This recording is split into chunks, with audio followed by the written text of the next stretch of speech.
Good morning, everyone, and welcome to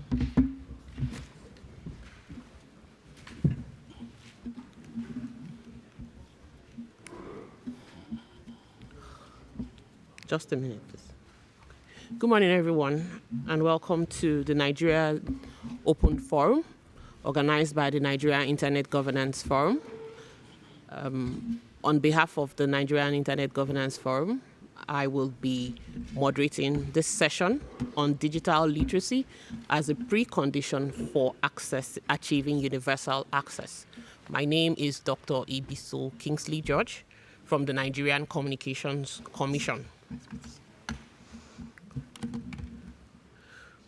With me today, we will have the DG NITDA, Mr. Kashifo Inuwa Abdullahi, to make a lead presentation, after which he will give some interventions, and the rest of the panelists will also make comments.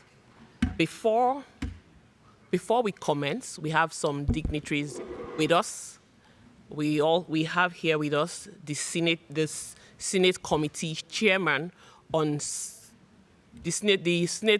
the Chairman Senate Committee on Cybersecurity and ICT, Senator Shuaibu Afolabi Salisu.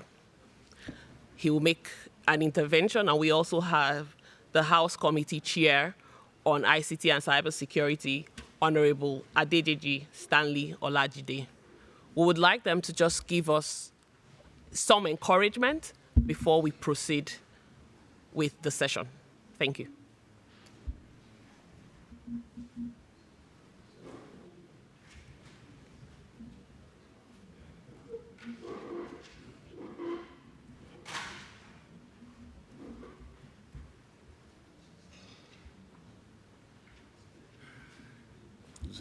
Which microphone is it going to use? Where is it going to talk from? Hello? We can hear you, sir. Go ahead. Okay. Well, good morning, all.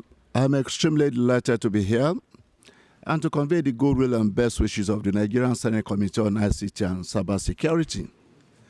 It is particularly interesting that we're talking about digital literacy as a precondition for universal AU, and there, this topic is relevant, and that the fact that Nigeria is discussing this at a UN global event on IGF even makes it more interesting. For so long, Nigeria has been known for our natural resources. After all, our oil powers the global economy. But in recent times, Nigeria is also known for the skills and expertise of the citizens. We gave the world something to share about in terms of our Nollywood, in terms of our movies. Out of every 10 fintech from Africa, 7 are from Nigeria, and our financial institutions all over, not just Africa, but globally. Now we're talking about digital literacy, we're talking about digital economy. We're a country of over 250 million people, 70% of which are youth. This puts us in a vantage position to leverage the powers of technology, not only for development of our country, but to also be a leading member of the international community.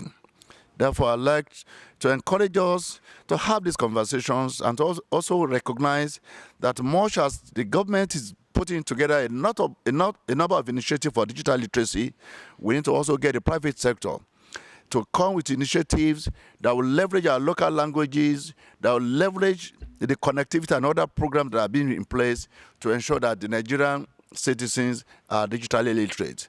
As we conclude, let me remind us a line of our national anthem. O God of creation, help us to build a nation where no man is oppressed.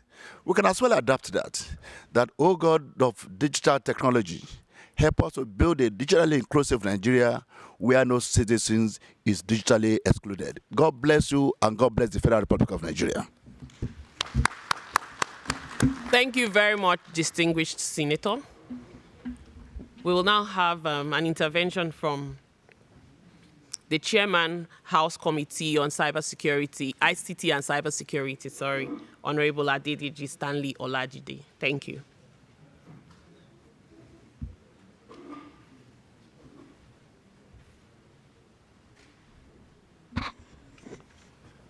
Very good morning to you all.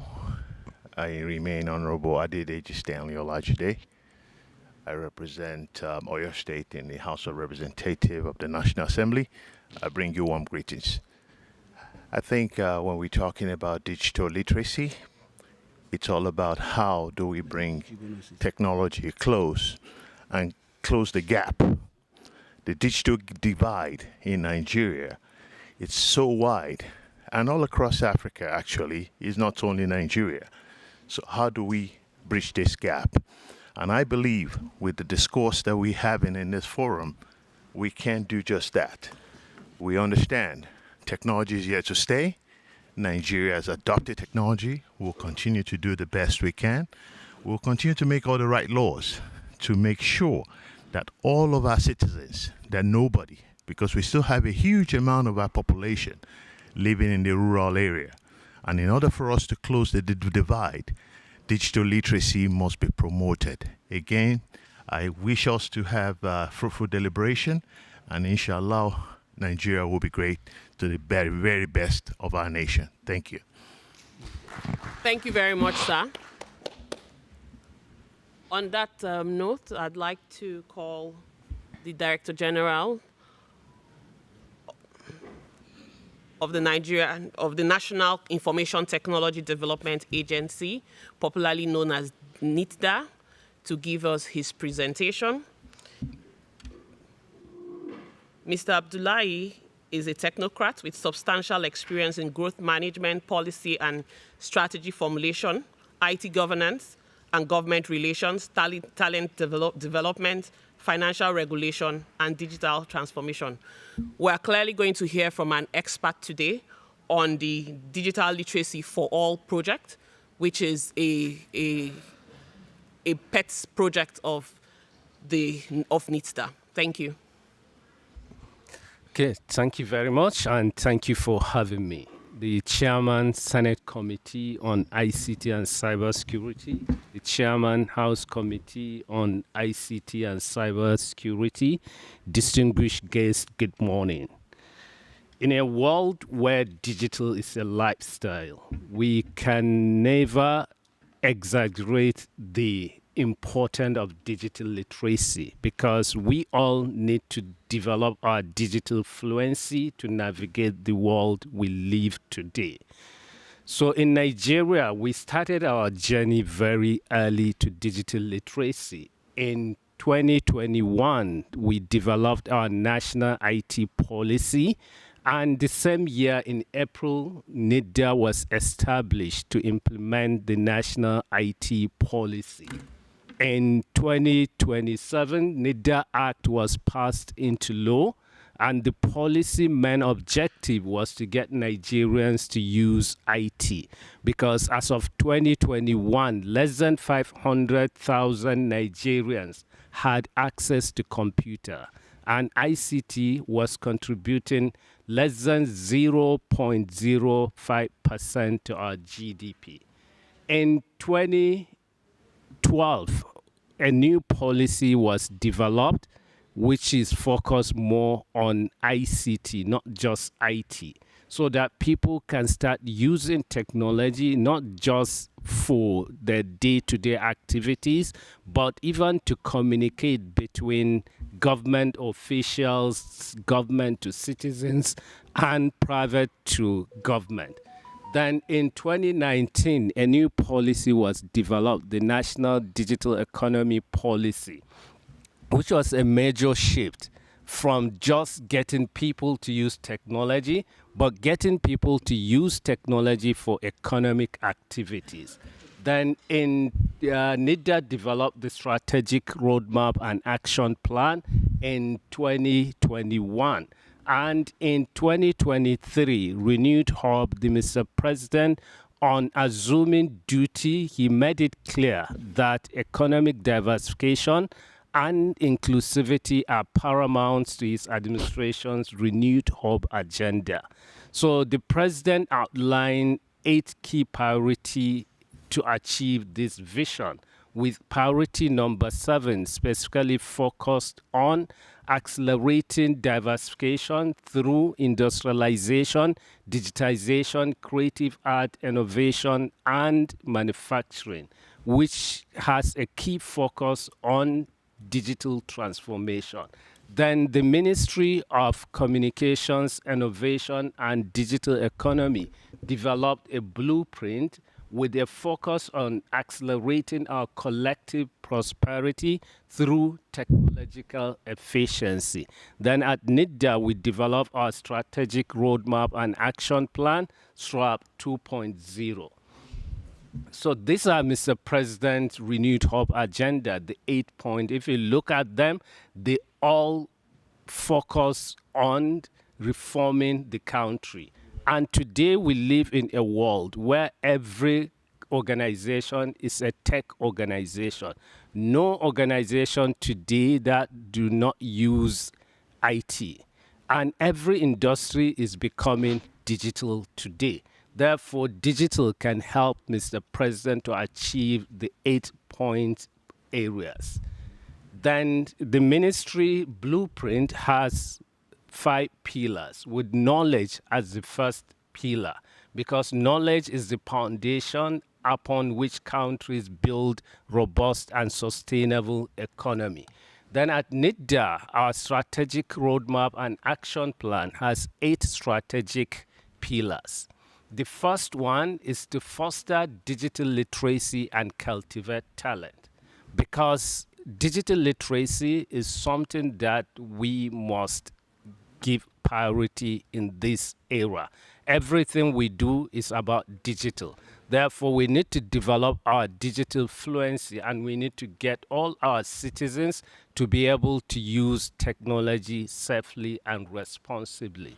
The second pillar is about building a robust technology research ecosystem, because digital literacy and talents are quick wins. But for the future, we need to invest in deep tech research, because according to Conferry, by 2030, there would be 85 million talent deficit globally, which if left unaddressed could result to 8.5 trillion US dollars in unrealized annual revenue. So Nigeria and Africa, we can position ourselves as a global talent net exporter, because most of the part of the world are suffering from aging, while we have a very young and digitally native population. Then the third pillar is about promoting inclusive access to digital services and infrastructure. Therefore, this also aligns with Mr. President's priority on inclusivity. We need to get every Nigerian to have access to digital devices and services. Sorry, that's the fourth pillar. The third one is on strengthening policy implementation and legal framework, because we need to enable the playing field for our citizens to build both the digital literacy content and digital offerings that will digitize Nigeria. Then we have a pillar also on cybersecurity and digital trust, because as we digitize, we need to also build confidence in our citizens to use the technology. Then we have a pillar on nurturing innovative and entrepreneurial ecosystem. After training people, they need to be able to come up with services that will help Nigeria build its own digital offering and achieve our digital sovereignty as well. Then we have a pillar on strategic partnership and collaboration, because we believe no one succeeds in isolation. We need to work as an ecosystem to achieve our vision of making Nigeria a digitally empowered nation, fostering inclusive economic growth through technological innovation. Then we also have a pillar on creating an agile workforce and organizational culture that everybody should be able to transform. How can we come up with a job evolution within our organization, within government, that can help people to be ready for the future work? Because we have this fear that technology is going to replace or displace us. But I don't think technology or AI or any technology we think of will replace us as a human. But it will replace the skills we have and the processes we follow to do our work today. So therefore, we need to learn, relearn, and unlearn how we do things before. If you want to download the strategic roadmap and action plan, you can scan the QR code to get it online, because it is a comprehensive document that helps us to orchestrate our digital journey. So based on the first pillar of our strategic roadmap and action plan, which focuses on fostering digital literacy and cultivating talent, we developed the National Digital Literacy Framework with an ambitious target of achieving 95% digital literacy by 2030. And it has 5 objectives. The first one is universal access. We want every Nigerian to have access to digital literacy and skills. Then skills development. We want to orchestrate the journey of our digital literacy, because it's not something you can build at once, and therefore we look at how can we embed it into our formal education. We have a different proficiency level. What someone in primary school, secondary school can learn is different from what someone in tertiary institutions need to learn. And also, the digitally literate population's need is different from the digital migrant, because for them, they have the augmentative capability. They can easily use technology without anybody taking them through how to use it. But what they need to build is the attitude of using the technology. Then we also have objective about inclusive participation, gender, even people with special needs. We need to carry everyone along. Then we have objective about getting our workforce ready for the future of work. Then we have the local content creation. We don't want to rely on content created for other countries. We have our unique value propositions and need. Therefore, there is a need to build a custom-made content for our needs in country. This covers even the language barriers. We need to build content using our local languages as well. So you can also get the copy of the National Digital Literacy Framework by scanning the QR code. The Digital Literacy Framework has 6 competency areas and 23 individual competencies. Our target is to build our citizens' digital fluency on device and software operation, and information and data literacy, content creation, collaboration and communication, safety, and problem solving. So these competency areas are key for you to use digital literacy or digital services safely and responsibly. And the framework was built based on the Digicom framework, which is an EU digital literacy framework, and the UNESCO digital literacy framework. So we use these 2 frameworks and crafted our own national digital literacy framework based on our need as a country. Then we have an implementation strategy for the framework, which we call a digital literacy for all. The target is achieving 95% digital literacy level by 2030. Then we have a mid-term target of achieving 70% by 2027. So we are implementing this initiative in 3 buckets.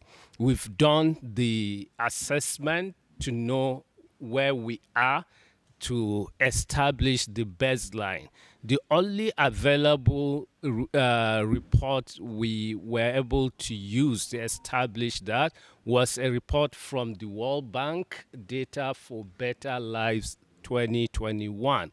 Based on that report, Nigerian digital literacy level was 44% as of 2021.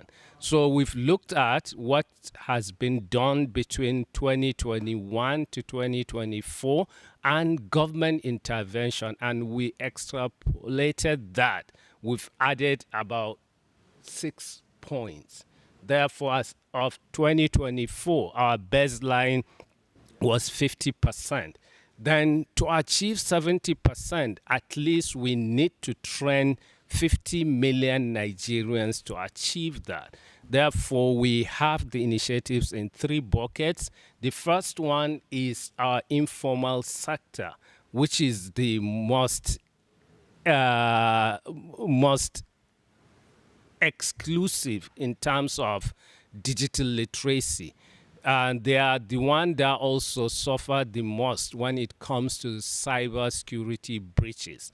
So to achieve that, we came up with a participatory and collaborative framework, which we work with the NYSC. It's a program, it's a scheme in Nigeria whereby every graduate do a 1-year service. The NYSC has 6 batches, 6 streams in a year and 3 batches. So it runs across 36 states, 774 local governments in Nigeria. So we design an initiative whereby we recruit 80 champions in every stream. So if you take in a state, you have 80 times 6 streams, which will give you 460 champions in a year. When you multiply 460 times 37, you get 17,760 champions in a year. And we have a target for each champion to train 2 Nigerians on a basic digital literacy, which will give you at the end of month, our average is for every champion to train 60 Nigerians on a basic digital literacy. And in a year, we have an average target of 600. When you multiply 17,760 by 600, you get 10,600,000 plus in a year. So over 3 years period, we want at least to train 30 million Nigerians on a basic digital literacy. Those champions, they go to marketplaces to train market women, to train motor park workers, artisans. They go to our religious places and meet our senior citizens to train them on basic digital literacy. Then we also have the formal sector, the formal education, where we worked with the Ministry of Education. We've developed the content for digital literacy and curriculum for primary and secondary school, which has been approved by the Council of Education. Now the next stage is to train our teachers on how to start teaching digital literacy in our formal education. For universities, we have done a pilot with Nasarawa State University in collaboration with Cisco. Cisco built content for us based on the NDLF, and the content has been put online where students can take those courses. They get Cisco certification as well as earn credit units for their degree program. So this has become a general studies in the Nasarawa State University, and we are working with the NUC, the Nigerian University Commission, to mainstream this, to make digital skills and literacy a general studies in all our universities, so that students will learn the same way we take mathematics and English. Then we are also working with NCCE and MBTE to also make it a general studies in our College of Educations as well as polytechnics. Then the last one is about workforce readiness. That one we are targeting, okay, for the formal sector, if we embed digital skills and literacy into our formal education, our target is to train 15 million students by 2027. Then for the workforce readiness, we've already worked with the head of civil service and made digital skills as a mandatory requirement for anybody to join the service. And if you are already in the service, today is a requirement for you to get promotion. And we're also working with them to train all public servants. We also use the same Cisco Net Acad. And we are also partnering with other big techs and multinationals to achieve that. Then these are challenges. Because of the time, I will just skip them. This is the pilot for the informal sector. So far, we've trained more than 200,000 Nigerians. We started the pilot last year, November, in 12 states, and this month we are scaling up to 36 states plus FCT. That's 37 states. Then these are challenges in the formal sector, and we have challenges also for the workforce readiness. Then we are also, as part of the implementation, we've developed a participatory framework where we have all stakeholders, including big techs, development partners, and other government agencies. So we've developed, we established the technical working group to help us achieve that and also help in data collection, because we have many organizations doing a lot, but in silos. Nobody is keeping record. Like we have our sister agency, NCC, they have about 9 initiatives they are doing around digital literacy and skills. Then we have other partners like the ministry is driving the 3 million tech talent. And we have other partners who have trained more than 12 million Nigerians on this. So thank you. Thank you very much, DG Nitda. We will also take it that we wanted you to respond to policy question 1, but I think you have given us an extensive presentation that has actually given us the answers that we require, because we wanted to know how can Nigeria's digital literacy for all model serve as a blueprint for other nations in structuring cost-effective digital literacy initiatives that reach underserved informal populations. And I think what you have done here, you have spoken about a national agenda, a global alignment, right policy making, proper implementation strategies, collaborative engagement with other agency, robust research, the advantage of a youthful population that you believe that Africa should take advantage of to grow its digital transformation journey, participatory and collaboratory framework, including the youths in your policy making and in driving the programs, and revamping the curriculum of formal education by embedding digital literacy, working with the Ministry of Education and its subsidiary agencies, and also working with the head of the Public Service Commission to ensure that every public servant is digitally literate. Thank you very much, sir. On that note, I'd like to move to policy question 2, and Ms. Judith Hellerstein is sitting to my right, is the founder and CEO of Hellerstein and Associates. She has over 30 years of experience in developing policies, regulations, building regulatory capacity, strategy development, broadband build-out, digital government assessment, regulatory reform, competition law, and on internet governance issues. She will be giving us insights because she has worked with various governments and regulatory agencies, and has also been a a policymaker in the United States. She'll be giving us insights and responding to some of these, some of the steps that Nigeria has taken, and probably giving us insights on other possibilities that we could look at as a country. Thank you. Ms. Judith, you have the floor. Thanks so much, and thanks so much to my dear friend Mary Uduma, who invited me to the panel. So I was given the task to talk about the different policy and regulatory frameworks, as well as international collaborations to manage to ensure affordable and inclusive digital access. So when we first look at the land stream, we need to look at, first of all, are the correct policy frameworks in place? Not only looking at whether there's a UAS policy, a broadband policy, but we need to look broader. We need to look at, especially as,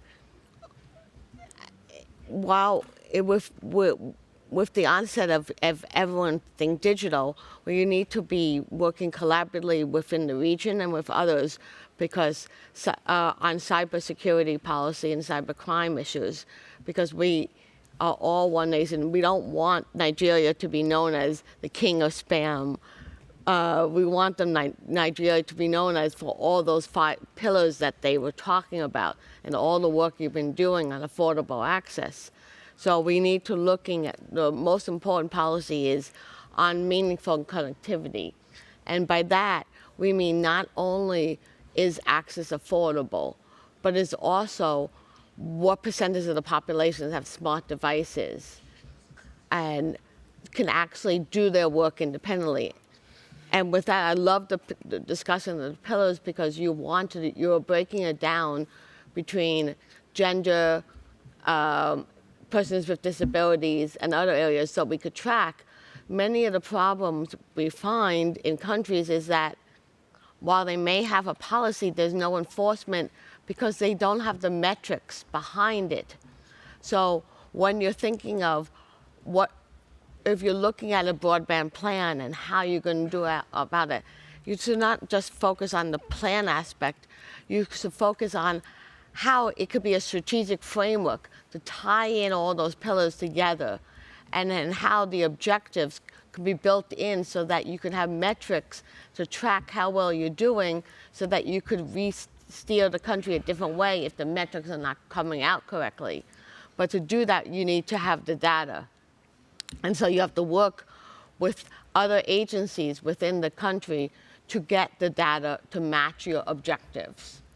And with that, much of this data is often tracked, like they track how many cell phones and how many other ones, but they don't necessarily break down. And we need to break down how many have gone, how many programs are looking at small businesses, how is the onset of small business, smart devices in there. What are they? We need to be tracking all those different things to show how well we're doing achieving our goals. And within all these, you can be, when I talk about integrated framework, it is not just a connectivity policy. We need to track the affordability. We need to track digital government. We need to track all those different items, digital economy, that make up the digital economy, and that we all work together. So some of the frameworks that you may be looking at, besides the cybersecurity ones that you have and the cybercrime, but also a dig once policy. So basically, those are very important, because every time there's roads are being built in the rural areas or in other areas, we need to lay down fiber. So we need a coordinated effort within all the areas, rural provinces and other local governments in Nigeria, that when the roads are being put out for like building a road or putting electricity, fiber is put down. We need, as we're doing much of the digital government, digital transformation relies upon sharing of data. And while you have a Digital Protection Act, do we have data sharing with each agency, and also work with agencies to overcome the cultural issues? You may have a perfect plan on paper, but if it's not being implemented correctly, if other agencies are not tracking this information, they say, oh, well, we are doing it differently. We've always been doing it this way, and it's a better way. Well, we need everyone to be working together, because until we have a collaborative effort, we're not going to have an easy wheel in doing it. Other policies, consumer protections.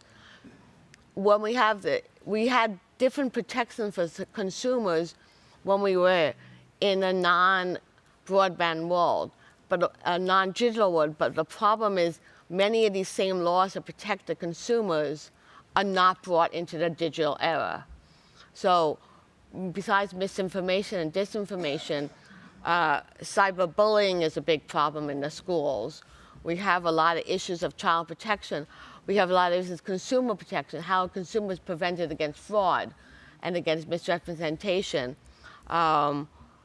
We also have how the children are protected, not just for online safety, but identity fraud, because children and teens are the most apt for identity fraud, and then they cannot become productive members of society later when they have been hacked and all the identity has been stolen. So they have to be sort of looked at and with that eye. So you have to look at so many different areas.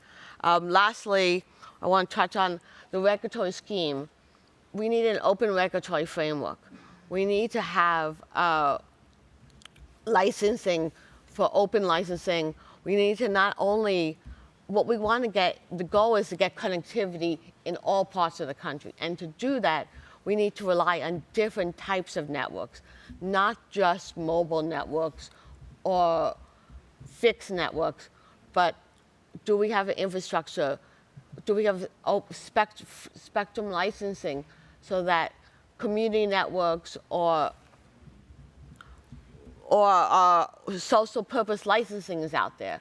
Because to reach smaller communities, we don't want to use the same pole. They may not need all mobile network or large mobile network, and they can't afford it. What we need is the community network or social purpose licensing. So the framework should be there so that smaller companies who want to service smaller regions can easily get licenses without a high cost or of no cost, so they can share, so they can cover these areas. And then as they grow, then we look at different licensing frameworks. So those are some of the things that we need to address. And I can be talking on this for a long time, but I'm just giving you certain frameworks that we do need to address on these issues. Thank you so much, Judith. My take from your presentation, brother, it should not just be policy making, shouldn't stop at policy making.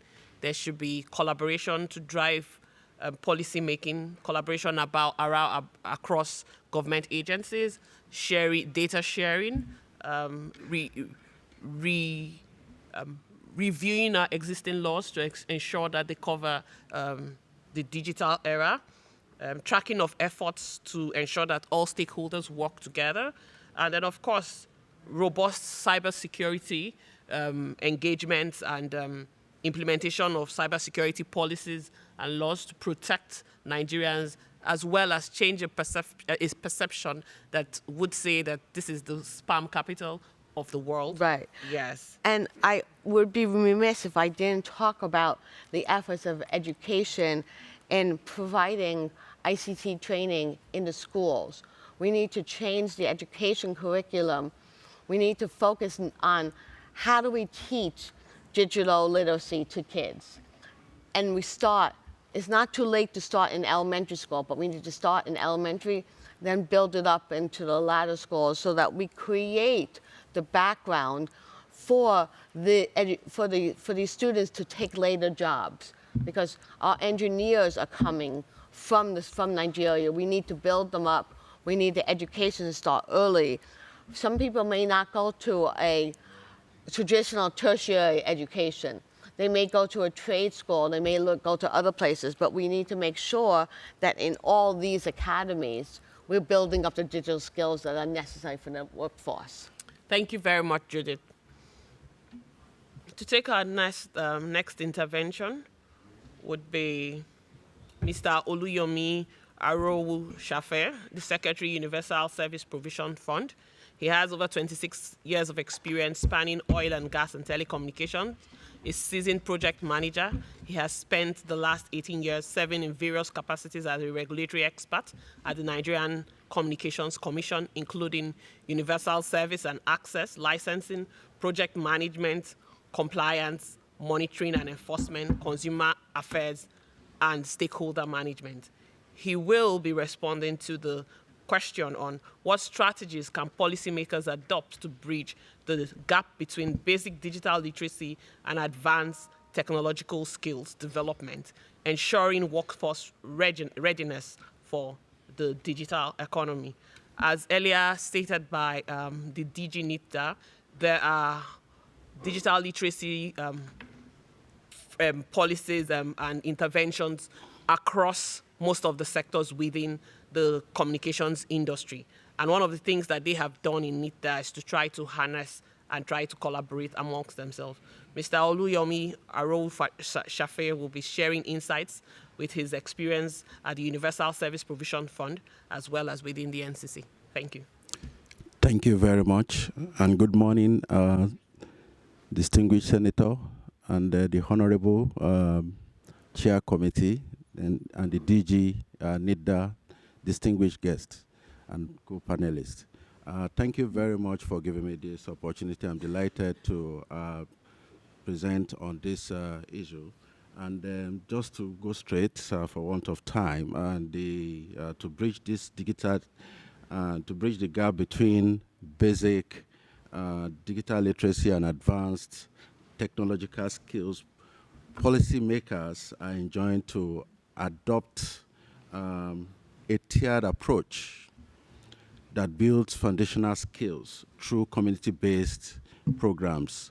And we have something similar in the Universal Service Provision Fund, which we call for the computer laboratories, like the Digital Nigerian Center, the TIDC, and other computer laboratories.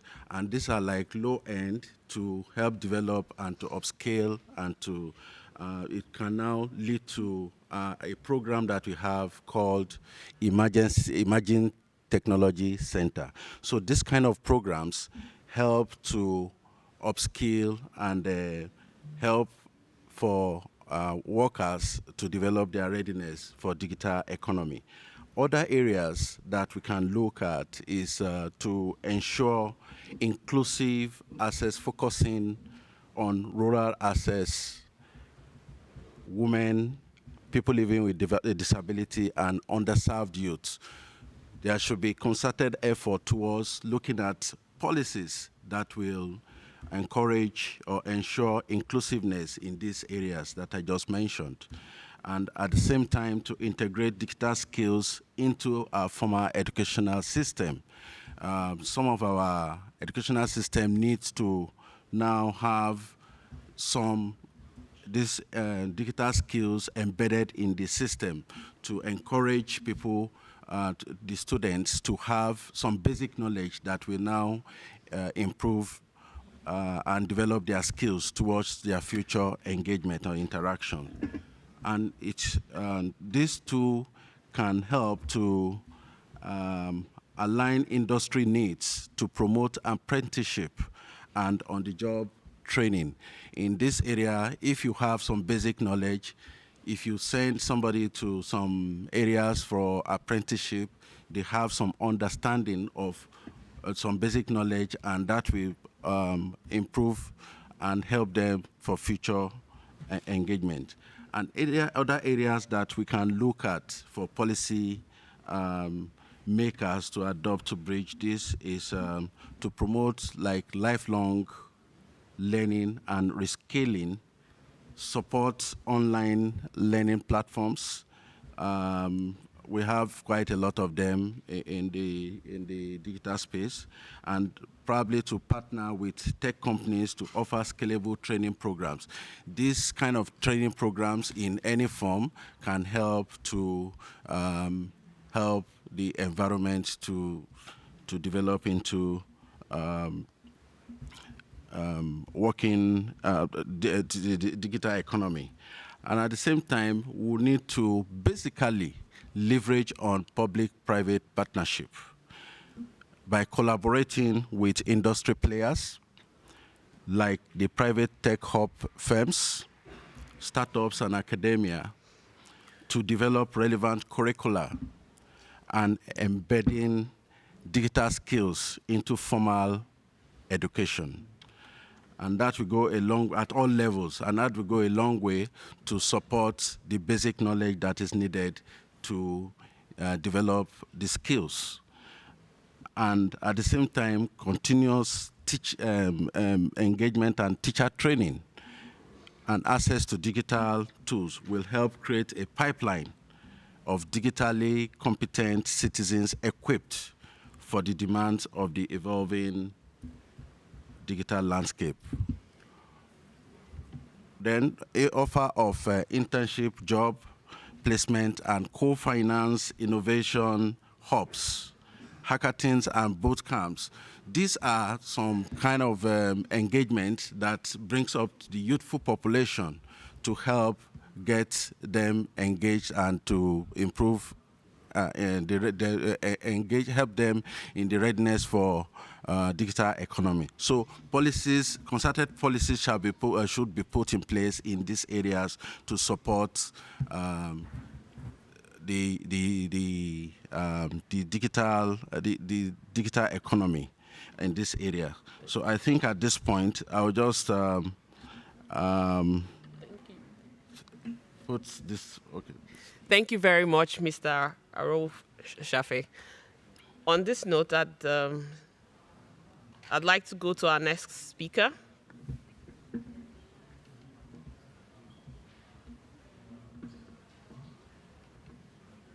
Just a minute, please. I'd like to go to our next speaker, Mr. Ponsilate Ileleji. He is a computer scientist with over 25 years experience. He has been involved with the use of ICT as a tool for sustainable development, both as the lead of Joko Labs Banjul in Gambia, and he's also on the board of Joko Labs Global Network. He has also served as consultant for several projects in Africa, covering areas such as ICT for D, digital learning, internet governance, and health informatics. Today, Mr. Ileleji would be giving his voice by telling us how national digital literacy initiatives can cost effectively be scaled up while maintaining quality and ensuring measurable impact. Mr. Ileleji, you have the floor. Thank you. Thank you very much, Madam Moderator. Good morning, all. All protocols duly observed. If we look at all the presentations today, especially even the introductions from the Honorable Senator and the Honorable Member of House and the DG Director General, NITDA Director General, everything reflects on policy. And you have to move all these policy frameworks into implementation. But there's one thing the late Professor Kwasi said. He said, torture the data and it will confess to anything. Let us take the Nigerian scenario this way. 37 million Nigerians are on TikTok. That is about 15% of the population. In the whole of West Africa, you have about 41 million people on TikTok. So you can imagine out of that 41 million, 37 million are on TikTok in Nigeria, you know. And it just shows what is being done and how the average Nigerian appreciates digital literacy with all the policies being put in place. But to drive these policies being put in place, one of the core essence is professional teachers development. I believe that NIDA should have to have programs that will directly involve the School of Education and the TVET institutes. So modules should be developed for them, because at the end of the day, the disparities that exist between rural and urban Nigeria is so large that an average teacher in most parts of Nigeria, in rural Nigeria, might not have the right digital literacy skills to be able to compete on an equal level playing field with a teacher in maybe one of your big cities, Abuja, Lagos, Ibadan, and stuff like that. So it's very important NIDA has these grassroots initiatives that will be able to take those policies down to the grassroots, focusing on teachers. With all the policy frameworks you've learned from, UNESCO has a very good, UNESCO has the ICT competency framework for teachers based on open educational resources. And this is what that model can be used, because they are all open educational resources that NIDA can be able to use to put it on their platform. There will be a learning platform, and work with the Ministry of Education to be able to roll out edutech tools that will help teachers at the training level, at the School of Training, and also TVET education. We should also note that when we look at the overall what NIDA is doing in terms of working with various stakeholders in the country, you have by 2027, you want to get 70% of Nigerians to be digital literate. By 2030, you want to get up to 95%. It's when you look at all what you're trying to do, and you look at the African Union Digital Transformation Strategy 2020 to 2030, it falls into place. But that capacity building program has to start at the grassroots level, so that when you meet any Nigerian anywhere in any remote village, the person has those skills, and we need to use online tools to help them. When I mentioned at the beginning of quoting the data of the amount of Nigerians on TikTok, most of them are monetizing TikTok to create a job for them. So just imagine a NIDA having video content on digital literacy on TikTok. You already know that you get 37 million people following you and more. So we have to be able to use those social media platforms, which the youths of Nigeria really follow, to put educational content out there.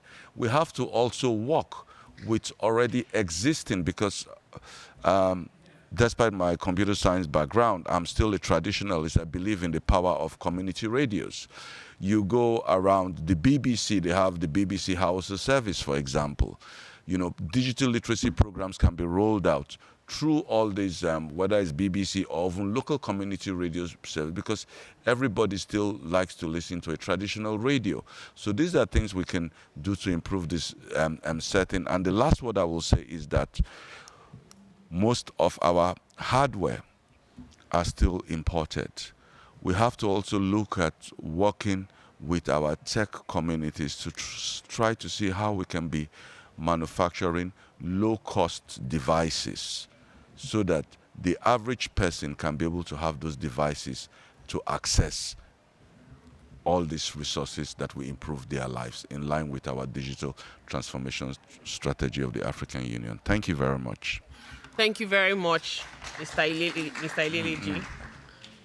He has asked us to move from policy to action, professional teacher development to reduce rural-urban divide, digital divide, adoption of the UNESCO ICT competency framework for teachers, proper alignment. He is happy to note that the Nigerian framework is properly aligned with the African Union framework, the use of social media to push digital literacy trainings as well, and then work with tech communities to promote the manufacture of locally made devices.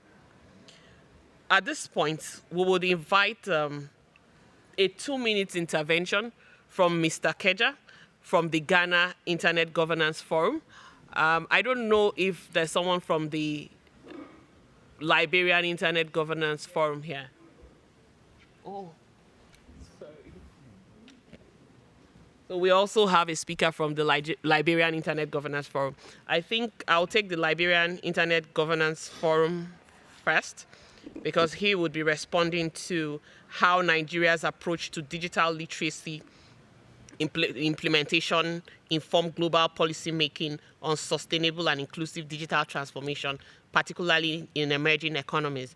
Please, these interventions should be limited to 2 minutes each. Thank you. Oh, okay, thank you so much, and all protocols have thanks to the minister, the senator, and then the honorable as well as the DG for the brilliant presentation on Nigeria so far. And for one of the intervention I think I can present right now is the roadmap the DG presented. I feel it's a very comprehensive roadmap.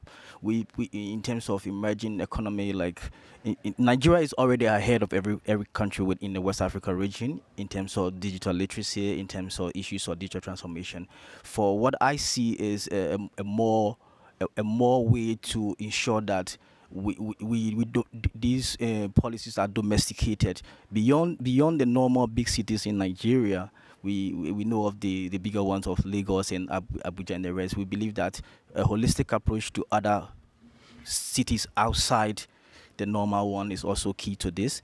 And I think that to ensure digital literacy at a level where everyone is not just left behind, we need to also use the data, and data will help to see whether what is being targeted in terms of this roadmap as well is also key to be achieved. So not much to say. We from Liberia are already always looking at what countries like Nigeria is doing, because we believe that it serves as a benchmark in terms of policy making. It serves as a benchmark in terms of what are the realistic things that can be achieved in due course. So this is my submission for now. Thank you very much, Liberia IGF.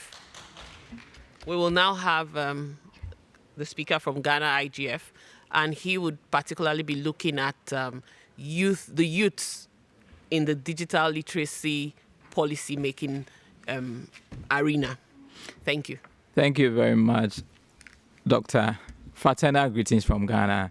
Many will ask why Ghana is on this platform to speak on Nigerian matters. I've always said we are cousins, and I was telling Engineer Salisu today, I'm from Katsina, and probably today I'll borrow his name.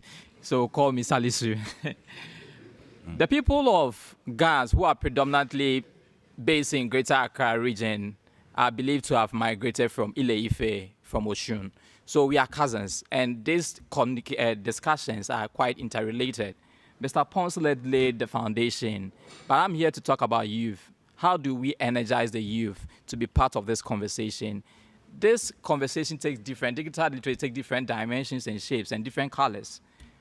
How do we energize them in terms of even basic tools to get the start? Talking about affordability of the internet and also policy communication. They say in public administration, perception is always seen as obvious. Many youth perceive that, after all, I get into digital literacy, what next? Work readiness. The DJ laid a wonderful foundation, during the presentation. It captures very comprehensive, but the implementation, I envisage West Africa where we are powerhouse when it comes to digital literacy, leading the force. We've seen the fintech companies in Nigeria, MoneyPoint, Kuda, Opay. Similarly, we could just bring our energies together.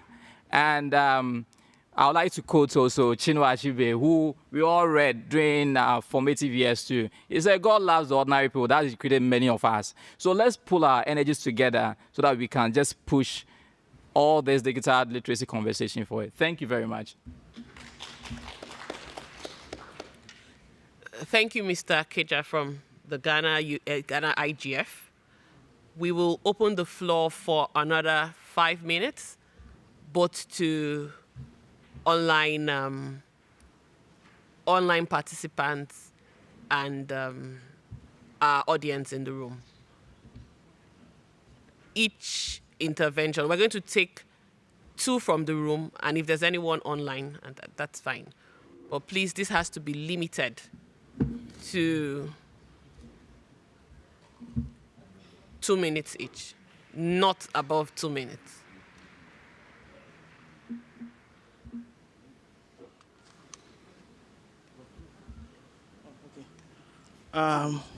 Thank you very much. I hope you can hear me. My name is Abdul Karim Oloide. I'm a professor of wireless telecommunications from University of Ilorin, Nigeria. And my contribution is in terms of education. A lot of times I believe that the country is doing a lot when it comes to trying to educate the population. But we also need to look at it from the other side. Coming from the university, I've seen that a lot of youth these days do not really believe in education. One thing they believe in is the fact that there is always a fast lane. And when the speaker was talking, was mentioning about putting some of these educational materials on TikTok. TikTok has the ability to just swipe and just continue swiping. By the time you see that the content is not the social, the dancing, the money-making thing. They just flick through. I want to give a quick example. We had a lecturer that had no certificate, and he was teaching in the university, and he was discovered. And when we invited the student said, yes, we like this man so much. And we asked them, why did you like him so much? They said he would come to the class. 15 minutes he would teach them. The remaining 1 hour, 45 minutes, he will be teaching them how to make money and things like that. And they pass his exams. And that's why they love him so much. So we need to take a look at these things from the other side too, to make sure that we encourage youth to have this ability to learn or to have that zeal to learn, not just about money making. Thank you very much. Thank you very much. Yeah, thank you very much. Your Excellencies, the Senate Committee Chair and House Committee Chair on ICT and the DG NIDA. My name is Ebenezer Dari, an executive member of the Board of Directors from the Nigerian Internet Registration Association. I was expecting to see how the NIDA digital framework plan to collaborate with the domain name sector on in promoting the digital literacy for Nigerians across all the sectors mentioned by the DG. So I know there's a conversation going on with the CAC now on how to make sure that every organization, every business is registered as a .ng domain name. But we want it to become a reality beyond just the regular conversation. And also enforcing existing organizations doing businesses with the government to make sure that they are on .ng to promote the digital literacy. Thank you very much. Thank you very much for that intervention. We will go online now, please.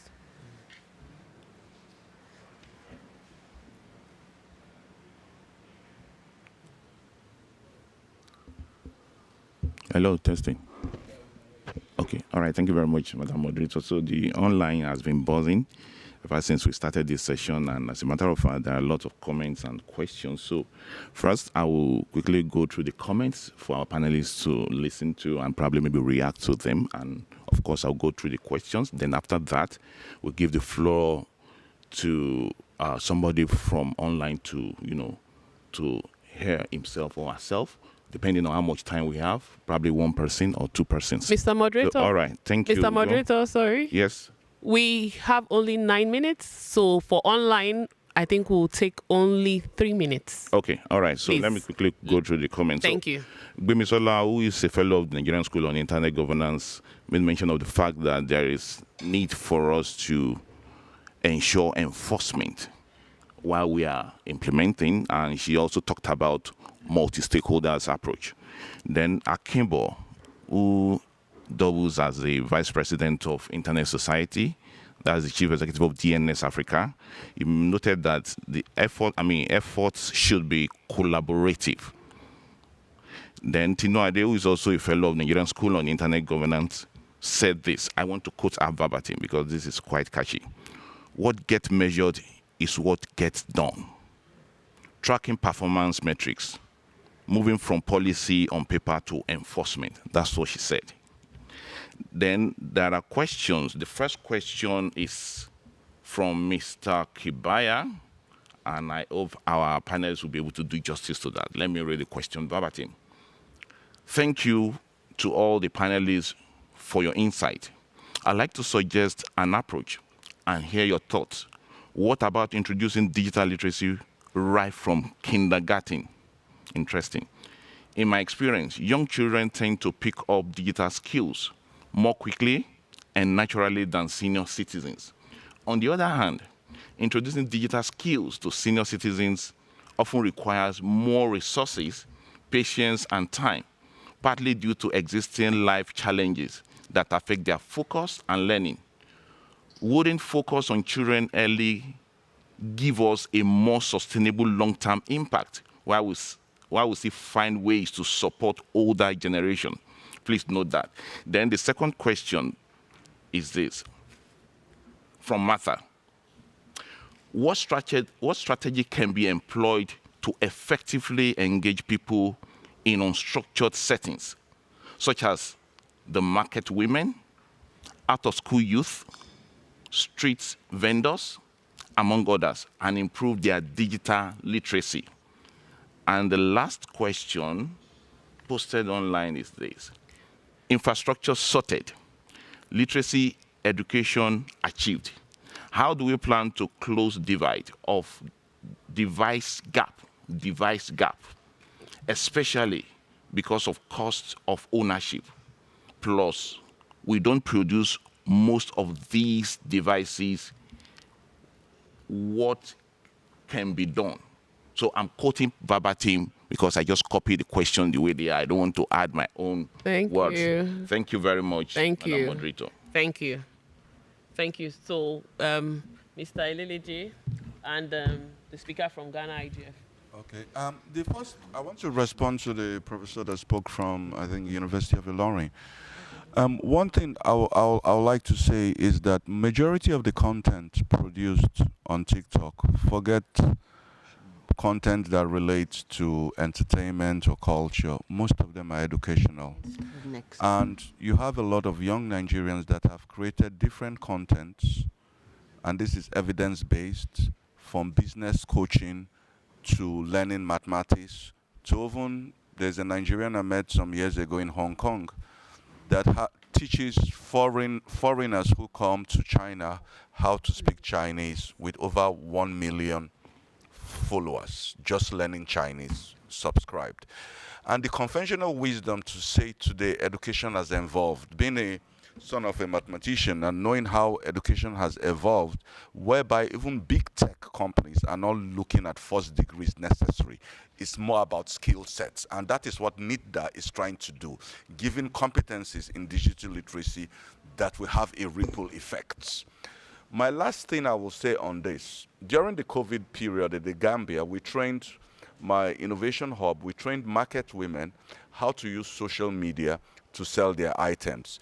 People who were selling fish have stopped selling fish conventionally. All they do, they just use even WhatsApp messages to market their products, and they are doing very well. So we have to get out of that notion that it's only the academically inclined that can be successful. Most of the most successful people today in most parts of Africa are from the informal sector. And with digital skills, you will up their game. Thank you. Thank you. Thank you, Mr. Eleleje. Very quickly, just in 30 seconds, Judith? Yes, and I wanted to answer some of the questions that were posed by our online viewers. As I mentioned in the presentation, it's for the affordable devices are extremely important. A lot of the work can be done with the UAS fund in having that support subsidies for affordable devices, but also working with other communities in nonprofit and others to give affordable devices or affordable computers or other things, doing subsidy programs, because that is where you can do it. But unless you have these subsidy programs need to be backed up by data. If you could show what the impact of giving away these subsidies and devices to people, we can then see how it led to affordability and how it led to that, and then these can continue. Thank you, Judith. Thank you, Judith. I don't know, we have just 3 minutes to close. And I think we should actually be summarizing what we have heard today, and I'm going to do that in less than a minute. Before I do that, I'd like to recognize the presence of Honorable Shola Oye from the Nigerian House of Representatives.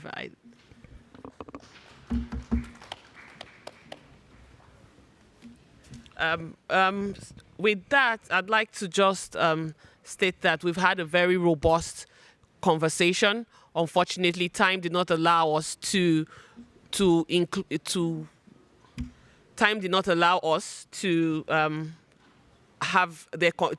engage a lot more, which we think would have been the best thing to do.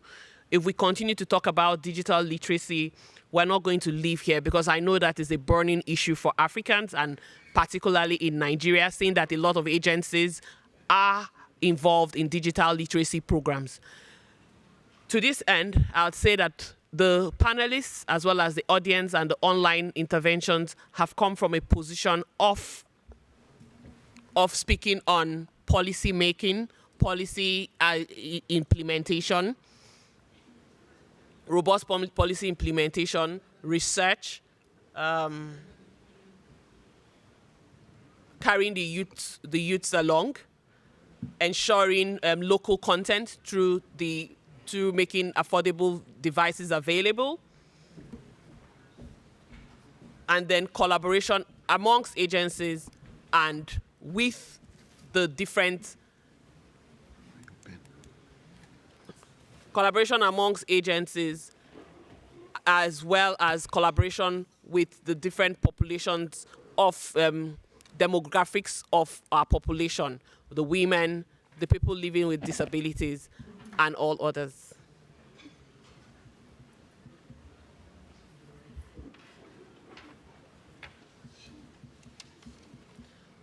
Okay, would like to also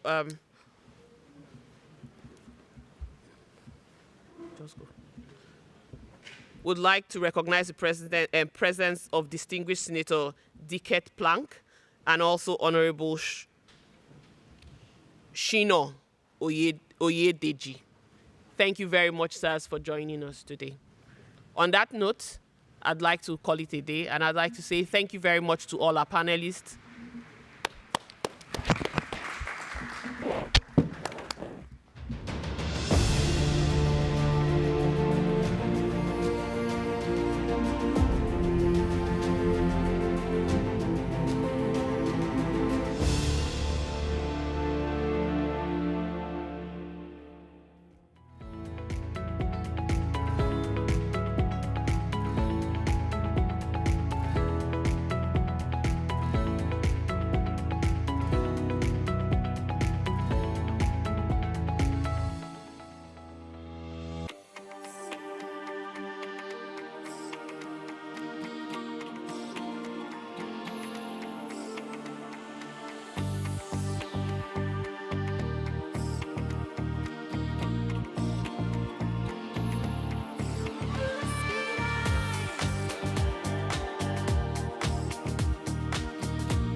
Hello, good morning, everybody.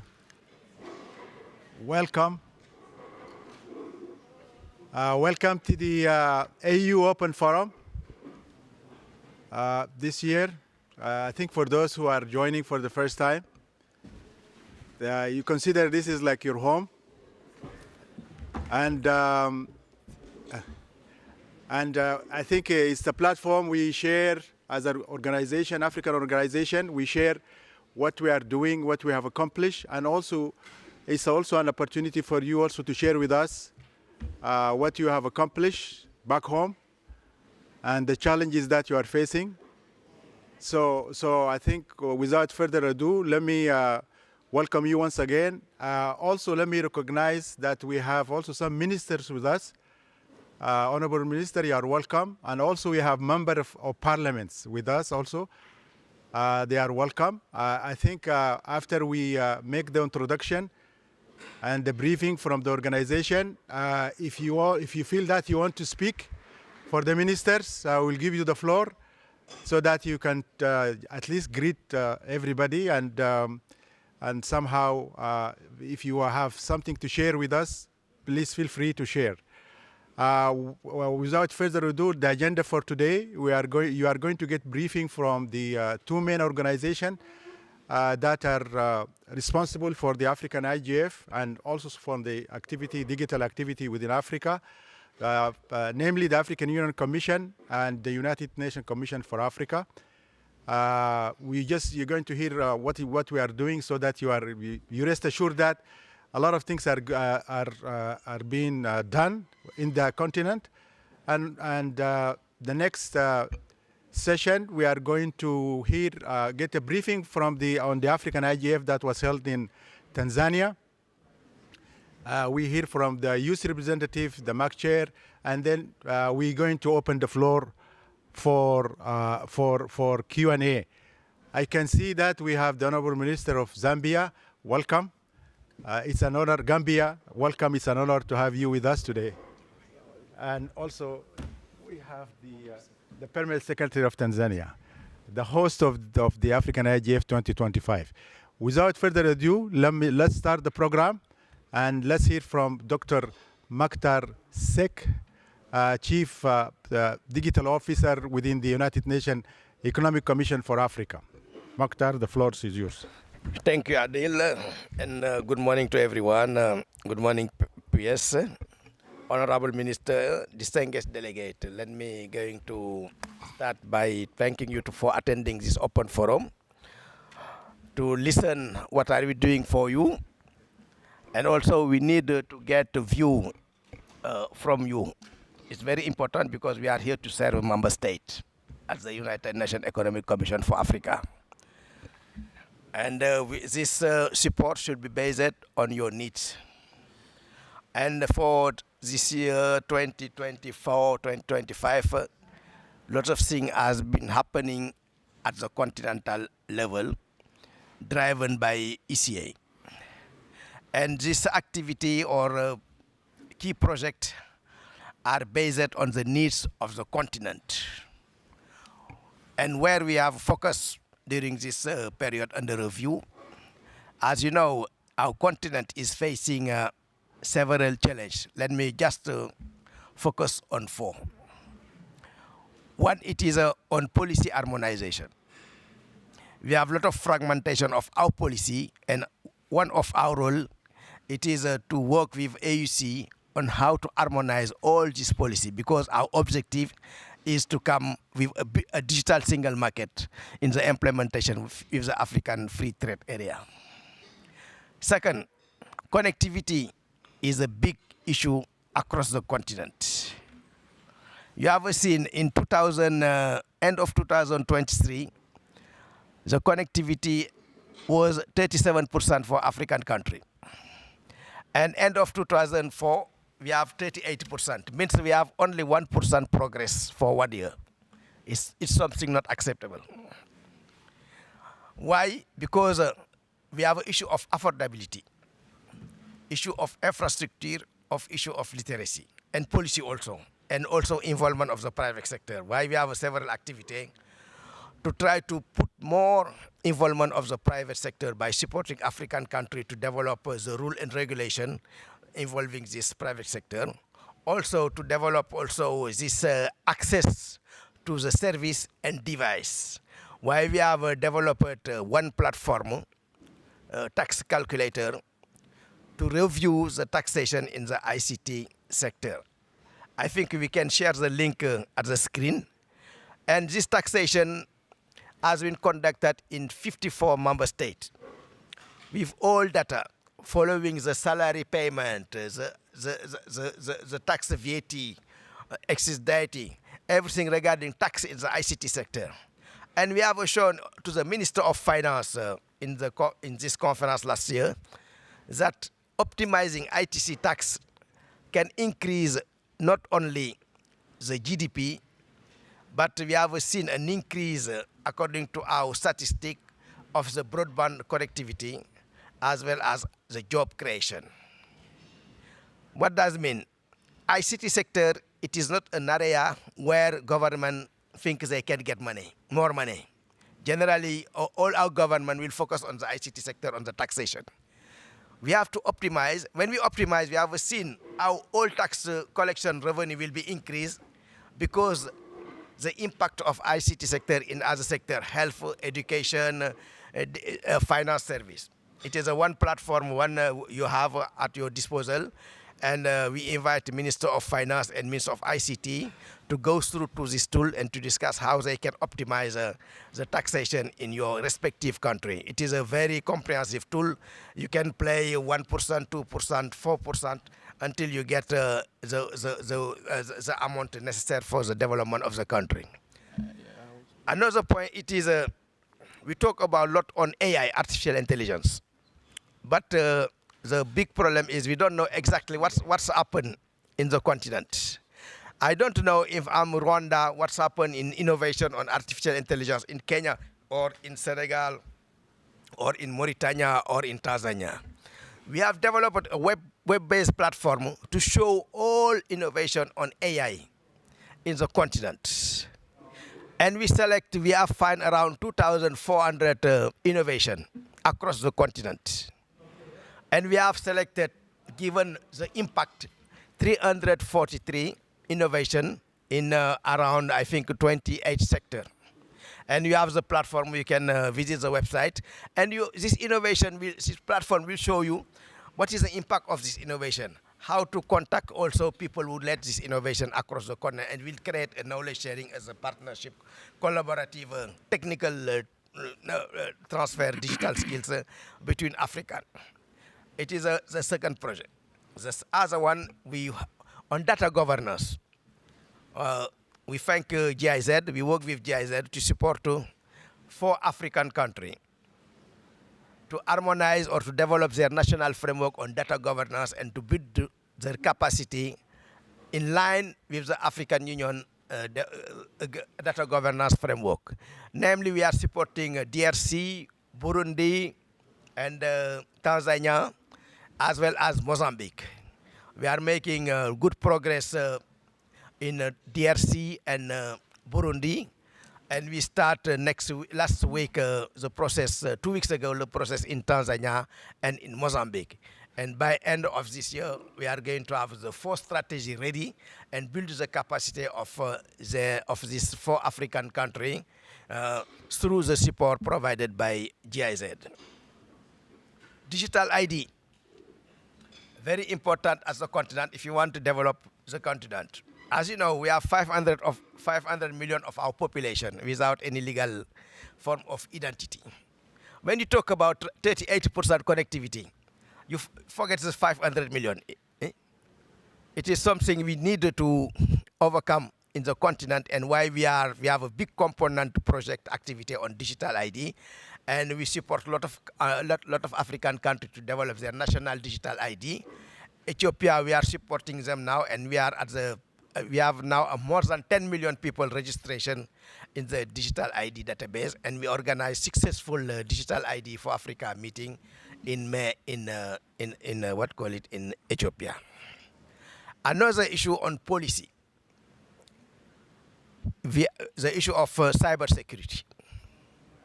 We talk about the Malabo Convention is there since, I don't know, more than 10 years, 12 years. We have only 14 countries who ratify. And when we ask countries, they told, yeah, you have to adapt. But we are working with African Union to adapt, to update this, this framework to respond to the need of African country. Digital single market also, we are working on this. And also we work with African NENDA and the World Bank on the digital payment system, how we make this cross-border digital transaction happening in the continent. As you know, we have around 130 digital payment system in the continent, and more than 100, they don't speak each other. Because issue of interoperability, issue of regulation, and we work of this African country to make sure we have an interoperability system across the continent, and in order to make this digital payment happening in all African continent, because we need to develop this digital trade between African countries, not in a country alone. It is what we do in cross-border digital payment this year. Another point where we are, it is a capacity building. We need to build the capacity of policymakers, of youth, of also private sector. Why we have several programs on capacity building, targeting this woman entrepreneurship, on digital trade, on finance technology, policymaker on how to use this emerging technology, how to develop the law and regulation, as well as capacity building for the parliamentarian. We have also a program of capacity building for the youth on innovation. And we organize this STI forum, SIAS Technology Innovation Forum for African country. And we have a very big component for youth, how this youth can utilize, can use this digital technology to solve the African problem. And we call it this concept, origin concept. The origin concept is find local solution for problem, African problem. And it is this work, this concept works very well in Kenya, in other 3-4 countries, Morocco and Zambia, and another one. In Senegal also we have this project, this origin project. Another point, it is on the collaboration, international collaboration, how African country should amplify its voice at the international level. We are the focal point for Wishes for Africa, World Summit Information Society. We organize several gatherings, several meetings. And this year we organize a Wishes Plus 20 in Cotonou in May. And almost all African countries were represented at the government level, private sector, civil society. And we come up with a declaration on the Wishes Plus 20. What are the view for Africa since the implementation of the wishes in 2025, what we need for Africa also, what are our key priority. We did the same thing also in Tanzania with the African Internet Governance Forum, and thank you also for the government of Benin and the government of Tanzania for their support in organizing this Wishes Plus 20 and the African Internet Governance Forum. And for these two events, because they are linkage between Wishes and IGF, because IGF is part of the Wishes, it is one key outcome of Wishes. We agree, Africa, priority of Africa, it is on policy, harmonizing policy. We need to harmonize our policy. We need to bridge the digital divide between rural, urban, and between country, because we have several digital divide between the country and Africa. Also between the men, women, and youth, we need to bridge the digital divide. Another priority for Africa, it is digital literacy. We need to build our capacity of our policymaker, of our youth generation, because Africa, the aspiration for Africa is to be leader in this digital technology by 2050. And we have more than a lot of youth across the continent who making a lot of progress, innovation. I give you an example. During the COVID period, Africa has registered around 5 innovation on AI, of focus on medical issue, healthcare, and other.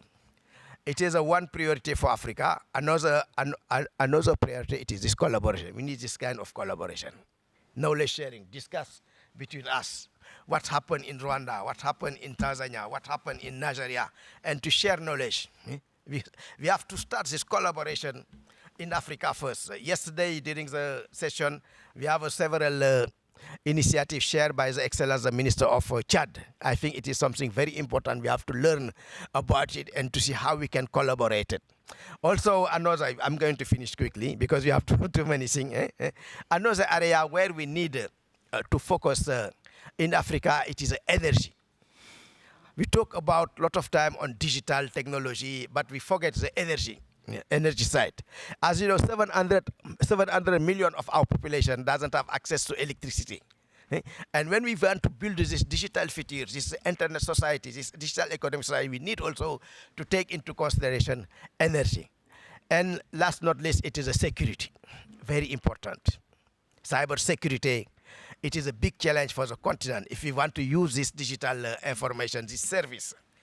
Also, we talk about disinformation, misinformation. It is something we have because it's coming with this knowledge society. We need to find a way. There is a good example presented yesterday by the Gambia. I think it is something we can build to see how we can mitigate it, this misinformation, disinformation across our country and across also our continent.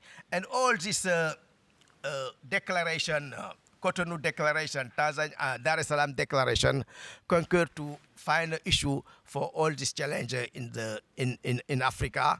And finally, we have requested at the WCIS and also in IGF to expand the mandate of Internet Governance Forum for the next 10 years, given the multi-stakeholder aspect of this forum.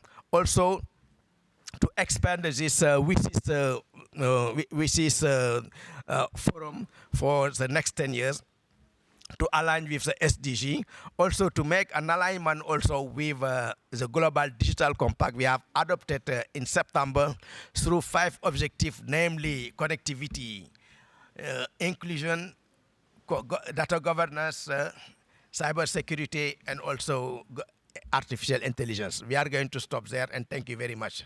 Thank you. Thank you very much, Mokhtar. Thank you. Thank you. I promise you, you will have time to speak because I think that's the essence of the session. It's to have people on the floor to speak and share their experience. Let me also acknowledge the presence of the Honorable Minister from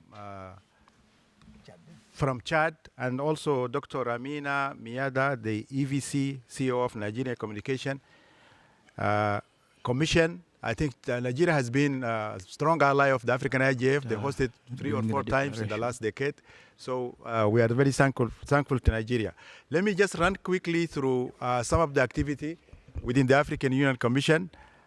This is not like something, this is an ongoing activity, and most of these activities are going to be reported through the ministerial meeting that is going to take place by the end of the year. With regard to the digital transformation strategy for Africa, and in collaboration with World Bank, the following activities commenced this year. Digital connectivity for education and agricultural sector, digital implementation tracking tool, offline, online data collection tool to track implementation of digital transformation across Africa, digital transformation strategy implementation monitoring and visualization dashboard, report on digital transformation implementation across the continent, and recommendation. Development of green digital infrastructure framework, guidelines and standard, as well as GHG calculation tool for Africa. Following the adoption of the interoperability framework for Africa, Digital ID, the AUC is now considering developing guidelines and minimum standard for interoperable digital ID across Africa. The EU also is pleased to share that PRIDA Phase 2 will be formally launched as early as August of this year. PRIDA 2 will support AUC to accelerate the implementation of the digital transformation strategy for Africa, harmonization of policy and regulation to support the realization of the African digital single market, and strengthening the ability of African stakeholders to actively participate in the global internet governance debate. On the implementation of the EU data policy framework, the Commission will prepare the following reports. Progress report on the implementation of Data Governance Technical Assistance Program with the support of GIZ, Data Categorization and Sharing Framework, Cross-Border Data Flow Framework and Mechanism, Continental Open Data Strategy. On the implementation of the Continental AI Strategy, the Commission will impact on the development of the following: implementation plan and M&E framework for the Continental AI Strategy, study on the implication of AI on African economy, society, peace and security, democracy and development, report on the AU participation in G20, including update of the AI for Africa Initiative, African AI Conference, and G20 outcomes in relation to AU Digital Agenda. A draft continental cybersecurity strategy has been developed. The Commission is conducting consultation and validation workshop involving various stakeholder groups on the continent. The final draft should be presented to the Specialized Technical Committee meeting for approval by early November of this year. The EU Commission also will be launching cybersecurity initiative in close collaboration with World Bank, EU.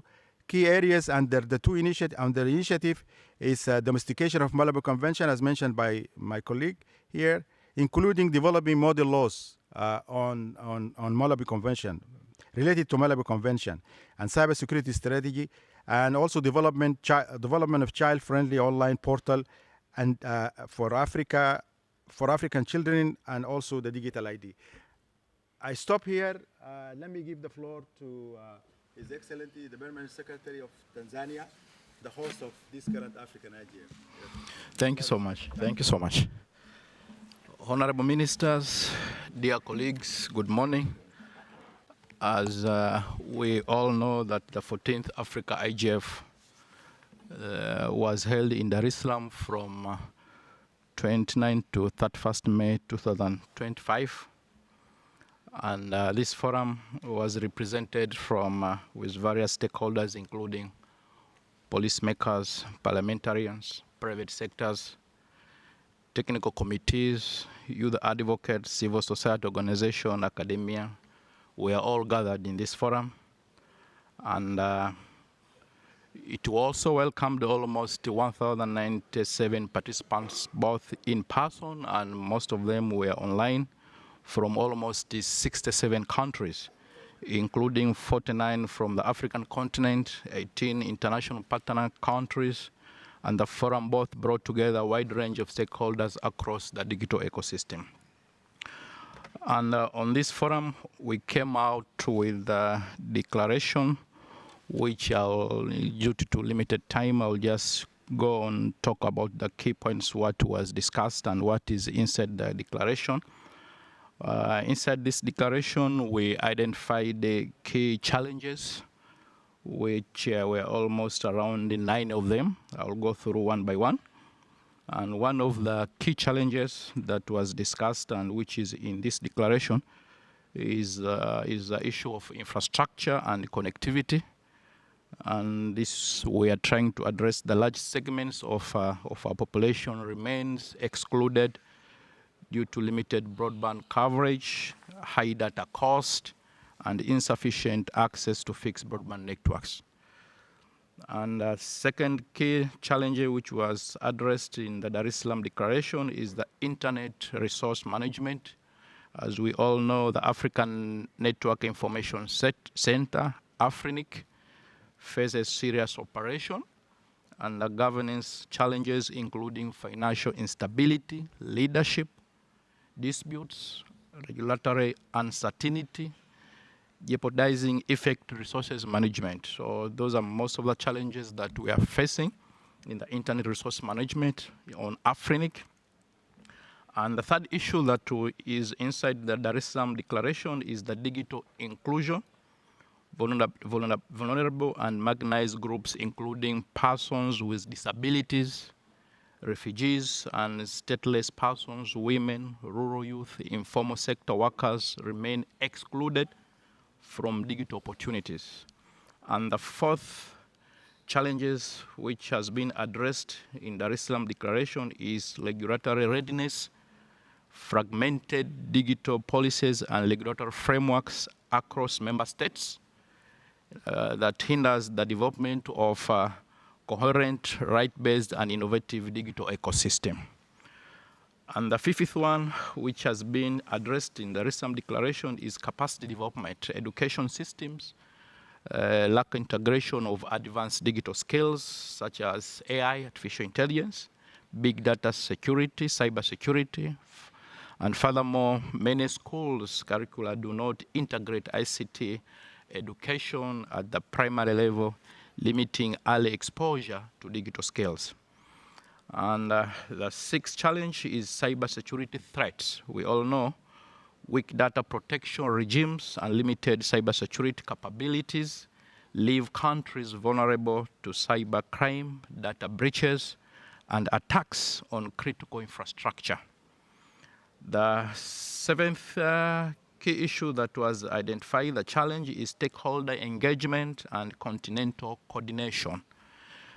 Here we're trying to address the inadequate framework exists for definition roles, responsibilities, and oversight mechanism among the key stakeholders, as well as the articulated and defined African common position on digital governance issues.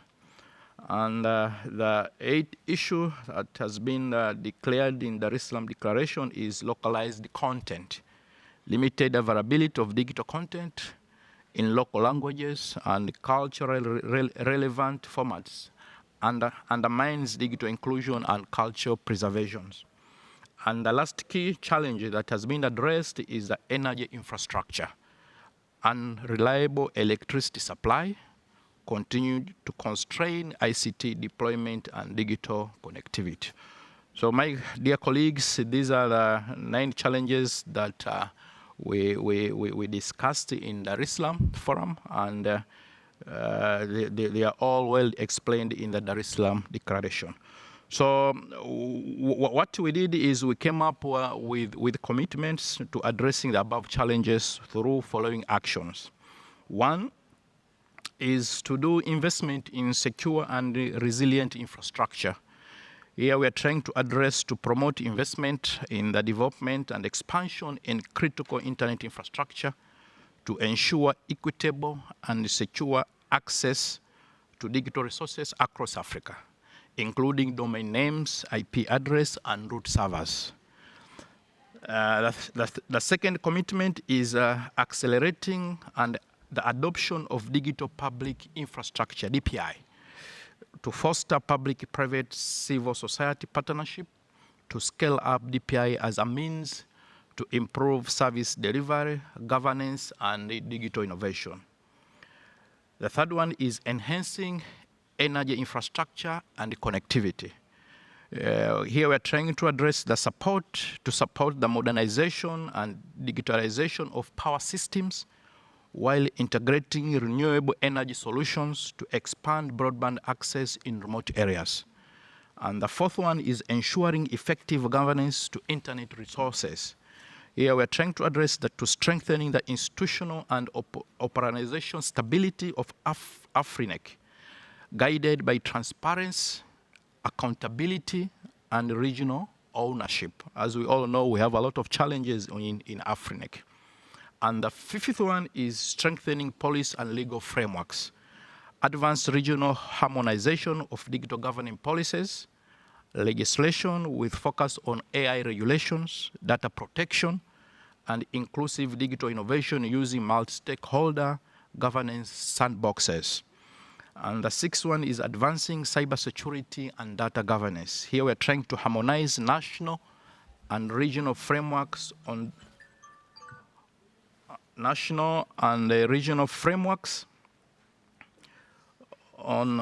to introduce cybersecurity maturity, accessing, mitigate risk, and enhance digital trust. And the seventh one is promoting digital inclusion and skills development. Here we're trying to implement inclusive digital literacy programs that address gender, stability, and geographical disparities, and integrate advanced technology modules into national curricula, including AI, Internet of Things, quantum computing, and edge technologies. And the eighth is establishment of regional center of excellences to commit to the development of indigenous African human capacity across member states to support African-led digital transformation. The ninth one is advancing content development that support the production and dissemination of high-quality digital content that reflects African culture, languages, and knowledge system. We also looked at empowering African youth. Here we are committed to empower African youth to lead, innovate, and thrive in the digital future by investing in their potential, fostering digital skills, and providing the necessary support to unlock the benefits of digital transformation for the continent. Next one is empowering African parliamentarians. We commit to empower African parliamentarians to strengthen their role as key drivers of digital governance, shaping policies that promote sustainable development, foster innovation, and ensure equitable access to digital opportunity across the continent. The next one is encouraging African countries to ratify the Malabo Convention by establishing a dedicated committee to examine the underlying reason for the low ratification rate and to propose necessary reforms or action to facilitate broader adoption. And the last one is developing African Internet Governance Index. Here we are trying to commit to identify specific targets, indicators, and metrics for the progress and development of internet governance in Africa. Dear colleagues, these are the commitments that they are mentioned in Dar es Salaam Declaration that took place on 29th to 31st May of this year. To conclude, we also came up with additional commitment and the strategic imperatives. One is to do is strengthening monitoring, evaluation, and the oversight frameworks. Here we are trying to come up to develop a continental mechanism for monitoring and evaluation progress with biannual report to the African IGF to ensure transparency and evidence-based decision-making. We also came up with advancing gender equality and intergeneration digital justice to close the gender digital divide, promote women leadership in internet governance, and empower Africa youth to co-create digital policies and solutions. Also, we also came up with promoting multilinguistic and the protection of legal knowledge systems. Here we are trying to enable, promote, and develop digital services in indigenous African language to preserve traditional knowledge through inclusive digital platforms. We also, the additional one is integrating environmental sustainability and climate smart digital transformation. Here we adopt a green ICT policy, invest in low carbon digital infrastructure, and promote circular economy approach, including e-waste management. We also came up with mobilizing partnership and international solidarity. Call on international partners to support Africa-led digital transformation through investment, technical assistance, and equitable partnership in global governance processes. Safeguarding human rights and digital freedom. Uphold fundamental rights, including freedom of expression, access to information, privacy, and protection from discrimination in all digital policies and technologies. Strengthening national and sub-regional IGF supports the development and sustainability of national and sub-regional internet governance forum, NRI, as inclusive platforms aligned with African IGF process. Elevating African digital influence, enhancing intra-Africa coordination to ensure effective and sustainable African engagement global is forum.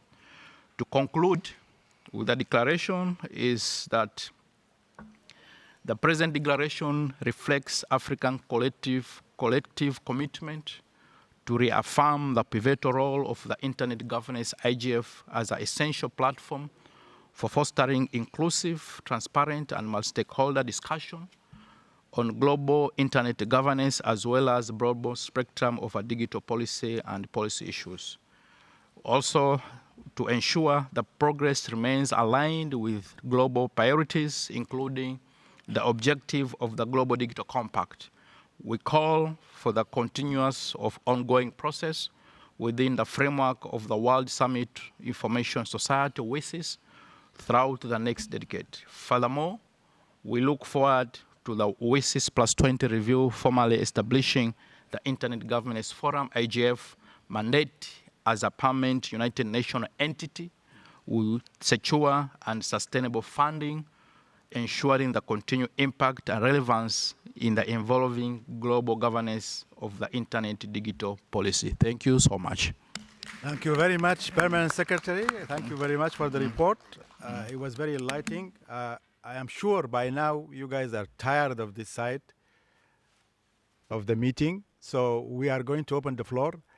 I don't see from far, so if there is a representative from Youth, AfriNIC, AfriSIC, APNIC, and MAG, please, you can take the floor. But let me start also by, I understand the Minister.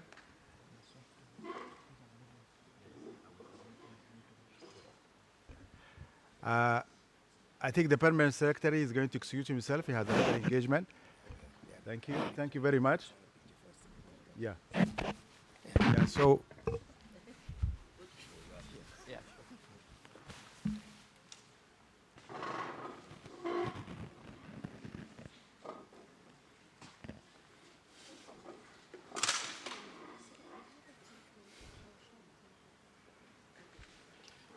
Thank you very much. Let me start by giving the floor. I understand the minister from Gambia want to address the meeting. Okay. Thank you very much. So let's open the floor for intervention, Q&A, remarks, reports from the floor. I think, as I said, this is the essence of this meeting. It's good that we have almost 35 minutes or 36 minutes. So we start for, I think that there is a queue there. We start from Ponslate. Thank you very much, Chair. Ponslate speaking for the record. I would like to know, you talked about this committee being set up to get more countries to adopt the Malabo Convention. If you look at it currently with the 15 countries that have adopted and rectified it, is really very embarrassing. You only have Egypt and Senegal as the big countries there. All the others are small countries: South Africa, Nigeria, Ghana, Kenya. They have not adopted it. So I don't know what Ethiopia, who houses the African Union. I don't know how you are going to do it with this committee, because I believe that to go forward with, when you want to localize cybersecurity initiatives, our own GDPR, which is the Malabo Convention, at least the big countries should be a good example for that, and it has taken time. So I don't know how this committee will do it. Thank you very much. Henriette. Thank you, Adil. Henriette Esserhuisen. I am the organizer, or one of the organizers of the African School on Internet Governance, which is an initiative of the AU, Research ICT Africa, and Association for Progressive Communications. And I just want to share that we had AfriSIG this year. It was the 13th AfriSIG in Tanzania. I cannot thank enough the Ministry of ICT, the Permanent Secretary, Mr. Leo Magomba, his team, and everyone in Tanzania for doing an exceptional job in hosting us, and for giving us so many of their staff to be part of the school and participate in the school.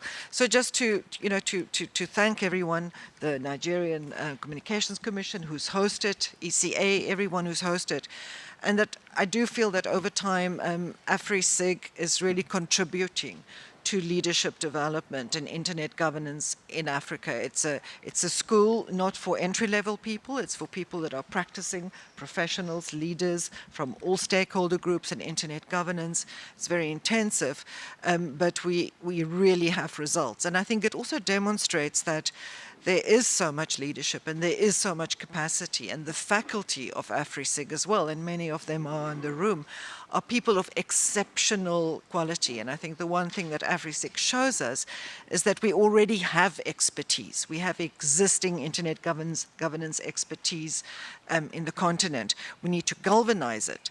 And Adil, I'll just share with you, I won't name the donor, but there was a donor that we had a meeting with recently that referred to AfriSec as the Ivy League among schools of internet governance. So I just want to thank everyone who's always been part of that. Just how many people here have participated in AfriSec over the years? Just put up your hands. So thanks very much to everyone. And then I think just in response to the call you put to us, I think that what we really just have to be cautious about, we have such a spirit of collaboration in Africa and we produce good outputs.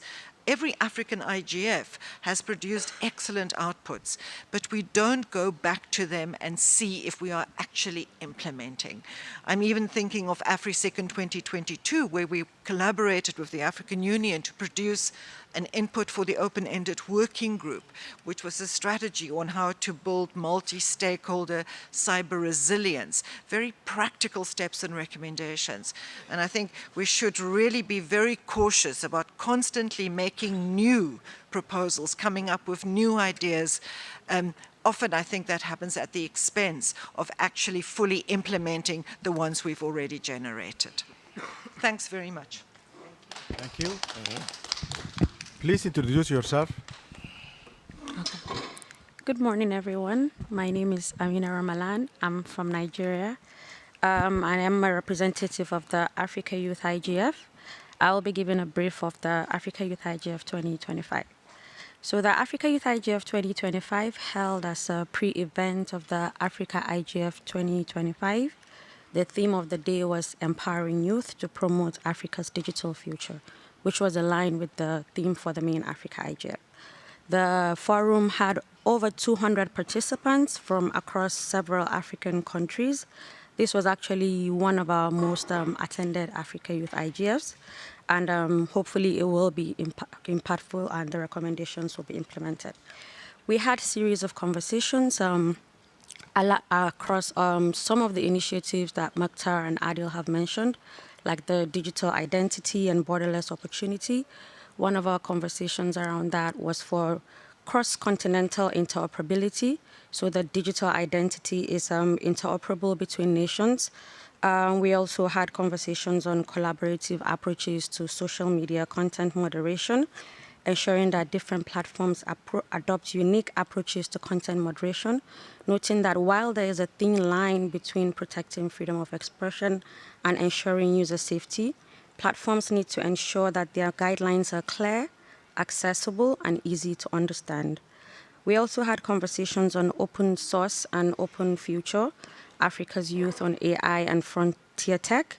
We noted that UNESCO's Open AI Readiness Assessment is being implemented in 50+ African countries. However, there is still a need for investment across the continent within the entire AI value chain from computers to data to talent and policy, because without skilled youth and infrastructure, funding alone will not be effective in developing AI solutions. And lastly, we had an intergenerational dialogue between the youth and parliamentarians. Now, the key of this session was to bring together the architects of the early WC's engagement and the future and the leaders of today. We had conversations around the founding principles of the WC's and engaged in dialogue on how we can chart our way forward as a region and what will be most important for us while the WC's mandate is being reviewed. In conclusion, the Africa Youth IGF provided a platform for young leaders to engage in meaningful dialogue on the role of youth in shaping Africa's digital transformation. Thank you. Thank you very much. I think I have to adjust this. Thanks very much for organizing the forum. I've been away for a while, and so I'm quite impressed with the activity I'm seeing. I thought I'll try to redirect some things and then maybe also post my priorities just so that I'm also included. I like to do a check. There was a mention of domain names, so I like to find out how many of the people here have domain names from African ccTLDs or .africa? Okay, you have some, but notice that it's very small. So redirect to we believing in ourselves and owning the domain name system in Africa. The second thing is there was a mention about Afrinic having financial problems. I think the evidence is that they even have reserves of about $9 million. I do not know many companies in Africa that, apart from operating capital, have reserves of 9 million. So that needs to be the problem we see with Afrinic, our resource management organization, is more about failure of the multi-stakeholder approach, where it's not able to reach consensus, and there are attempts of capture. You know, when participation is low, this process we like so much can easily be captured, and that may be a good study for the researchers and academicians regarding the case of Afrinic. Now, I just want to now throw my priorities.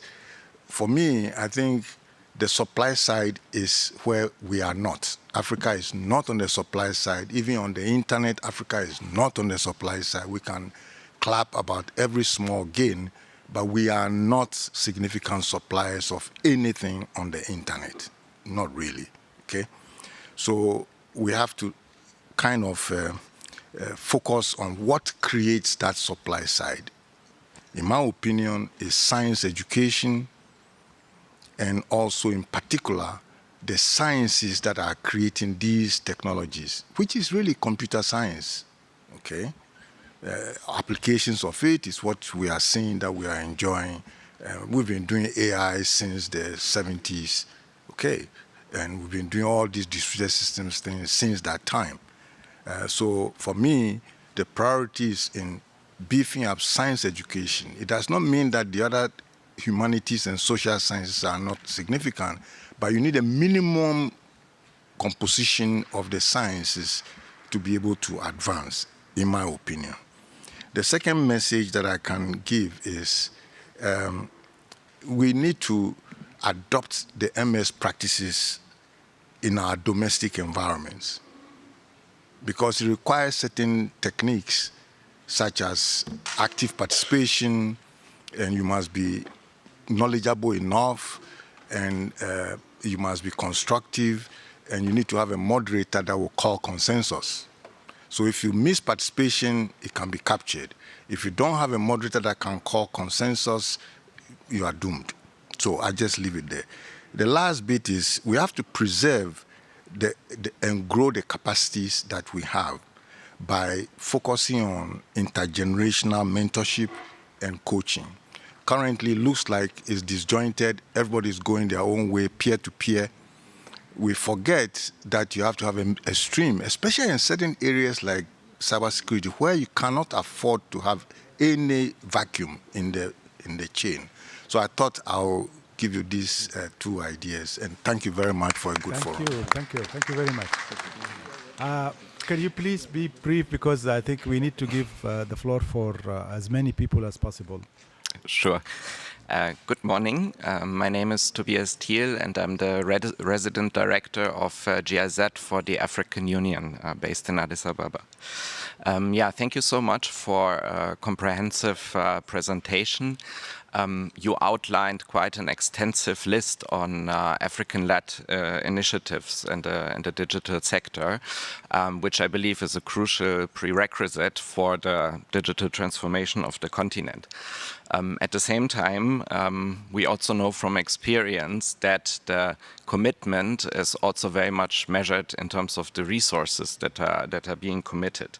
So my question to you would be, given recent reductions in international cooperation budgets, how do you realistically expect this wealth of initiatives to be funded, especially with a view to member state resources, but also private sector? Thank you so much. All right, so from this side. Hello, good morning. Oh, you have also another side? Yeah. Okay, so please go ahead. Okay, thank you. So my name is Jacqueline Jijide, and I'm from Malawi. Actually, I'm ambassador for Pan-African Youth Internet Governance, and as well as the digital inclusion practitioner, and also a member of Malawi Youth IGF.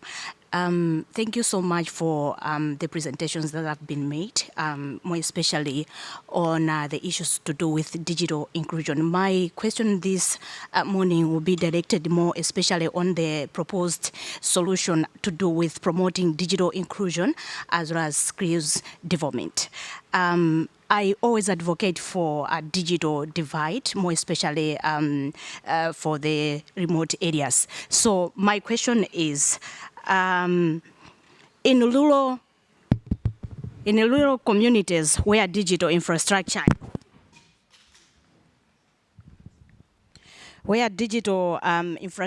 is weak, digital literacy is low, and participation in development programs is limited. How can we rethink our approach to make digital inclusion and skills training more accessible, practical, and embraced by people themselves? Thank you.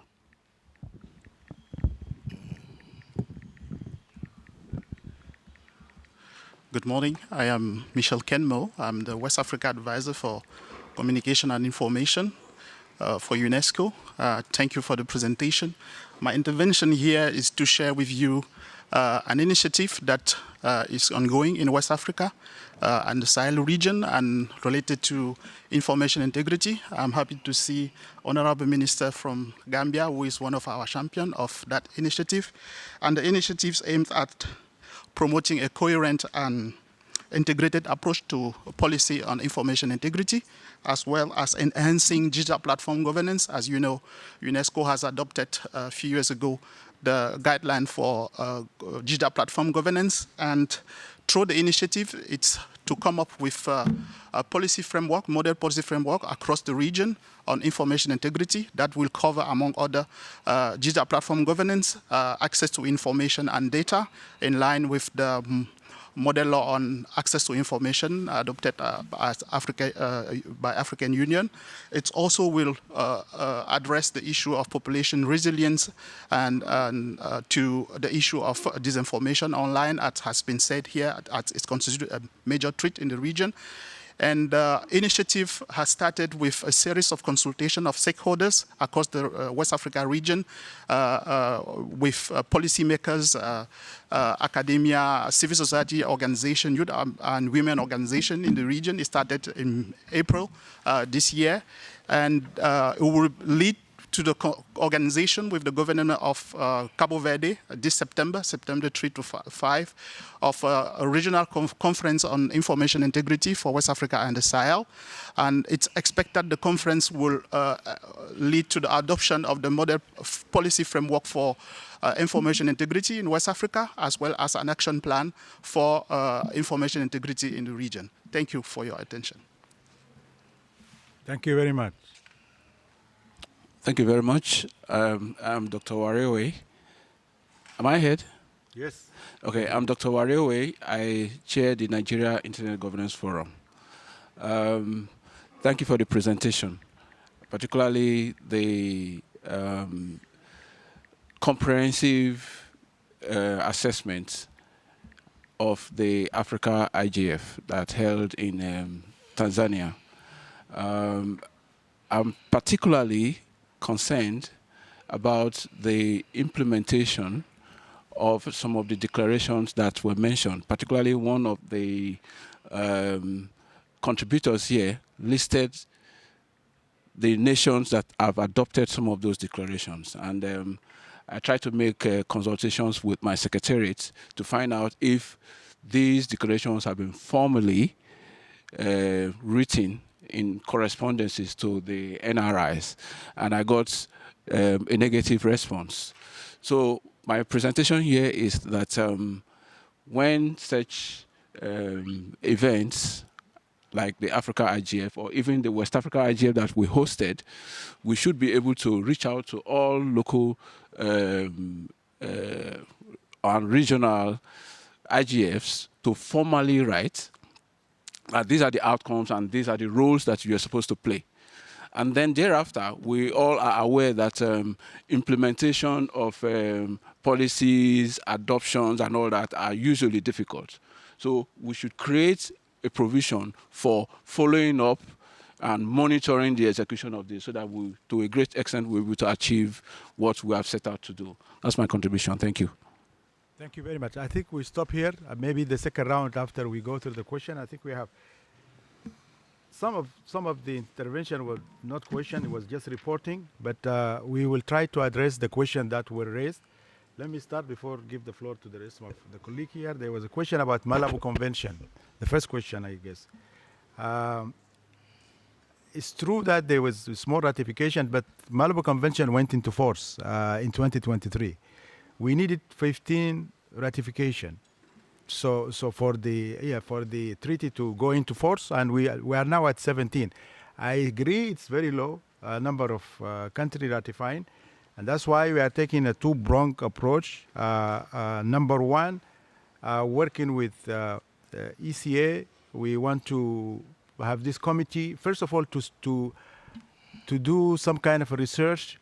Why countries are not ratifying? What are the reasons? What are the challenges? So that we can address those challenges and then go to the country and give them answers. Second approach is to develop model law to explain, because as you mentioned, correctly mentioned, that the Malabo is a very old treaty. It has to be updated. So I think we also did a review report of the Malabo Convention. We suggested some amendment, but unfortunately the countries, they're supposed to champion those amendments, but they have not, so far they have not come forward. But the model laws are, the intent of the model law is to be able to explain and to add more content, because as I said, 2014 is a long time ago in this space. So we are doing model law so that the countries, they can feel more comfortable to after explaining, like for instance, data protection, cybercrime, and all that. So after you explain that in the model law, so the country are going to be more inclined to ratify. So this is with regard to the question. There was a question from the GIZ director about. I will leave some of the question to my colleagues, but I'll try to see the direct question that were addressed to us. There was a question about these initiatives. There are too many initiatives, and with all the politics, geopolitics that is happening now, what are we going to do? Especially with the international partners being a little bit now they are going through a very tough time. It's true. I think the country, they have to step up, the African countries. I think it's good that we have minister with us. They have to step up, not only actually in providing funds, in mobilizing fund and getting the private sector. I think it's important for the private sector to be part of this, because in developed nation, private sector is playing a major role on the digital space. So I think we look forward to the countries to step up in terms of playing a leadership role, not only in providing funds, but also in mobilizing funds through the private sector. I think it's very important that we get the private sector into the equation. There is also, within the African Union Commission, there is also a move to take a levy from the GDP. It's like 0.02% levy from GDP, so that it can go into development. We're still not getting enough number of countries to adopt this approach, but I think if it's adopted, then I think maybe it's going to provide a little bit of relief. But I totally agree that there is a challenge, a huge challenge. Not only Africa is facing, even developing countries now they are facing this challenge. Let me stop here and then pass the mic to my colleague Makhtar, and also the representative from Tanzania. Thank you, Adil. Thank you all for your pertinent question and contribution. Let me start first by Ariette about the implementation of the IGF recommendation. As you know, IGF, it is just an outcome of the wishes. It's just a platform for discussion. Everything happening in IGF, it is not, you don't have any obligation to implement it. It is why in the new reform of IGF, we need to look at this implementation side, because we discuss every year since 19 years on IGF, and nothing is happened about the recommendation. Even when you come to the global IGF, there is no recommendation, just there is a report and the summary of the discussion. In Africa, we try to adopt this, to have a declaration, but you don't make confusion between declaration and resolution. The declaration, it is just commitment. We have the key challenge, and we think we are going to do this, and we commit ourselves. It is why we need to rethink how we can use IGF for sustainable development, how IGF can contribute to bridge the digital divide in the continent and as a continent also. And this ongoing discussion on the expansion of IGF, also how to align IGF with this global digital compact, and which is very important. How we talk about this monitoring evaluation framework, how we can integrate this monitoring evaluation framework under IGF. It is something also we have to take into consideration. I fully agree, IGF provide a platform of discussion where a lot of great idea coming, but the lack, it is the implementation side, but it is the spirit of IGF is a little bit different to WISIS, where we have some target and some resolution, and this is something we try to sort it out this year during the General Assembly in December 2025.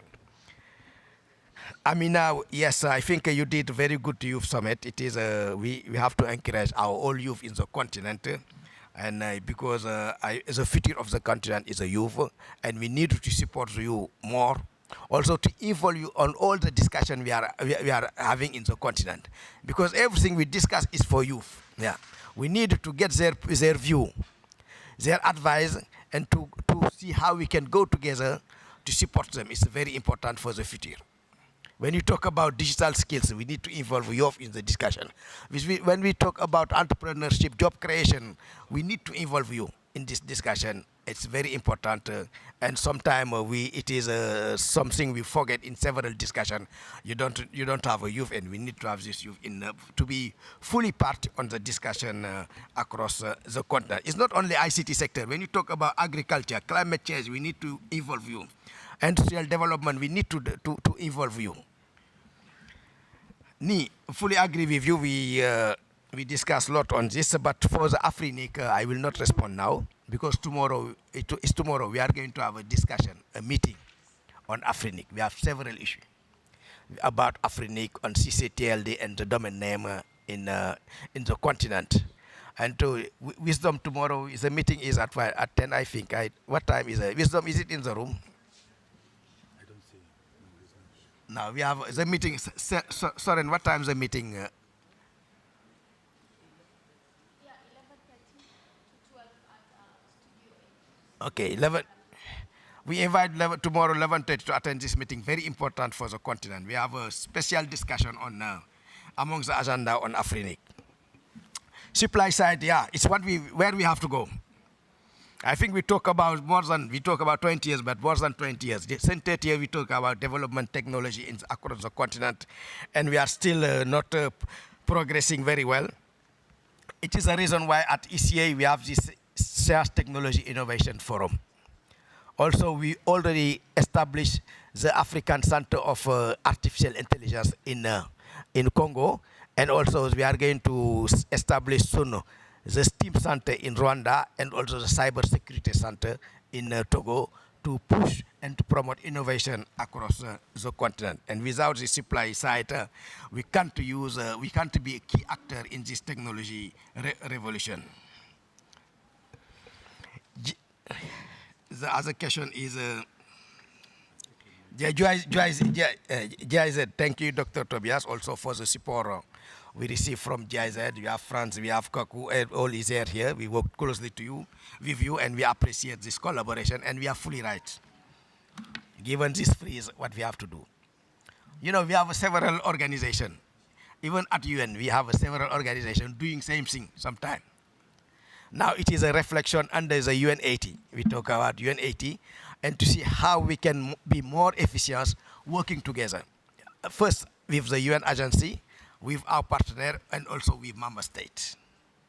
We have seen where we have a duplication, we have to avoid. It is the policy now. If you have two agencies doing the same thing, we are going to merge them. It's clear. With our several partners at the UN, at the continental level, we are going to look at the comparative advantage of each organization. And each organization who has this comparative advantage should lead any project related to each sector. And we have to change the approach of our member state. We need to give them, member state doesn't have a lot of issue on funding. We need to give more advisory service to the member state. It is well. Because some countries, you go there, they told you we don't need money, just we need advisory service. What's happened in as a continent or as a country? How can I adapt my need to be very more efficient? When you talk about digital ID, we can look at the case we developed in in Ethiopia. When you look at digital agriculture, look at what we have done in Botswana to see how we can replicate it in this country. And also we have to involve the member state in the all development support we are doing. It's something very important, and we become will become more efficient. I think this freeze is very important, and also it comes at the right time now. People to think about the new way to support member state and the new way to also to work together and inside also to develop our own expertise in-house. I think it is something we are doing now. We have several working group at the UN 80, and by end of June we are going to have a first proposal for all UN agency, and after we go to member state before we are going to the General Assembly. And also Malawi, how to promote digital inclusion in the rural area. You know, we have several ways to develop this digital inclusion. First, the big issue, it is a usage gap in the continent. You have the network, but you don't have a connectivity. People didn't connect. Why? Because they don't have money to pay, because there is an issue of affordability on the data and also on the device. For data, is easy. We can just look at our policy, taxation policy, and have a good regulation of the sector to reduce the data. We have one tool developed by ECA on the taxation of the ICT sector. This will improve the connectivity in across all the continent, in the rural area, urban area. As a device, we need to have an industry in Africa. How we can work together to develop the device in the continent. And data also, why also this support from GIZ is very important. It is the way to harmonize data, to make data accessible in the continent as a low cost also. Yeah. And this one can help the rural area to be more connected. And also technology. Technology side, I think Ponsele was there. They have a lot of technology adapted to the rural area. Why you put 5G in place where you don't need it? You have several applications, VSAT, satellite, constellation, Wi-Fi. You can use as a technology alternative for this rural area. And also, the other point, it is the Universal Access Fund. In several countries, they have a Universal Access Fund to connect what call is the underserved area, rural area included. But sometimes this innovation, this Universal Fund is not going to support the rural area. It is a political issue. Unfortunately, we have to think about if you want to put a universal fund for ICT, this universal fund should respond to the need of this sector. It's where we can develop also this, promote this inclusion in the rural area. Another one, it is a UNESCO. We fully agree with you. I think it is a good project. Also, in the Internet Governance Forum, we have this declaration. The declaration is posted in the website. Now we are going to make it very official. There is a STC to be organized by African Union by end of October, beginning of November. And we are going to submit this declaration as a WSIS declaration and IGF declaration to the Minister of ICT for adoption. Now, when they adopt it, become a resolution for African to have their common position on WSIS plus 20 and IGF also. And now, at the national level, we are going to see how we can implement and we can report on this next year. Thank you. Thank you. Thank you very much. I think we have time for one intervention. And basically, I think just let me compliment a little bit before I give you the floor. I think this is why now IGF Plus is very important, because I see a lot of question about the recommendation, what happened, implementation, and all that. So IGF Plus is very important, and contribution from people like you, I think, is very important, so that it can be enhanced, it can be strengthening the IGF. And on the inclusion question, I think we need to think more about not connectivity, but solutions. I think we need to think about also community, provide solution to the communities. Like if there is an issue with education, we provide education, but embedded in the solution is connectivity, everything.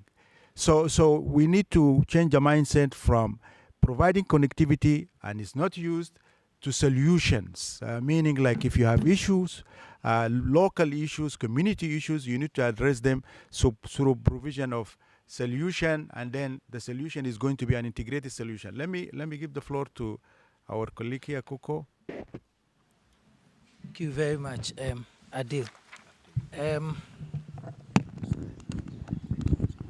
So yesterday, in our session, the point of harmonizing our data policies was made strongly. But what we usually do not talk about is also something that Maktar just mentioned, which is to get the organizations to work together. So I think one area we need to look at is the harmonization of the efforts of the several organizations on the continent that are working on data policies. So you have AUC leading the effort, UNECA is supporting member states, Digital Impact Alliance, Smart Africa. There are several organizations, and I think we need to harmonize this effort, because the challenge I see is this: different organizations work with different policy approaches and policy frameworks.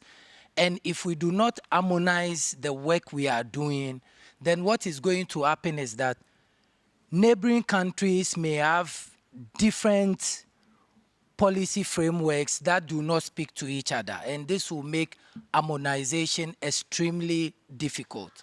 So this is also an area that I think we should look at going forward. Thank you. Thank you very much. I think we are going to be not doing a disservice if you don't give the floor to Surin. Surin has been very instrumental in the African IGF organization. So let's her give the floor for her to say a few words. But I think let's give her a round of applause for the job well done with the organization of the African IGF over the last 2 years. Thank you very much, Ray.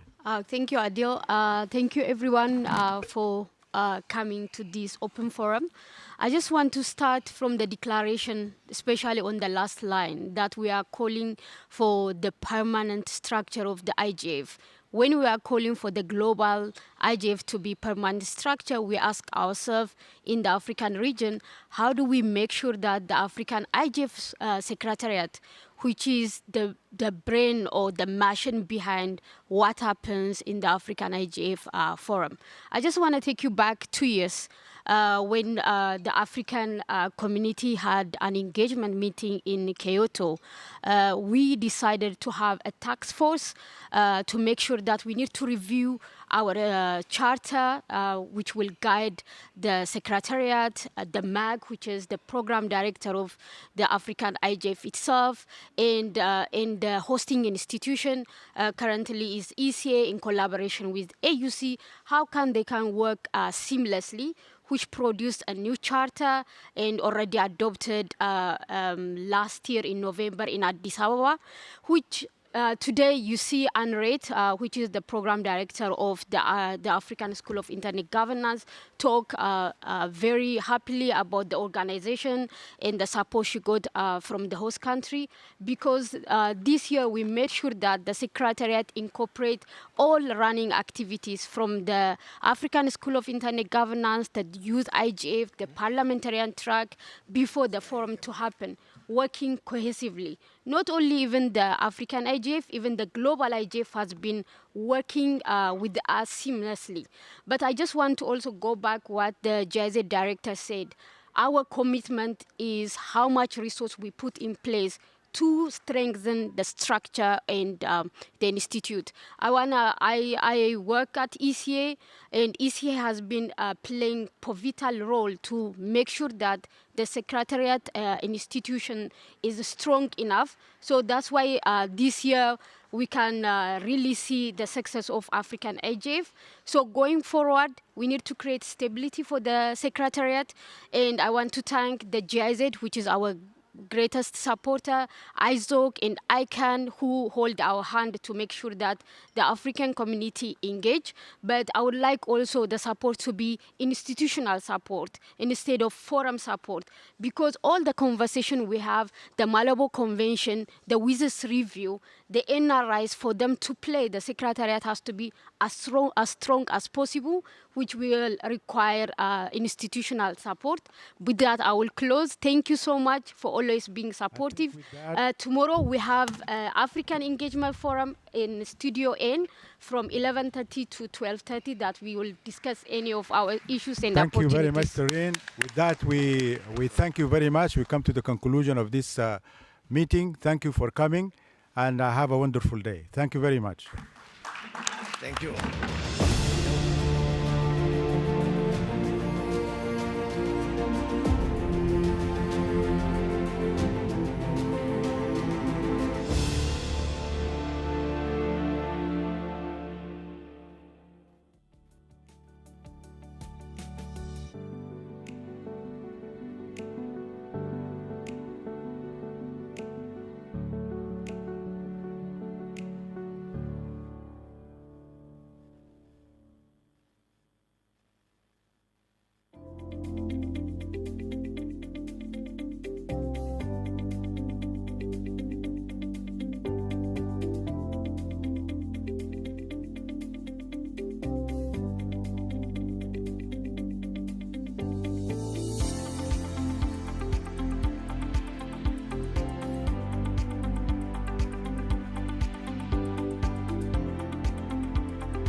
afternoon, everyone.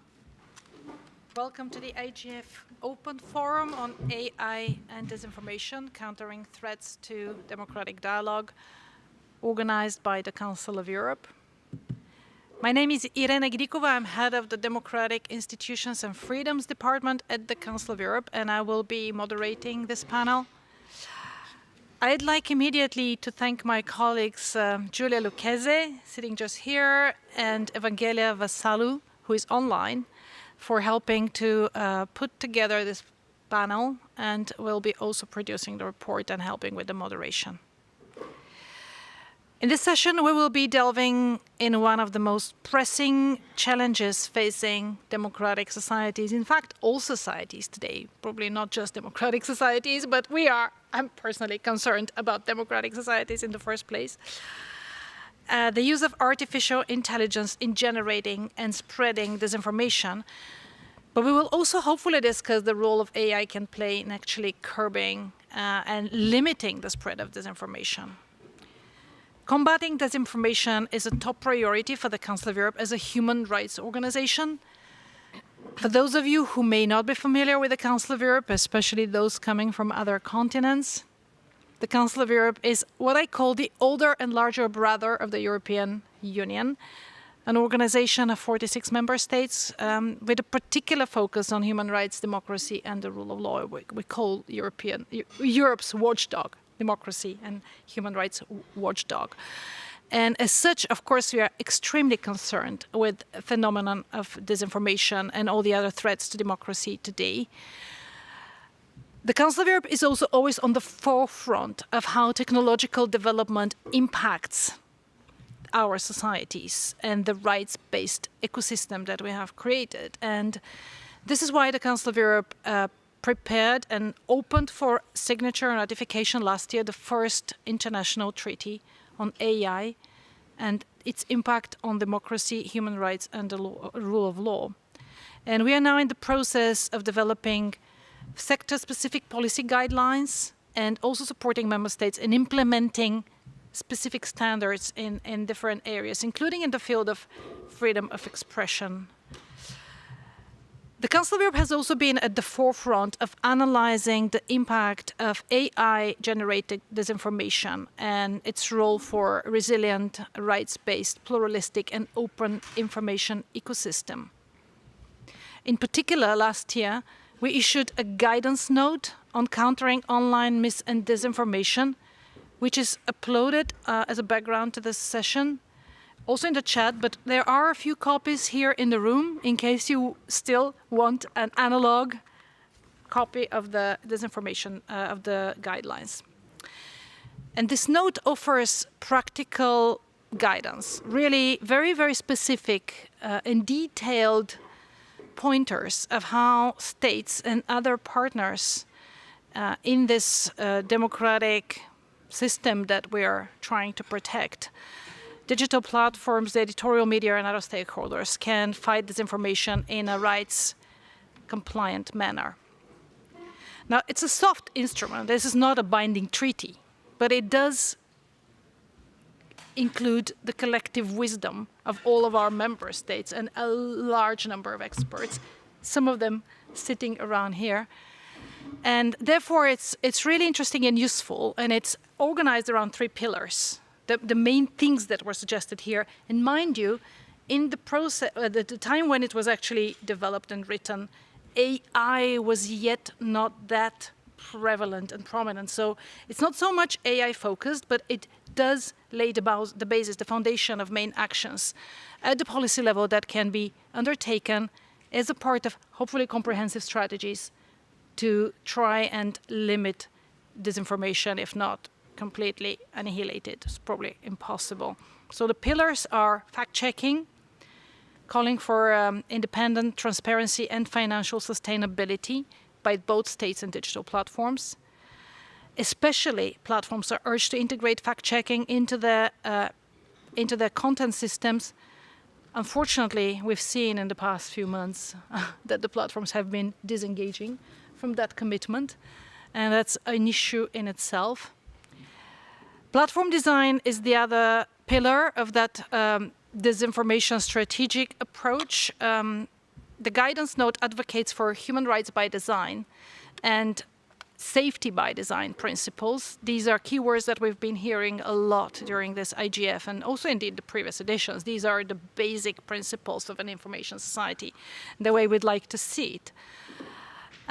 With emphasis on human rights impact assessments and process-focused content moderation. In order to favor nuanced approaches to content moderation and content ranking, preferable to blunt takedown approaches.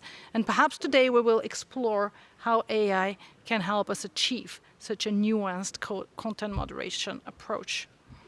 And the third pillar of that guidance note is user empowerment. And I particularly see that user empowerment is becoming more and more prominent as a tool, as a strategy, as a dimension of fighting harmful content, including disinformation. And that includes all kinds of initiatives at local level, community-based, and also collaborations between, say, civil society, platform, media, and users. There are, of course, also technological solutions to empower users, and I'm sure some of our panelists will tell us about them. Now, following this note, we are still working on the role of AI in creating a resilient and fact-based information ecosystem. We're working in particular on applied documents that will be even more specific and more practice-oriented. And we support implementation by states through projects, through field projects that we actually work, in which we work directly with our member states. Just to introduce the panel, and I'll give the floor to our first panelist in a minute, our thinking at the moment, and these are the areas that we really are looking into in some more detail as policy strategies, how to reinforce public service media. Public service media has always been the cornerstone of truth-based and authentic and quality information system, and they are threatened. So we need to find ways of strengthening public service media, but also to enhance the capabilities of the regulatory authorities, their mandates, their independence, to navigate the rapidly evolving digital environment. Another line of thought is how to demonetize the disinformation economy, to cut off the financial incentives and amplify that help to amplify disinformation content. And then indeed, another topic that's been very much on the surface here in Norway, how to enforce regulation, co-regulation, and how to strengthen regulation. There are dissenting voices against regulation. Obviously, we hear them as well. But for the Council of Europe, moving towards stronger regulation for platform design to ensure transparency and public oversight in content moderation and curation is a must. And finally, investing in the resilience of users. We're talking a lot, there's a lot of debate and publications and research about the supply side of this information. How do we ensure that the content produced and visible there is less disinforming or less harmful? But then what about the demand side? And I'm putting this in inverted commas because the demand is not necessarily explicit or willing, but the use of information. What do we do about users, and how do we make sure that they actually make use and demand and go for quality content even when it's there? So our speakers, and in the first place, David Caswell, will tell us what is the state of the art now. How is now AI impacting disinformation, and what can we do about it?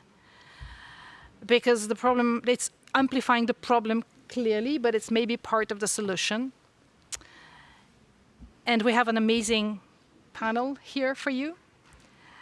Without further ado, I will introduce David, who is a product developer, consultant and researcher of computational and automated forms of journalism. And full disclosure, David is also an expert for the Council of Europe. and he's a member of our expert committee for the guidance note on the implications of generative AI on freedom of expression, which is forthcoming. So keep an eye on the Council of Europe website. You will be informed about it by the end of the year. So David, please share your perspectives about AI and disinformation, challenges, and hopefully some solutions. Certainly, and thank you for the introduction. Yeah, before I start, I just want to make it clear that I'm not an expert on mis and disinformation. My expertise is around AI in news and journalism and kind of civic information. So I focus kind of less on the social media side of things than I do on news. But I think a lot of this applies either way.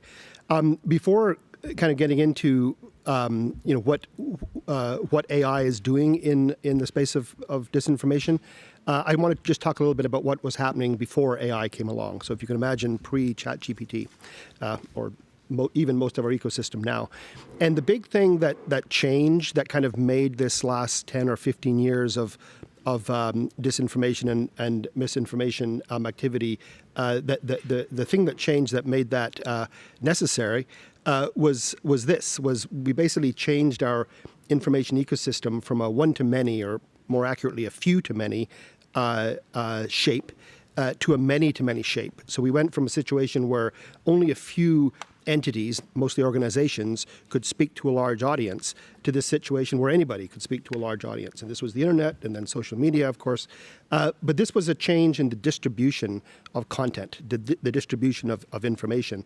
And this is the technical change that caused this cascade of activity over the last 15 years, including around disinformation and misinformation. I think, again, before AI, or generally before AI, it's worth sort of looking at kind of how the response to that era of kind of disinformation, how that went. And I would suggest that it hasn't gone well. I would suggest that there aren't many people on any side of any of the arguments that would suggest that it's been very successful and kind of worked well. Just to kind of go through some of the things that that I think people kind of think about here or perceive. One is that it was generally ineffective. I think there's an issue around scale here, that the scale of communication on the internet, on social media, is such that things like fact-checking and all that provide just a tiny, tiny drop in this vast ocean of information. I think there's a perception that there's a certain alarmism around it. There's a lot of research that's coming out on this with different ways of looking at it. But essentially, the net of it is that the concern around these things seems to be restricted to a relatively small portion of the population. Most people think it's kind of less of an issue. I think there's a sense or a perception that there's a certain self-interest around misinformation and disinformation activities, and that has to do with this overlap with journalism. And so there's a sense that as journalism kind of was diminished and its power reduced in the internet era, that a lot of that activity kind of went over into the misinformation, disinformation space.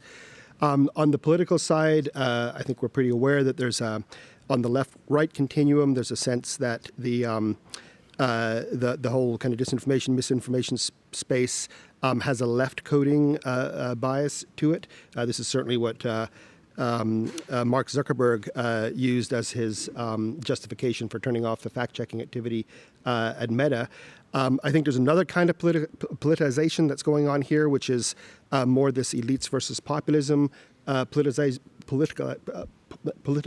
It's easy for me to say. The thing that's happening here, and there's a really good book by Hugo Mercier about this, is that in the elites versus populism dimension, misinformation and disinformation is used as a reason or an excuse or a narrative as to why populism is happening. It's like, misinformation and disinformation is causing this by kind of fooling half the population. So I think that's been an issue. I think there's an issue around most of this being anecdotal. It's and not just anecdotal case by case by case, but anecdotal in terms of the artifacts, focusing on individual artifacts, individual images, individual facts, individual documents, these kind of things, not on systems, not on sort of the processes and the systems that that do this. These are just kind of my views, but I think there's a general perception in a lot of parts of society that this sort of this attempt to put some order on the information environment has not been successful. So let's turn to AI here.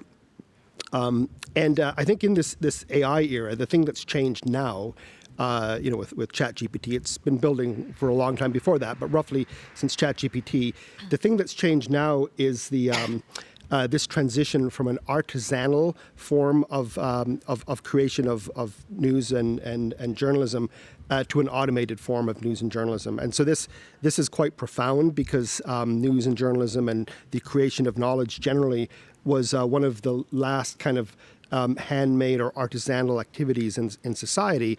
And with AI, we now have tools that can at least partially automate that, which is a new thing for the information ecosystem. And that includes the gathering of news-like information, the processing of it, and especially the creation of experiences of it for consumption. And that's, I think, the fundamental new thing here. In terms of what are these risks that AI poses that are new? There's a lot of them. I think an obvious one is the risk of accelerating this fragmentation of shared narratives. This has been obviously a building issue for the last since the internet came along, basically. But it's important to keep in mind that this is not just a kind of a news or journalism kind of a concern. This is happening in all knowledge-producing activities. It's happening in scientific publishing and academic publishing. It's happening in government intelligence services. It's happening in enterprise knowledge management. The fundamental kind of mechanisms behind this are really kind of broad. I think there's a second risk that's not perceived very, very widely about the ability with AI to extend disinformation beyond individual artifacts like deepfakes or individual facts to entire narratives that extend over many, many different documents and images and videos and media artifacts, and that extend over long periods of time, days or weeks or months or even years.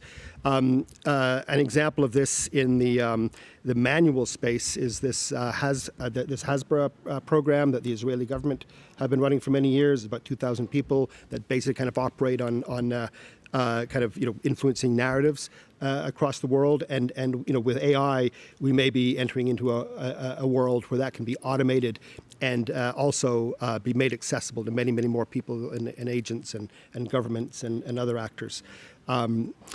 I think there's a major risk that's developing around automated and personalized persuasion at scale.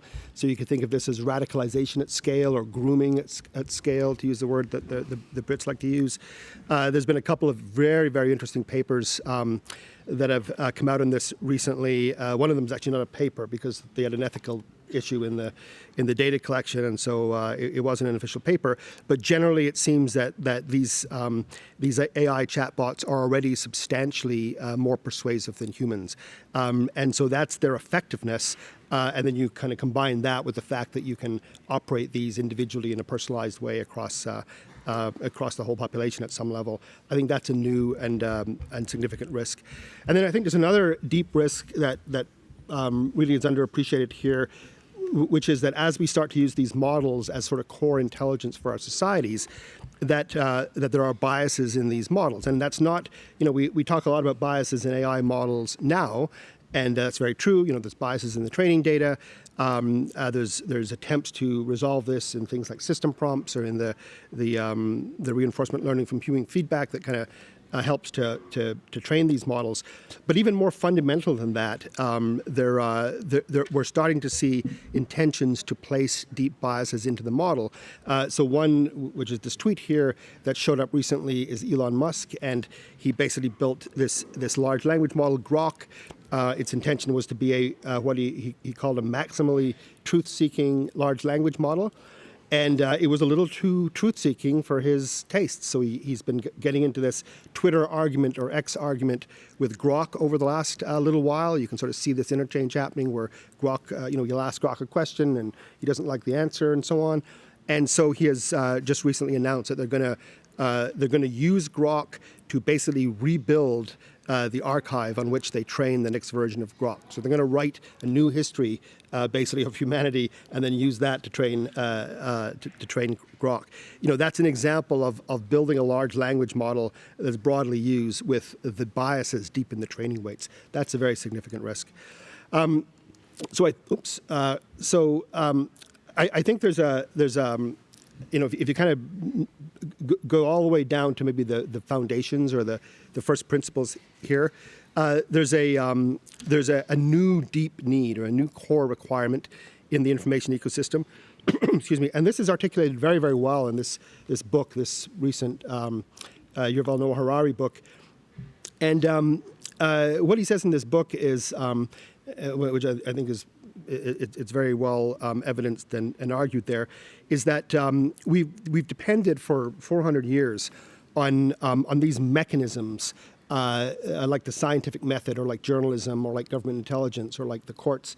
And these mechanisms have two characteristics. They're truth-seeking, and they're also self-correcting. So they have internal biases that move them towards the truth. I think there's actually a third requirement in there that maybe wasn't as apparent until these large language models got going. And this is just a kind of a personal interpretation. I think that our methodology or our mechanisms for things like journalism and civic information, I think they also need to be deterministic rather than probabilistic.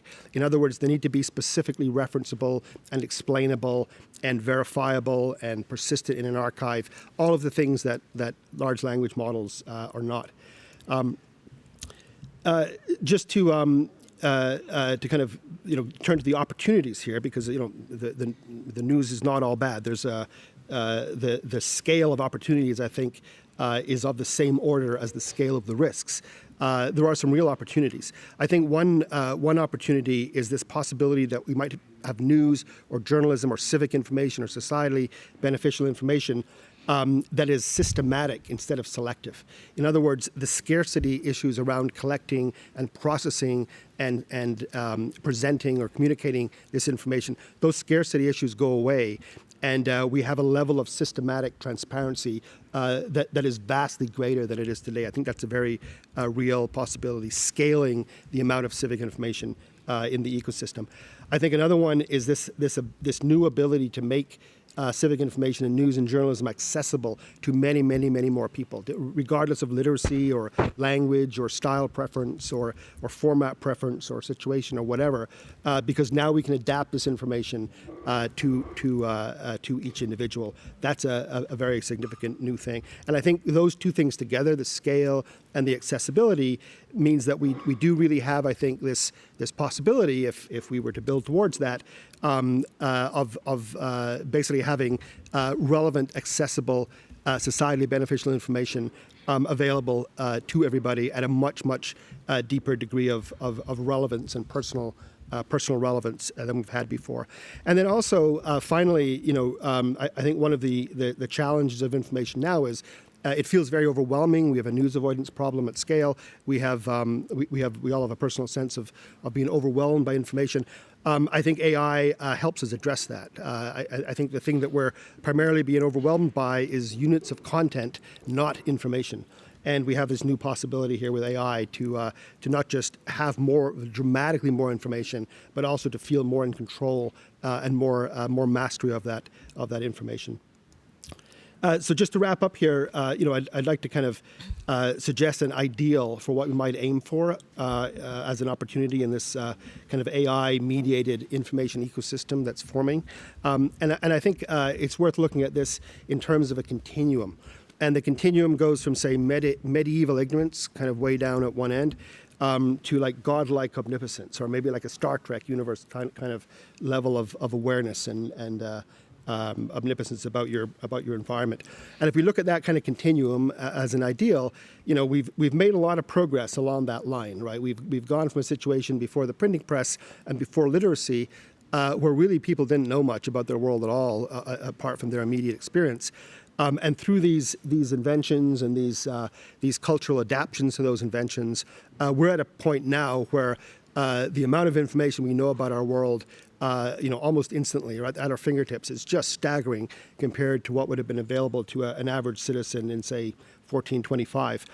But I think there's also no reason to think that we've stopped, that we're at the optimum place on that continuum, that we're at the place where the democratic dialogue is as good as it could ever be, or was recently as good as it could ever be.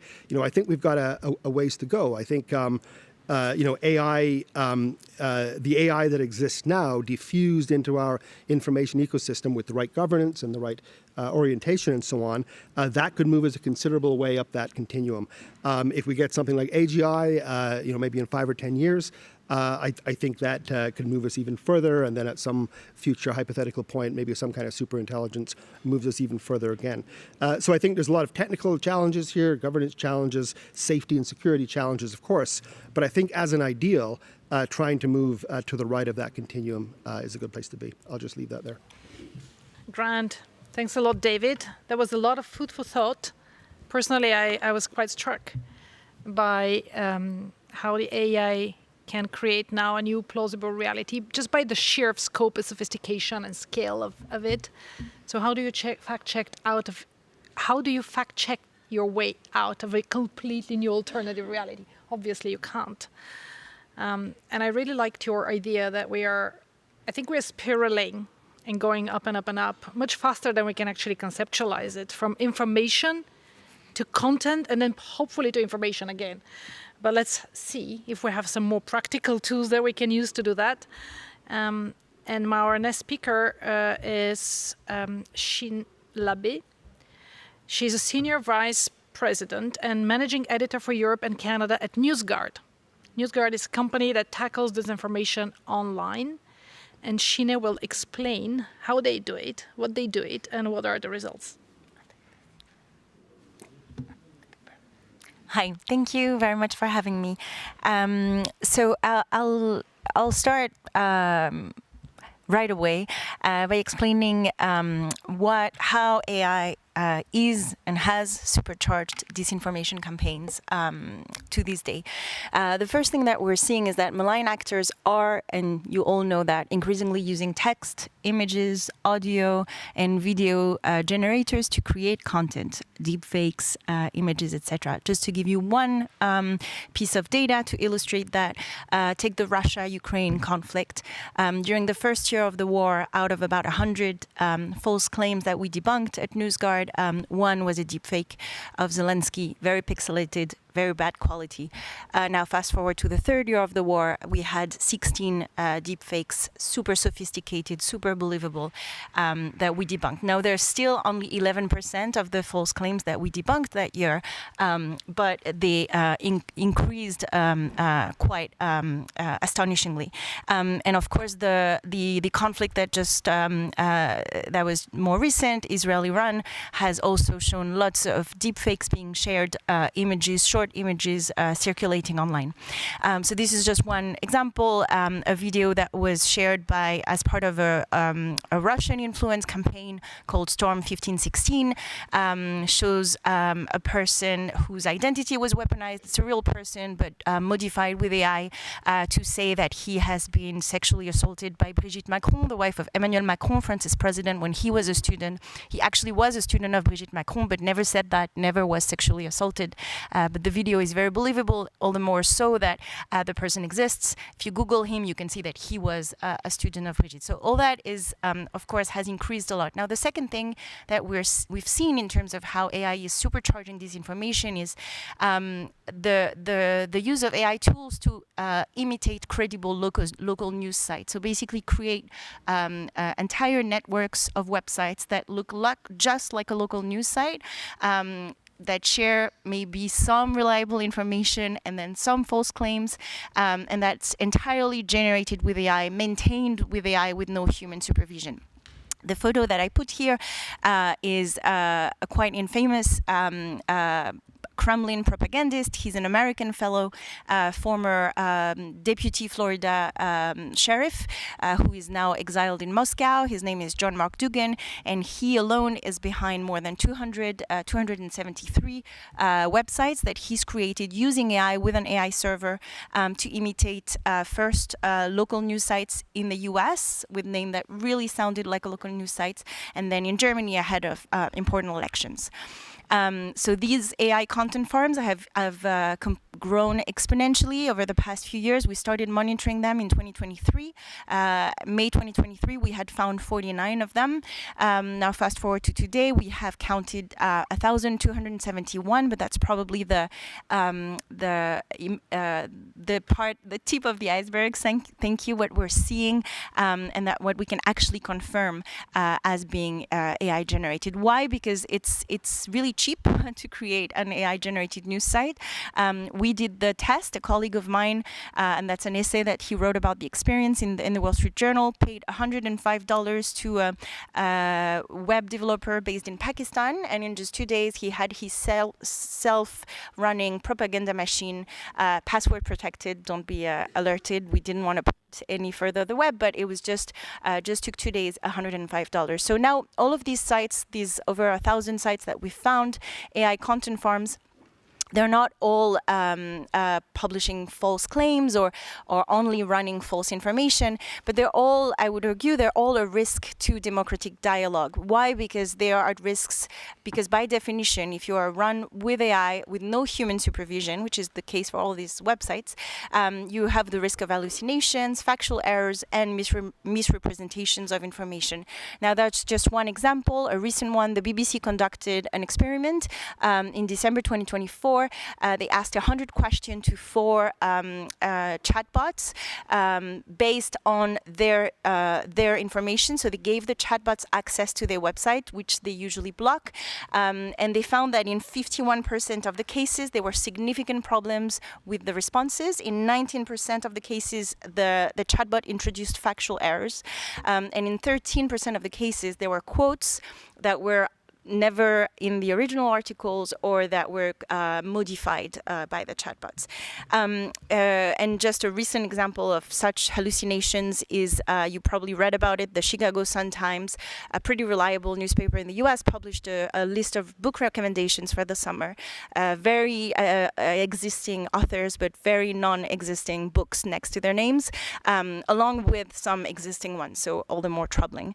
Now just imagine small errors like that, slowly but surely polluting the news that we consume. And I would argue that this is a very concrete threat to democratic dialogue. Now, the third way that AI has supercharged disinformation is that AI chatbots are often repeating disinformation narratives as fact. So what we're seeing is this vicious circle where basically chatbots fail to recognize the fake sites that AI tools have contributed to creating, and they will cite them and present authoritatively information that's actually false. So you have information created by AI, generated, then repeated through those websites and validated by the AI chatbots. The really vicious circle of disinformation. Now, in early 2023, the idea that AI chatbots could be misinformation super spreaders was a hypothetical. We looked at it because it seemed possible, right? But today it's a reality. Chatbots repeatedly fail to recognize false claims, and yet users are turning more and more to them for fact-checking, to ask them questions about the news. So we saw it recently during the LA protests against deportation. This is just a very striking example. There was a photo of a pile of bricks that were circulating online, being presented as a proof, as evidence that the protests were staged, were organized, orchestrated by someone that was putting bricks there to encourage the movement, and that they were not organic. The photo was actually from New Jersey, so it was not in California. But then users online turned to Grok and asked Grok to verify the claim. And even here you have an example example, when a user was pushing back, saying, no, Grok, you're wrong, Grok would repeat the falsehood and insist that, no, it is true. And in recent days, we saw the same thing with a false claim stating that China had sent military cargo planes to Iran that was based on actually misinterpreted flight tracking data. And we're doing that every month now. We're auditing the main chatbots to see how well they resist to repeating false claims. And what we're seeing month to month is that in about 26% of the time, they repeat false claim authoritatively. This is just one example, asking Mistral about a false claims pushed by Russian disinformation sites. And Mistral is not only saying that it is true, but is also citing known disinformation websites as its sources. Now, the problem is not just an English language problem, it's a problem in every languages. We did, before the AI Action Summit in Paris earlier this year, we did a test in 7 languages, and we proved that it was a problem in all languages, and especially prevalent in languages where there's less diversity of the press, so where the language is dominated by state-sponsored narratives. Now, if I just told you that we had put a drug in the open to sell in the commercial world where 26 of the pills out of 100 are poisoned, would you find it okay? And that's the question that we have to ask ourselves when talking about information and AI. And the last thing I want to raise here is that this vulnerability that we are still failing at putting guardrails against is well identified by malign actors. So they know that by pushing Russian narratives, for example, in the case of Russian actors, they can change AI and influence the result to chatbots. So this is a process that's been well identified by a network called the Pravda Network, a network of about 140 sites in more than 40 languages that's basically a laundering machine for Kremlin propaganda, publishing more than 3 million pieces of content a year, and with no audience. The websites have very little followers, very little traffic, but their goal is just to saturate the web results so that chatbots will use their content. And we did an audit, and we found that in 33% of the time, the chatbots would repeat the disinformation from claims from the Pravda network as if it was fact. And we did again the test in May, 2 months later, and it had gone down to 20%. We don't know what mitigation measures were put in place, but pretty much the same. And I'll just end here because I'm running out of time to say that to conclude, basically with generative AI, disinformers can now fund less for more impact. So as David said, they can it's just the scale that is changing dramatically, the automation. And now they can also influence information that is given through AI chatbots through this process of LLM grooming. And I'll just end on a positive note. Yes, AI can help us fight disinformation. So we're using AI for monitoring, for deploying fact checks. We can even use generative AI, as David said, to create, for example, new formats of presenting content, as long as the human is in the loop. But it's hard to foresee a world in which we'll be able to label all false, synthetic disinformation. So that's why I think a very important factor today is also to label and certify credible information and allow users to that way identify credible information. That's what we do at NewsGuard. There's also the Journalism Trust Initiative. Trust My Content is another example, and I think that's a very positive way forward. Thank you, Shin. I think we've entered the era of mistrust. We seemingly cannot trust anymore anyone, not even news sites, which may be fake. And I think this is dangerous, not just for the democratic dialogue, but democracy itself, because when there is such a widespread distrust within society, between individuals, that the democratic institutions collapse, because democracy is ultimately built on trust. Maybe we need public service AI chatbots that are trained on only reliable data, because unfortunately, even efforts to try and defend legitimate media, editorial media, by from stealing basically the content for training data for the chatbots, that left the chatbots going to scrape only the dark corners of the internet and getting only the farms data, so their content became even less trustable. So. Anyway, for the moment, it seems all doom and gloom. I hope you've digested your lunch, because a lot of this is very indigest. let's continue. Our next speaker is Maria Nordstrom, and Maria is PhD head of section Digital Government Division at the Ministry of Finance in Sweden. Maria works on national AI policy at the Government Office of Sweden, as well as with international AI policy.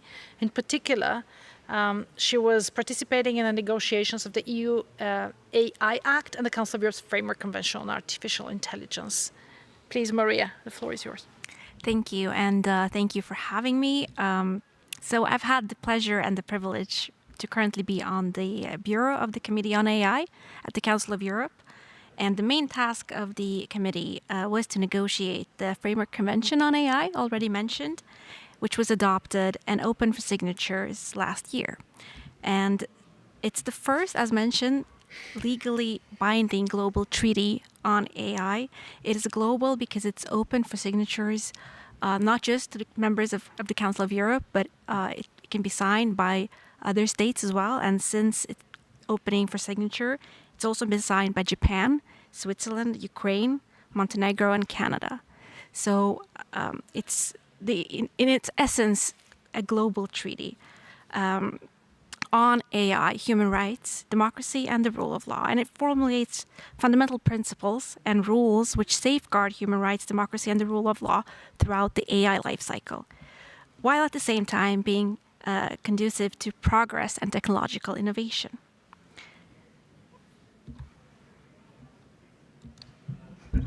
So as we've heard, and as I think we know, AI has the potential to enhance democratic values and improve the integrity of information, but at the same time, valid concerns have been raised.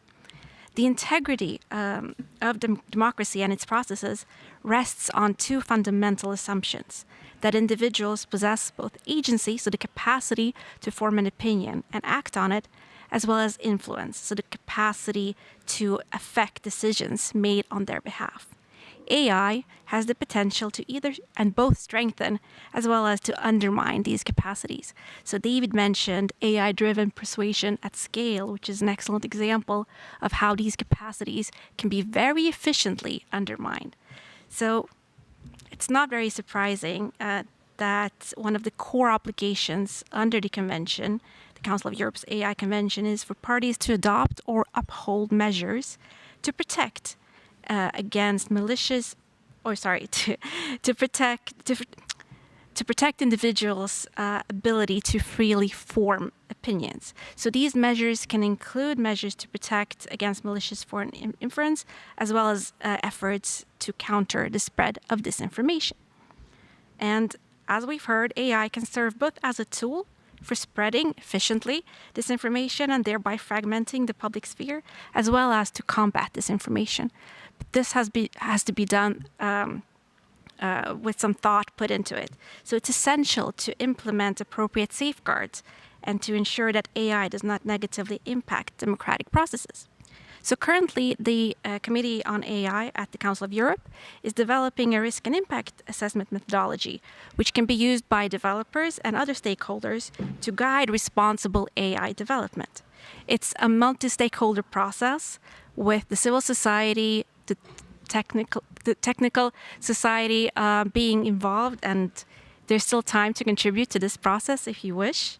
And it's a great example of how we can go from a convention to developing a tool which hopefully will have practical value and can be used by practitioners and policymakers to assess risks with AI systems to democratic processes and to democratic dialogue. Another safeguard that we in Sweden believe is very important is AI literacy. So AI literacy, both understanding what AI is, but also understanding how it can affect this information, is crucial in addressing the challenges posed by the rapid advancement of AI technologies.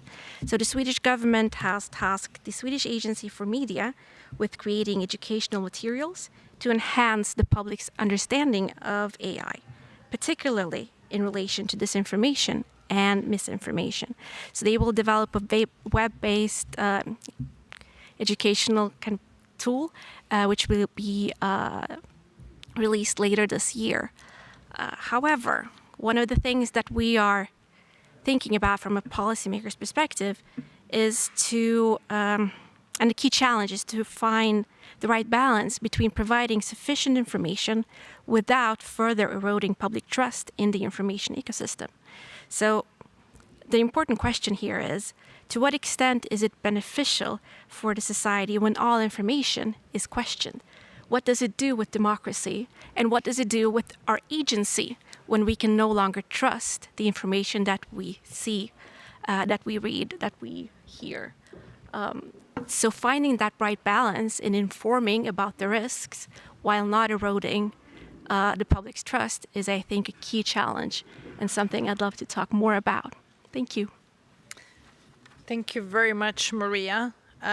Indeed, the AI Treaty of the Council of Europe is really important. It does need to be ratified, though. So I encourage everyone here who has any say or any way of doing advocacy for the signature and ratification of this treaty, do not hesitate to come back to us, to Maria, to our colleagues, to myself, to find out more about it. Our final speaker is Olha Petrev. Olha is artificial intelligence lawyer at the Center for Democracy and the Rule of Law in Ukraine. She's an expert on artificial intelligence and played an active role in the discussion and amending the negotiations of the Framework Convention on Artificial Intelligence of the Council of Europe. Olha, you coming from Ukraine clearly are at first hand observing the challenges that artificial intelligence poses for society amidst the war of aggression. And you also have some ideas about tools that can actually help curb that phenomenon. Can you tell us about it? Yes, thank you. I want to start that in Ukraine, disinformation, it's not just a problem, it's something that we face and solve every day. And we have some steps that we already did to fight with this. And Ukraine, our Ministry of Digital Transformation in Ukraine, we already has created AI strategy and also a roadmap on AI that has bottom-up approach that help us right now to do our first step with companies and with our civil society to fight also against disinformation during the war. And what it means is bottom-up approach in Ukrainian situation. It means that we don't wait for the law to be passed, and we have two parts where first part is consists of recommendation for society, for business, for developers, and also about also other part is methodology of Huderia, self-regulation, and other main steps that help us not to wait for the law. I want to share more information about self-regulation, like a first step before this law. It's like a process when companies come together to create their own code of conduct and to solve the problem when also companies, they don't use AI like in ethical way.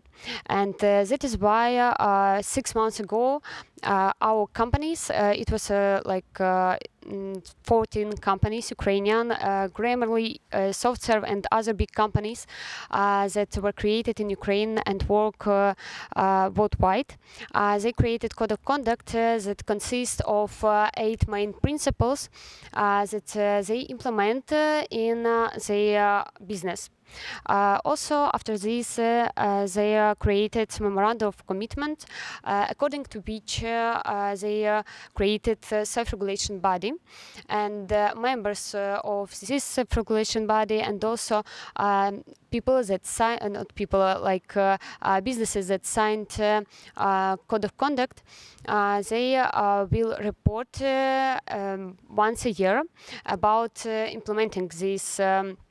These guidelines that are and that are in code of conduct, and as a result, Ukrainian society and other countries that can see how Ukrainian business is working with ethical AI, we can just check this and understand how it's implemented.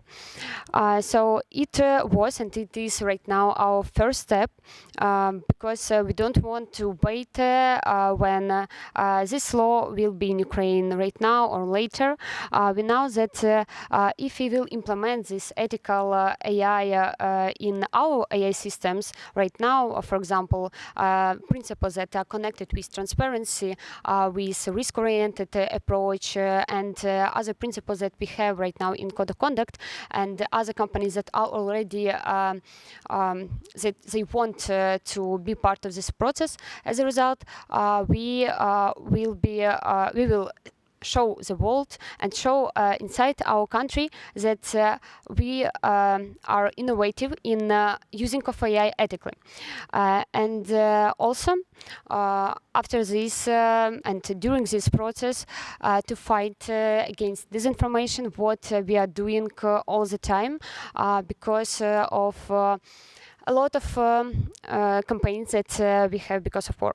And other important side of all of this, what I want to discuss today, tell today, is part of children and AI and disinformation, because children are using AI a lot too. And disinformation is that part that they can spread and they can be also victims of disinformation that are created by using their faces. And we already have this situation in Ukraine. It's campaign, name of which is Matryoshka, and during this campaign, face of Ukrainian refugee girl was used to spread information that she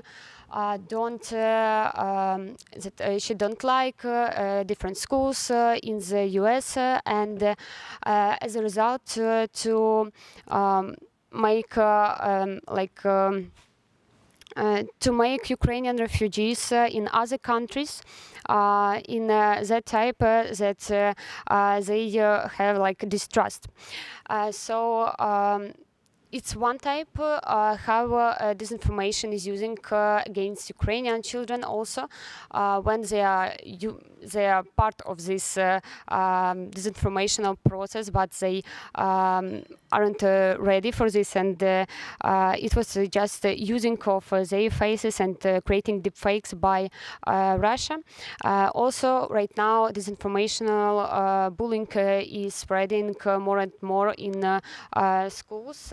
Not only in politics, and what we can do with this, we are working a lot with using AI in educational process with children, and also, for example, UNESCO, they created a lot of programs connected with disinformational process in Ukraine, where we spread to children how to make their critical thinking better, because especially when you are living in a country when every day you face to this a lot of big amount of news that are fakes. You have to make your critical thinking better. So also we now are working on this, that we have not to ban AI from for children. We have to give them knowledge how to help using AI better, and to know how AI works. And right now, strategies against AI, it's against AI disinformation. It's the main our main strategic response to AI disinformation, and also we have to make the children will understand how to resist to different fakes that we have. And when we are talking about this, for example, at my startup Mahaon, we are working on that we help children to develop their critical thinking through not through lectures or not through different moral lessons, but through AI companion that it's easy to understand for children, and as a result, it's better for the education, because we know that if we will not teach children how to understand news and understand AI, somebody else will teach them how to think. And it's not just a parental issue, it's a generation's lost potential. Thank you.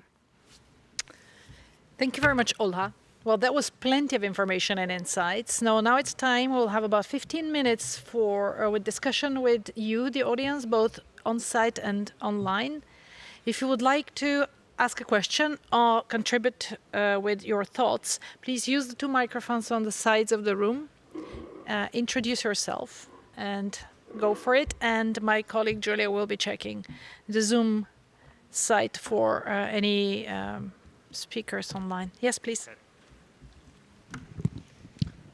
Thank you. My name is Mikko Salo. I'm representing Faktabari, that is digital information literacy service in Finland, and we've been in, let's say, 12 years in the crazy world of information disorders, and with a small actor, we try to focus where it really matters. And I very much subscribe to the educational field. Okay, we might be spoiled perhaps in Finland, but still being able to trust and investing in teachers for a long time. But that, what you said, Olena, and in Ukraine, you know what you're talking about because you are in the face of it. But something that I'd like to specify that at what stage and how do you teach about the AI? Because of course, in the big picture, and this is what we learned when we were lecturing in US, as people tend to take the AI as granted. And I mean, what is the right age?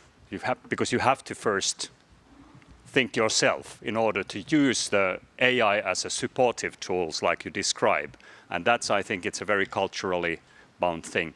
Then a small note to Mr. Campbell, you have very good presentation, but we are working a lot with the fact checkers as well. And just a little bit ringing in my eyes that if you use like a Meta Zuckerberg to say about the left-leaning fact-checking, because what happened was that Zuckerberg completely revised his opinion on fact-checking because of the political tides in US.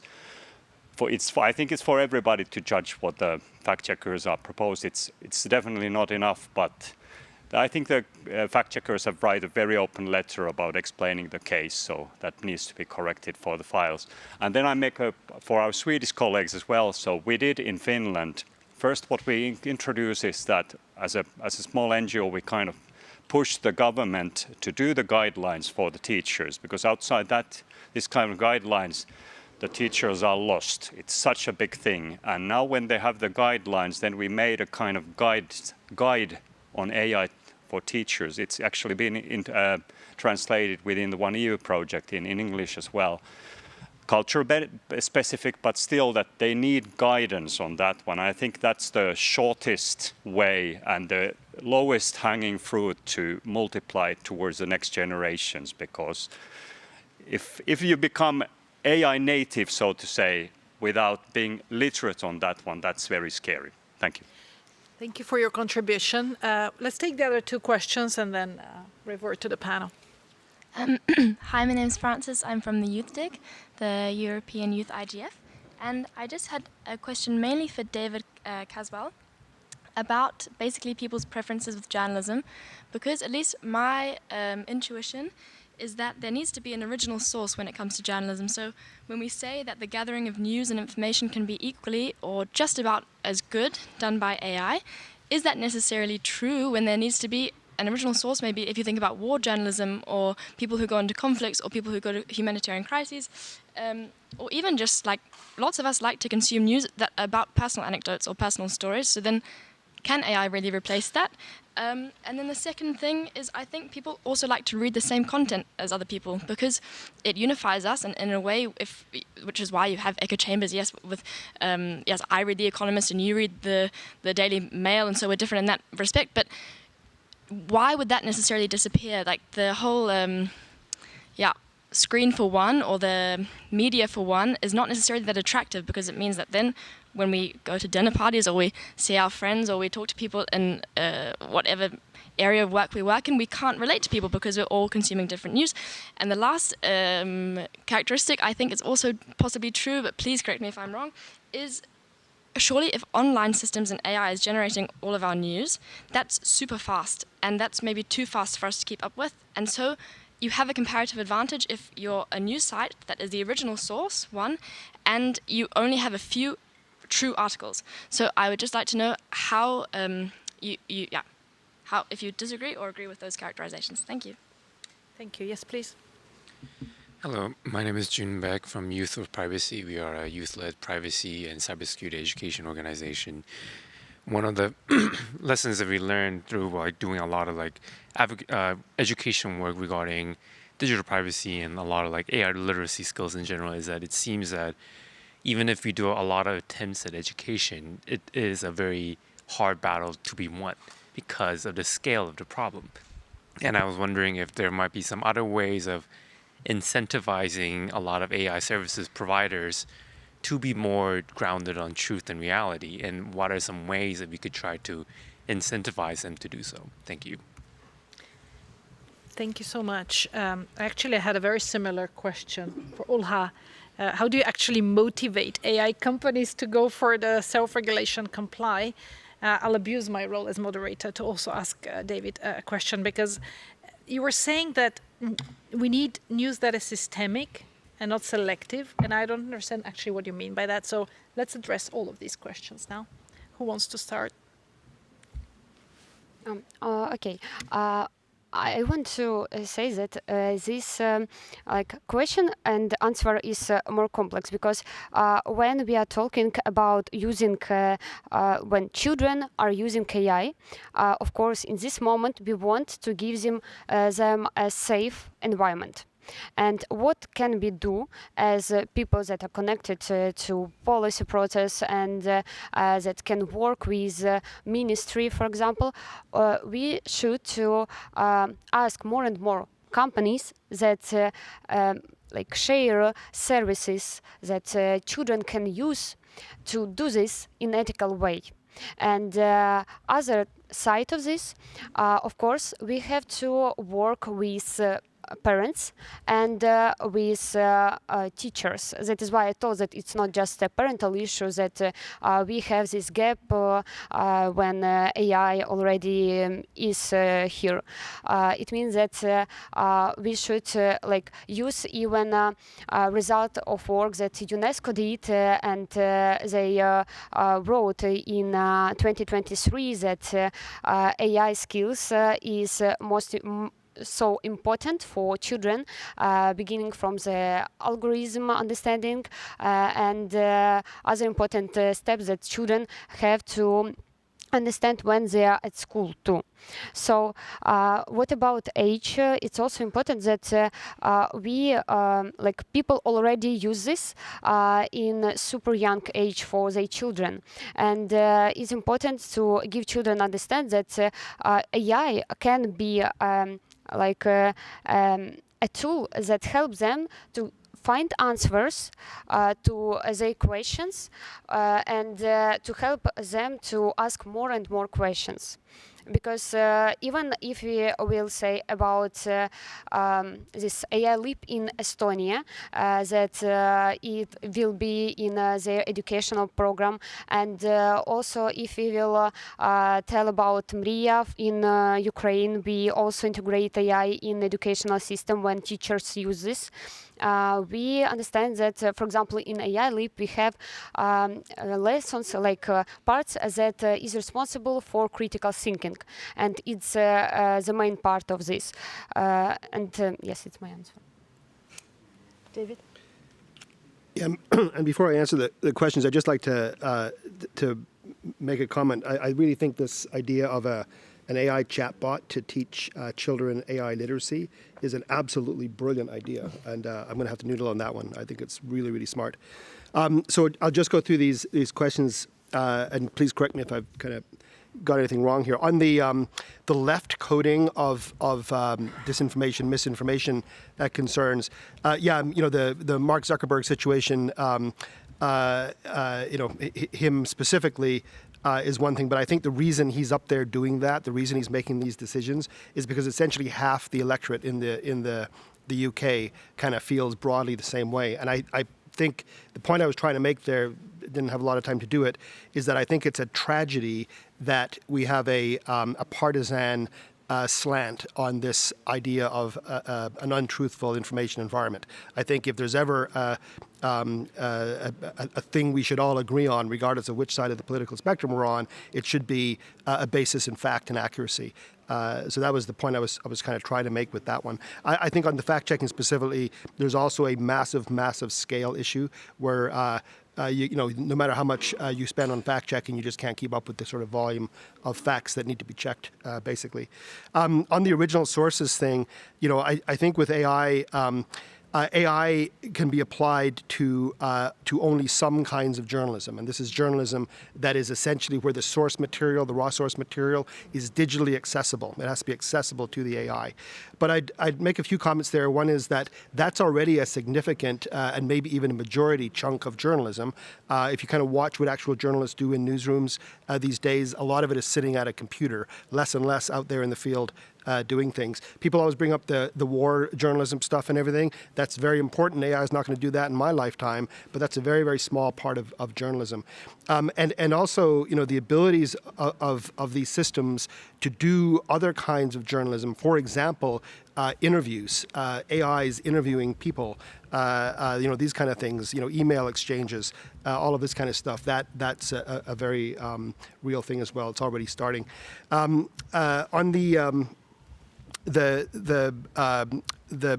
use of publications as part of identity, you know, this idea of a shared, you know, we all, you know, I read The Economist and I'm with people who read The Economist and somebody else reads The Telegraph and so on.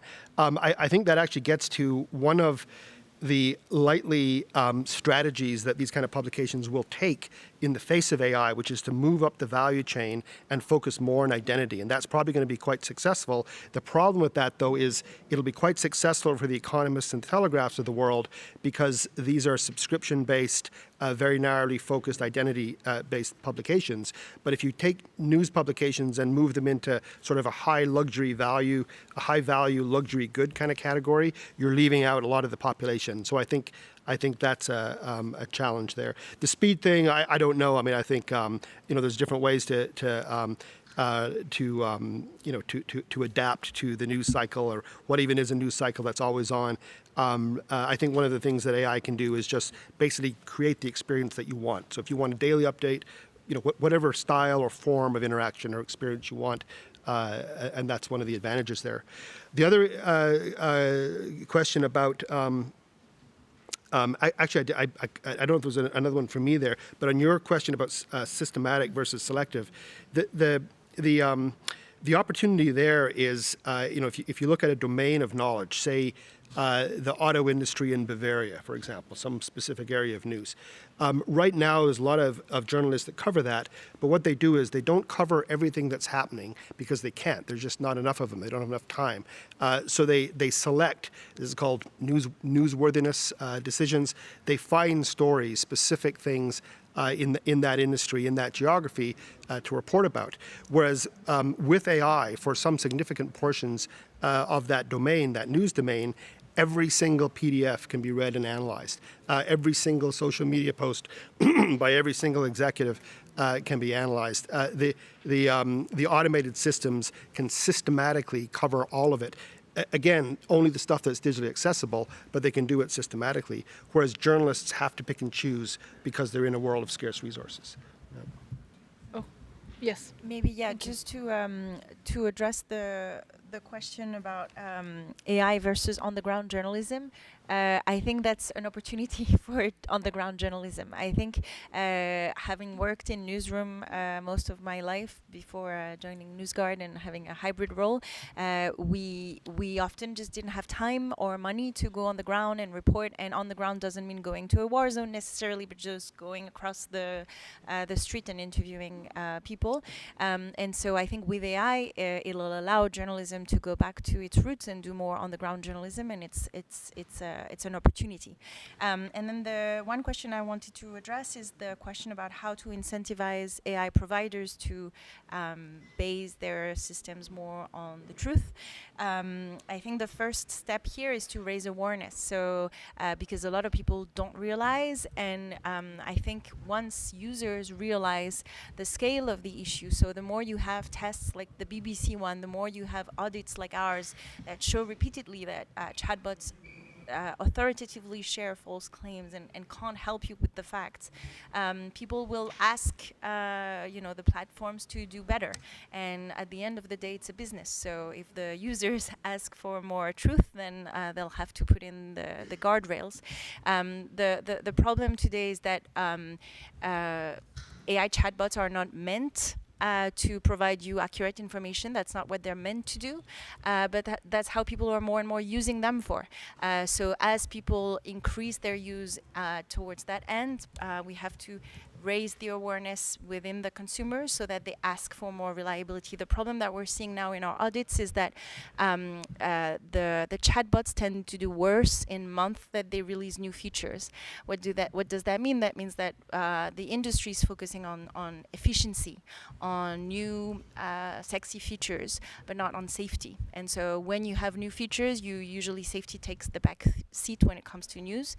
So I think it has to come from the users asking for it. Sorry, if I could just build on that one second. On hallucinations specifically, there are other kinds of errors in AI output other than hallucinations. But on hallucinations specifically, there's a website you can go to, the AI leaderboard, that measures the hallucination rate of different models. And although you have kind of retrenchments in hallucination rates, like the O3 model that was just released from OpenAI, you can see the march over time of these models going from hallucination rates around the 15% range to now I think the top models in the leaderboard are 0.7%. That's an indication of progress. I think it's a lot less spectacular than it looks, and there are other sources of error in AI output beyond hallucinations. Omission is a big one. We are in a transition phase here with these tools, and they will get better. And I just wanted to add. Yes, wait, I know. 2 minutes, so I will give the speakers last word for their concluding. If you want to say something, yeah. These can be my concluding words, I guess, because I just fully agree that these are consumer products, and we can empower the consumers. But at the same time, we are limited to hard law regulation and soft law measures. When it comes to hard law, we have the AI Act in the EU, for example, but it's hard to, by hard law, by regulation, require the truth. I think that's quite difficult to achieve through that particular measure. So when it comes to incentives, I think it's very true that we can empower the consumers and probably help and lower the bar for consumers to understand and compare these products, because ultimately there are various AI systems out there that you can use, and we can help consumers make a conscious choice about which systems they are using. Exactly. Concluding words? I think the one thing I'd like to conclude with is that malign actors are betting on two things. They're betting on one, that will use AI chatbots more and more for information. Now, I think according to the latest digital news report, it's 7% of people in the world that say that they use AI every week for the news, but it's 15% if you take just the under 25, and it's going to grow spectacularly. They're betting that we're not going to put the guardrail. So I think we have to focus on that. Realize that yes, we're going to use AI more and more for that, and put in the guardrails. Thank you. Less than 1 minute, so if you have 3 seconds conclusion or... Yeah, I'd just like to emphasize that it's probably worth paying attention to the difficulties of the last 10 years of misinformation, disinformation response, and not applying those or not sort of continuing those necessarily into the AI era. And I think particularly what that means is a more systems or strategic level focus. And the necessity for that is an ideal. It's a view of what we want our information ecosystem to look like. And we have to have that conversation first, because then we know what we're steering towards.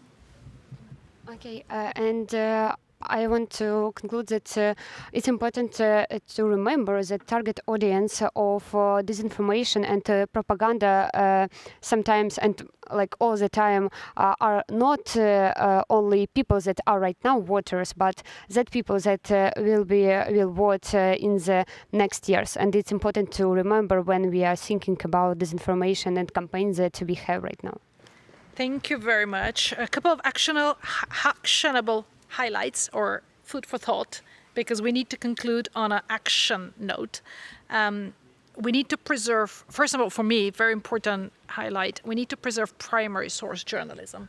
And this is something we at the Council of Europe actually have started talking about, to create a solid basis for AI-based secondary journalism, because without it, it will turn into a really entirely virtual world. We need AI and information literacy, including using chatbots to teach children AI literacy. It's a good idea, but there are many other initiatives out there. Perhaps we need also certification for AI bots, because it's true that organizations like NewsGuard do monitor and alert, but then who knows? I mean, how many people actually are aware? So maybe we need some kind of a point system, like star system, like the users ranking, so that we know how trustable a particular bot is, or even maybe public service bots for trustworthy information. But there can be more ideas. AI is in its infancy, and our understanding of it is even more in the beginning. So let's hope we will together be able to turn AI from a weapon to a force for good. Thank you very much to the panelists, technicians, participants, and everyone else. Thank you.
Hi, everyone.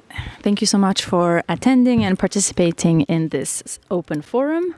My name is Isabel Lois. I'm a senior policy advisor at the Swiss Federal Office of Communications, and I'm also vice chair of the Commission on Science and Technology for Development, or the CSTD.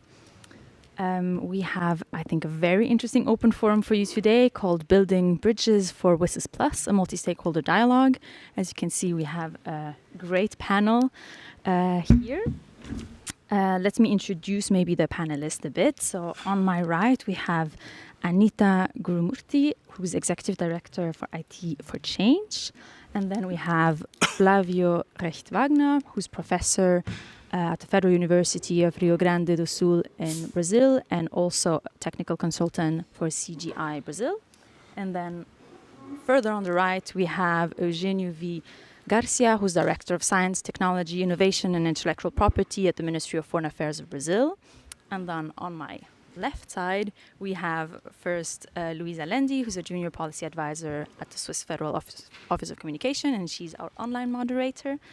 And then we have Juan Fernandez, who's a Senior Advisor at the Ministry of Communications for the Government of Cuba.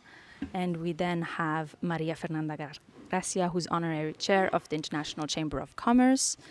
And last but not least, in person, we have Olaf Kolfman, who's working for the Internet Technology Policy and Advocacy at ISOC.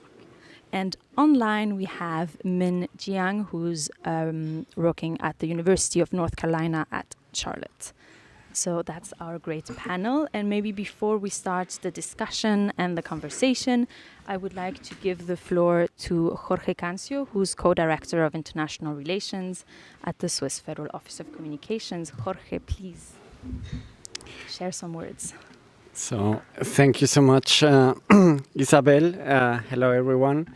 My name is Jorge Cancio from the Swiss government, also working together with Isabel, with Luisa, and also with our colleagues Thomas and Remy, who are here on site at the IGF. I won't be long. Many of you know, we have a non-paper that is advocating for a WSIS Plus, and WSIS framework that is both up to speed for the digital needs of today's world in terms of substance and in terms of how the UN system works together, both internally and with all the interested stakeholders. So we are offering this non-paper as food for thought for the community, and we look forward to a very substantive discussion at today's forum with all the excellent panelists. I think only the IGF can bring together such a diverse group with so many different sensitivities, and we really are very happy to have you here. Thank you so much. Thank you, Jorge, and thank you for sharing a few thoughts on our non-paper. If anyone wants to have a copy or anything, we can always share them with you. And if anyone also wants to sit on the podium, on the panel, please come up and sit here. Don't be shy. I think we can jump in straight into our questions and discussions. We all know what we're talking about. This is not the first session that discusses WSIS and what we want out of it. So I think we will jump right in. I'm going to turn to you, Anita, if that's all right, and maybe ask if you could share some of your thoughts on what specific changes you consider necessary to make the entire WSIS architecture fit for purpose beyond 2025, and how would you implement those changes, and what changes should we make? Maybe you could share a bit on that. Yeah, thank you very much. I first want to compliment the government of Switzerland for having come out with such a thoughtful non-paper paper, and I really gained a lot out of reading it, and also looking at the original WSIS and GDC texts. What I want to say is that we completely agree that the existing action lines in WSIS Tunis are flexible enough to encompass new challenges, and rather than introducing new action lines or deleting existing ones, updates should be made to the current implementation architecture. I think that's a great starting point. And in fact, I can hazard a few hypotheses on how action lines can actually be redefined. For instance, the first one on the role of public governance, authorities and stakeholders could actually be updated to include common standards for digital public goods and emphasize democratic ownership and control and transparency and accountability of digital public infrastructure. Similarly, Action Line 3 on access to information and knowledge could really encompass the need to tackle the risks to democratic integrity, especially because of misinformation, hate speech, etc. The line, which is the fourth, which speaks about capacity building, could actually look at transformative public digital education, what unfortunately goes by the name of digital literacy for algorithmified or algorithmized public life, and so on and so forth. You could actually think about different updations, and we from the Global Digital Justice Forum have a list of this kind of updation. But what is critical, I think, is that the architectural gaps in the first place also arise because of one Achilles heel, which is the absence of, the significance in all these documents around public financing. I think we know that ODA commitments are not being really respected, and therefore WSIS-related financing is in trouble, and therefore there are architectural gaps, and blended financing is not enough. So I think this is something for SDGs implementation related to the WSIS we really have to look at front and center. I also think that a couple more points that I'd like to make, which have resonances in the non-paper, are to do with better linking the review of WSIS and now the GDC tracks and the IGF's annual review track of WSIS and GDC. How will we imagine this is, I think, very important. What will be the identified metrics across WSIS action lines and GDC tracks? How do we hold our governments to account? How do we know what progress is? And how do we define progress from the point of view of inclusion, diversity, equity, etc.? And how can it be better synergized with annual reviews where national reviews will be presented? So finally, I'd also like to say that it's really, really important that in the business of standard setting and going forward, we're talking about AI. We know that many of the action line holders in the WSIS are really busy with sophisticated and committed groups looking at standard setting. But unfortunately, in all of this, developing country civil society and developing country governments are really absent. And I think that that's something we do need to pay attention to. Otherwise, I think going forward from here, we're not going to really have a robust post-WSIS Plus 20 review process. Thank you. Thank you so much, Anita. I think you raised a lot of very important and very specific points that I took well note of. I like how you both gave some ideas on specific action lines where we could do better, and also thinking on how are we calculating progress, how are we celebrating what we have done, what we have achieved, and making sure that that is well recorded. And I will now maybe turn to you, Flavio. Could you share what specific maybe subject matter updates to go further than just the architecture would you believe are essential to make now so that WSIS is truly impactful beyond 2025? How could they be, if needed, integrated into the entire framework? So thank you, Isabel. Thank you for having me in the session and for the question. Yeah, but first of all, let me also, need also congratulate the government of Switzerland for the non-paper, which makes very relevant and timely recommendations for the WSIS Plus 20 review process and for the future of the WSIS architecture and processes. So the WSIS action lines are already very comprehensive, and they cover all aspects of the information society and today's digital transformation.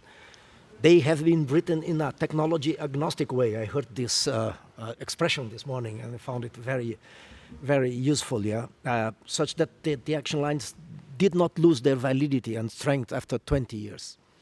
However, of course, issues that were emerging trends in 2005 or even in 2015 during the WSIS Plus 10 review are now a tangible reality and should be emphasized in the WSIS Plus 20 review and in the follow-up of the WSIS processes. So, first of all, meaningful connectivity. This is still a major challenge. Billions remain still offline, particularly in least developed countries and marginalized communities. Many with internet access still face barriers such as affordability, low digital literacy, lack of relevant content and services, for instance, in their native languages. A second issue is the rapid emergence of artificial intelligence everyone is talking about. Its impact, both positive and negative, continues to expand, affecting labor, ethics, the environment, and still deserve careful assessment by the society.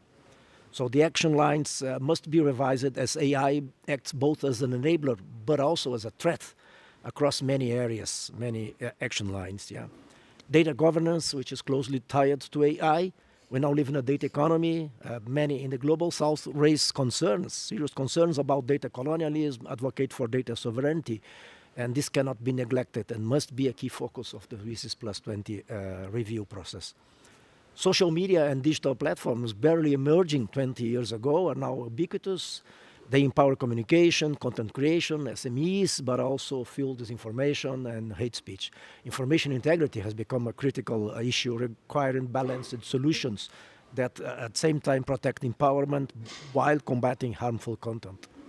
Human rights must be protected online as offline, covering freedom of speech, gender equity, rights of marginalized groups, children's rights, privacy, and more. And this remains one of the most pressing concerns in today's digital world.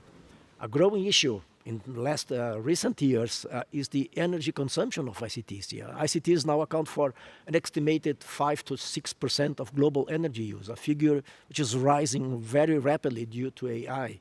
And while action lines emphasize ICT's role in environmental protection, their growing energy impact requires now urgent attention to energy-efficient solutions. Finally, there is increasing demand for digital regulation and legislation. This is a different perspective, to combat disinformation, market concentration, labor disruptions, and more, and also to assert digital sovereignty, which is claimed in many countries, in many jurisdictions. However, as regulation is a matter of national sovereignty, the WSIS Plus 20 review process should promote harmonized legislation that supports digital sovereignty without undermining the full potential of the internet as a globally connected resource. And the final point, the integration of the WSIS action lines with the SDGs must be strengthened. Though already mapped to the SDGs, the digitalization's role in sustainable development needs clearer, actionable connections, especially beyond 2030 and when the SDGs should be revised. So thank you for your attention and look forward to the continuation of this discussion. Thank you, Flavio, for your very comprehensive and very important list of different subject matters that we need to consider now that we're looking for the WSIS review and that we want to implement further this year. Maybe I will take the point to just remind everyone we are many panelists. Everybody's an expert, so you have a lot to say, but try to keep your remarks as short as possible so that we can have a discussion. And I will turn to you, Maria Fernanda. So WSIS has always highlighted the multi-stakeholder participation as a sort of a core principle. What would meaningful inclusion look like in the WSIS Plus 20 review and the implementation after this year, and what is missing today? Thank you, Isabel. It is a pleasure to join you this afternoon, and thank you to the Swiss government. I'm Maria Fernanda Garza, Honorary Chair of the International Chamber of Commerce and member of the leadership panel. Since the WSIS was envisioned in 2005, ICC has been deeply engaged, lending the support of the global business community for a people-centered, inclusive, and development-oriented information society.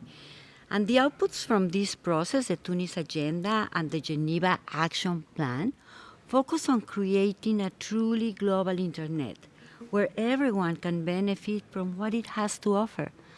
Since 2003, the world around us has been evolving significantly, with new challenges on the governance of the internet, leading to fragmented policy responses that had also been influenced by the evolution of the digital technologies that are based on or go beyond the internet.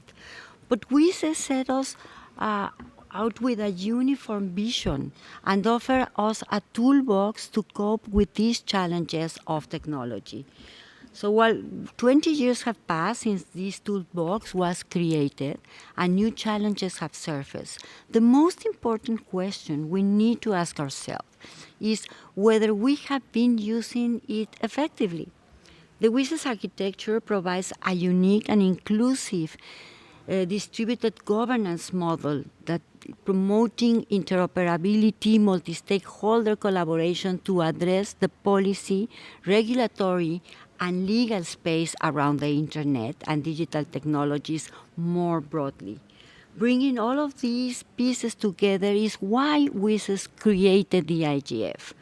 So at less than halfway to the WISES Plus 20 review, we must rethink how to take the existing architecture into the future.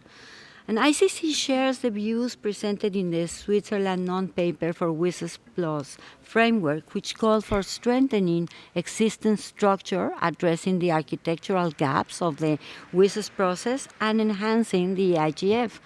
The WISES Plus 20 process must not only take about inclusion, but operationalize it by integrating the implementation of the GDC as part of the WISES Plus 20 outcomes to avoid duplications and resource strain, and by giving the IGF a permanent mandate through sustainable funding.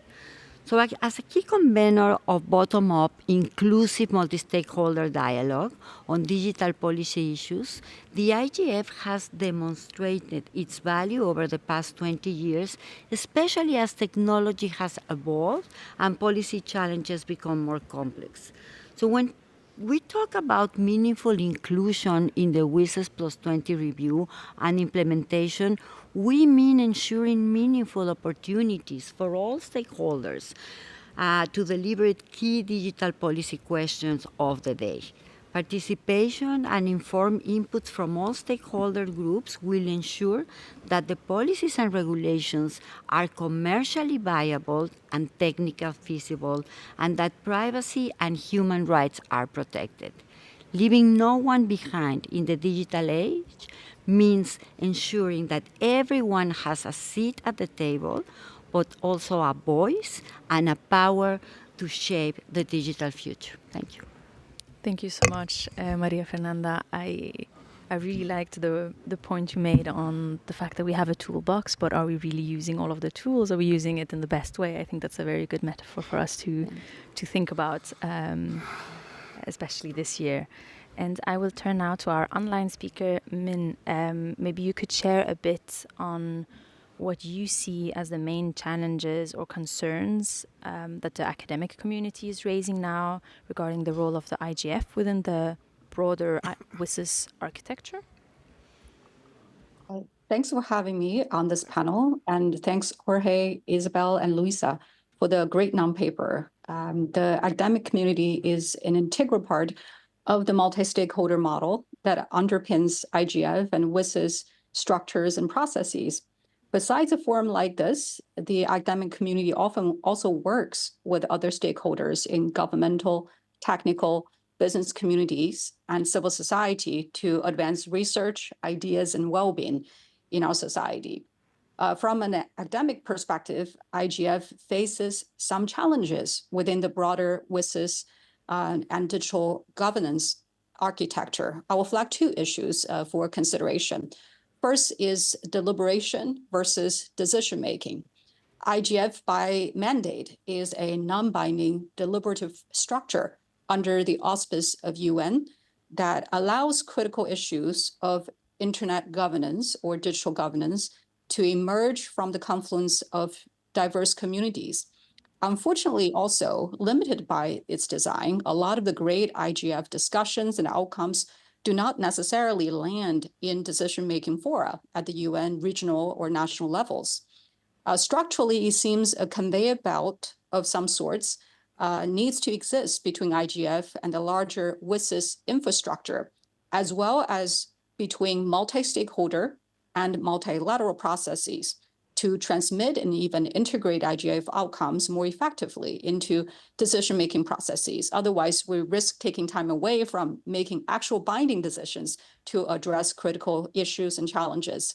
A second related issue is the limited visibility and capacity of IGF in the whole universe of WSIS and digital policy making processes. Without a permanent mandate, IGF is subject to periodical WSIS review. Also, as already mentioned by Maria Fernanda, without sustainable funding, IGF really risks its status as one of the most diverse digital governance fora based on multi-holder principles. Also, with a proliferating number of organizations and processes, now also including GDC, IGF faces a kind of existential question. Many see, GDC's multilateral process and IGF's multi-stakeholder process as complementary rather than antithetical to each other. So there's no reason why the two cannot collaborate under the same UN umbrella to address pressing issues more effectively. Thank you for your attention and look forward to more discussions. Thank you so much, Min. I think you raised many important points on what we're looking for now at the IGF and how we can make it potentially stronger now with the WSIS Plus 20 review. I'm going to turn to you, Juan. There is a growing complexity in this digital governance question. So what form of coordination, roadmap, shared framework, joint mechanisms, or anything in that sort of sense would you see linking the different processes? And I'm particularly thinking about WSIS and GDC, but maybe there's other points you also want to raise. And we also have a slide that we're sharing behind. Thank you, Isabel. First of all, thank the organizer of this panel for having me. And the audience, can you bear with me because I will present 3 slides because, as they say, a picture is worth 1,000 words. So that way I have to speak less and we will have more time to get the interaction with you. That is what is our interest. My first slide is just to motivate. It's taken from the book that's there at the right, Governing AI for Humanity. That, by the way, I recommend the book. But this slide shows 7 processes, not from UN, of course, related with AI, and it makes the list of which countries has participated on them. As you see with the yellow in the bottom, most of the countries and mostly of the South cannot participate in all of them, or even in some of them. So this raises this situation that, because, of course, I agree with the substantive issues that was said by my previous speakers, but in the end, work has to be done, and we have to do it through mechanisms, through something, and we cannot have too many of them, because otherwise it's impossible, especially for developing country, to be in all of them. In that sense, I agree with what is said in the document from the Swiss government, the non-paper paper, and also from what Garza just said, that we can keep, we don't need to reinvent the wheel. We can keep the processes that were established during WSIS, of course, perfecting them now that we have the experience of the years, and are these 4 that are in the screen now. The IGF that we are here now, the CSTD, the WSIS Forum, and also the UN General Assembly. And there's some arrows in the middle that is not there only for the show. Those arrows means that there need to be some institutional linkage and some coordination between them to avoid duplication. In the Swiss document, they go into details. I'm not going to get into the details. You can check it in the document. They mention UNGIS, the United Nations Group of Information Society, that groups all the agencies in the US. But I just told the Undersecretary General that was in another meeting that beyond that we need to have a more fluid, substantive linkages and liaisons between all of this. And just to finish the last slide, I will just briefly, of course, I open to question and to, if you want me to go into more details, but just quickly to say why the essence of those four mechanisms. Of course, first we have the IGF. And I put them first not by chance, because the IGF is an agenda setter. It's where from bottom up, from the national and regional IGF, problems are presented. Problems that sometimes, and many times, they're not heard at the global level. So it's a natural channel to channel, by the way, to channel those problems to the UN at large and to the international community at large. As Vint Cerf says in the previous IGF, in one of his interventions, he said, IGF may not be the place to solve the problem, but it's certainly the place to frame the problems. So that's a very important contribution of IGF, and of course, because it's all the stakeholders, policy dialogue, and it's part of the mandate. That does not have to be changed. There's some perfection that can be done, but okay. Then we have the Commission of Science and Technology for Development. This may sound controversial for somebody, but we need an intergovernmental space. Actually, it's happening in the CSTD, and it has the mandate of the yearly review of the outcomes of WSIS. We need that. Somebody's still calling, the enhanced cooperation. If you want, I know the story very well. I was there in Tunis when all that discussion came out, but maybe that's for another time. We don't have time here. But we need an intergovernmental space.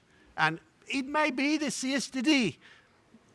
For instance, in CSTD was decided last year to create a group for the analysis of data governance because it's important. So maybe next year they say we will need a group for the analysis of, I don't know, AI governance or blockchain governance, whatever. We need a place where governments can also channel their own concerns and take decisions. Of course, we have the WSIS Forum. The WSIS Forum, the mandate, original mandate, is to have the accountability of the moderator, facilitator of the action lines and to review the action lines. And here I underline the word action, because in some other forum, here in the IGF policy dialogue, in CSTD, we take decisions, but that has to be translated into actions. And I am saying that all these processes can be clearinghouse.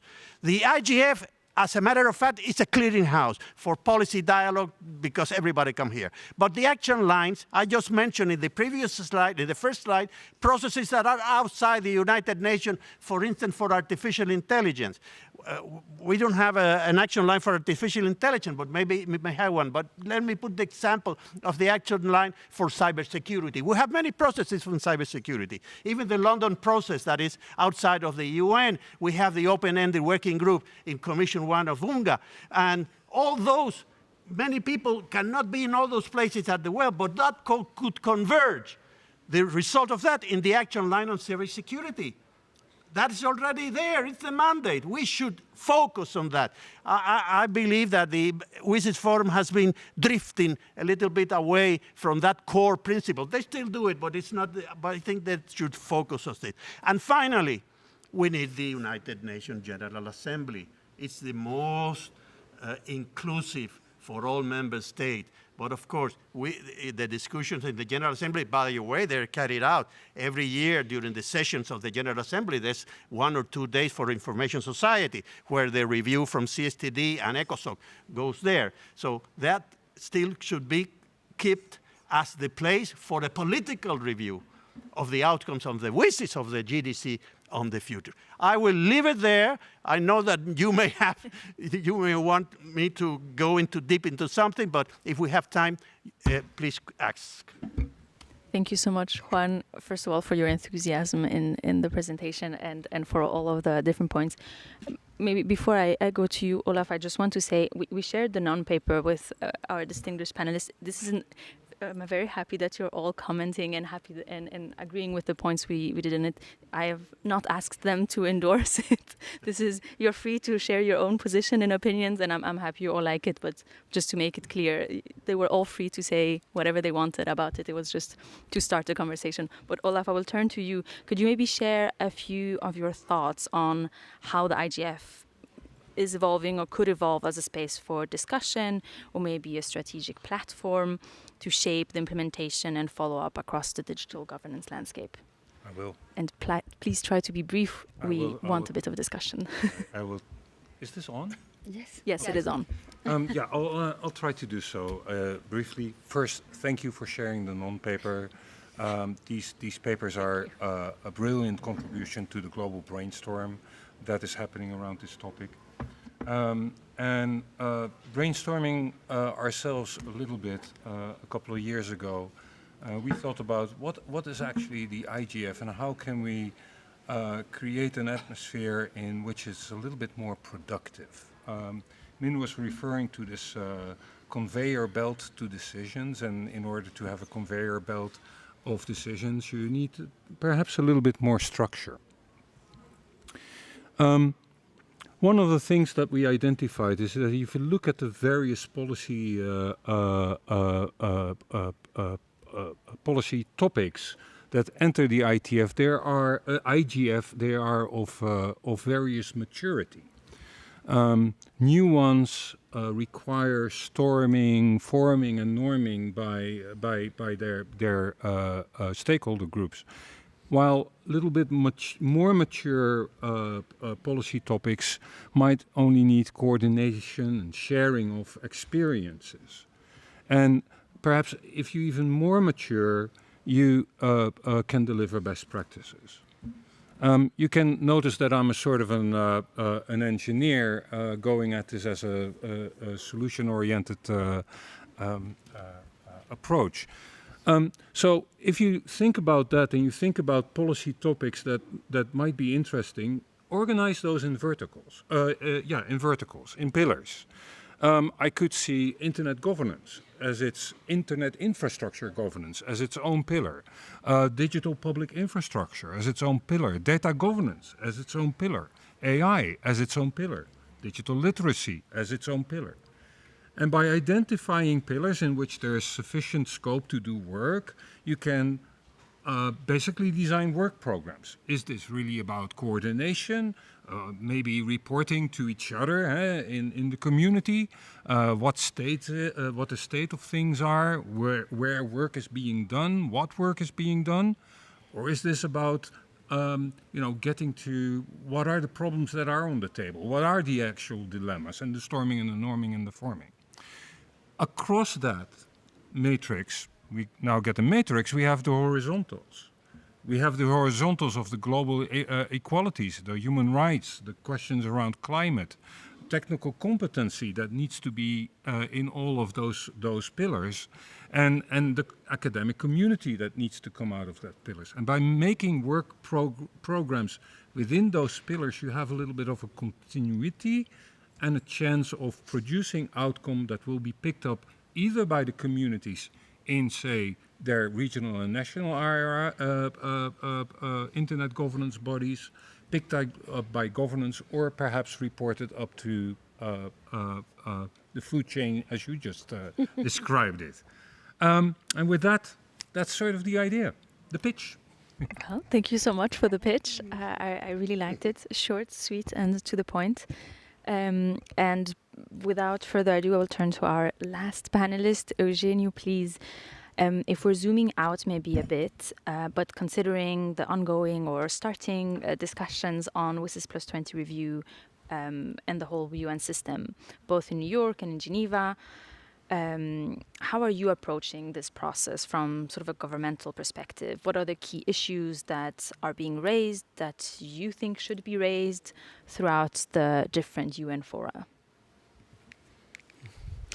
Thank you for the invitation to join this panel. I'm glad to be here. I think you know that the internet in Brazil is based on a multi-stakeholder model. the Internet Steering Committee, also known as CGI, which I think most of you are familiar with what we have been doing. We are now celebrating 30 years of this Internet Steering Committee. And you also might be familiar with the São Paulo multi-stakeholder guidelines that were adopted last year during the Net Mundial Plus 10. And this is the foundation of our position. And I want to congratulate Switzerland for the non-paper. I fully recommend those in the audience to read this non-paper as food for thought, because it has some interesting ideas. One of them, for example, a joint implementation roadmap, because we always talk about avoiding duplication of efforts, avoiding creating new platforms, and it would perhaps make no sense that we have two different tracks dealing with the same subject matter. So we have the WSIS plus 20 and also have the Global Digital Compact, the GDC. So the challenge is how can we integrate both processes? And in terms of negotiations in New York, you have probably read the Elements paper by the co-facilitators of the WSIS process. Our assessment is that they have tried to make a comprehensive document highlighting the benefits of technology, but also the risks associated with digital technologies.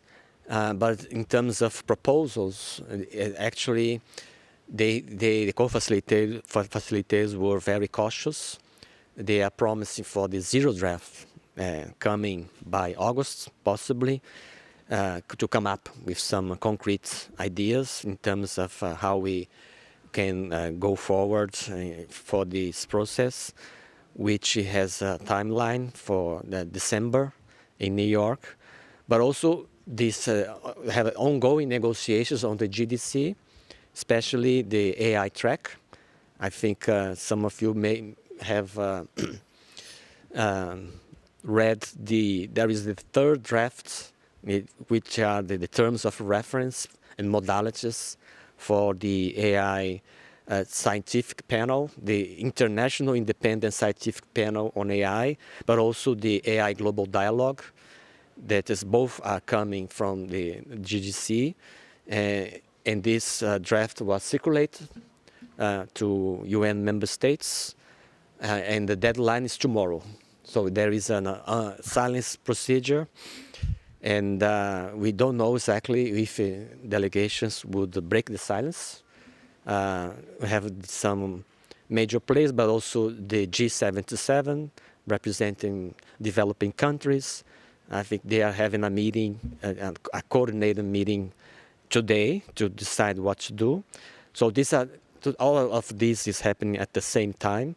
But what we have is a challenging political environment, with, particularly this year, with growing polarization, geopolitical tensions, the ideological divide. Some people talk about the tech Cold War. So this is difficult. Adding complexity to how we organize the global digital ecosystem. I say to my colleagues that we have a window of opportunity, but when we open this window, there is a storm outside. So bad timing, but this is something that we need to see how we can move forward despite these challenges. And to finish, 3 points on the future of IGF. First, that IGF should be made permanent. I think it doesn't make any sense that we have been discussing again and again, renewing the mandate of the IGF, which has a very important role. So, and I see some consensus from delegations in New York about this. Maybe this is a low-hanging fruit that we can secure if we manage to have stable and predictable funding. But this is, of course, my second point. And the third is rebranding IGF. This is another suggestion in the Swiss non-paper, because what we see here, not only in really strong, but also in previous IGFs, we don't talk about internet governance per se. We have AI, we have emerging technologies, several other issues, information integrity, and so on.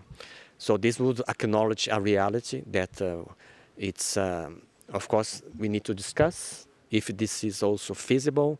In the question, can we reach a compromise? So I'll stop here and looking forward to the discussions. Thank you so much, Eugenio. Thank you.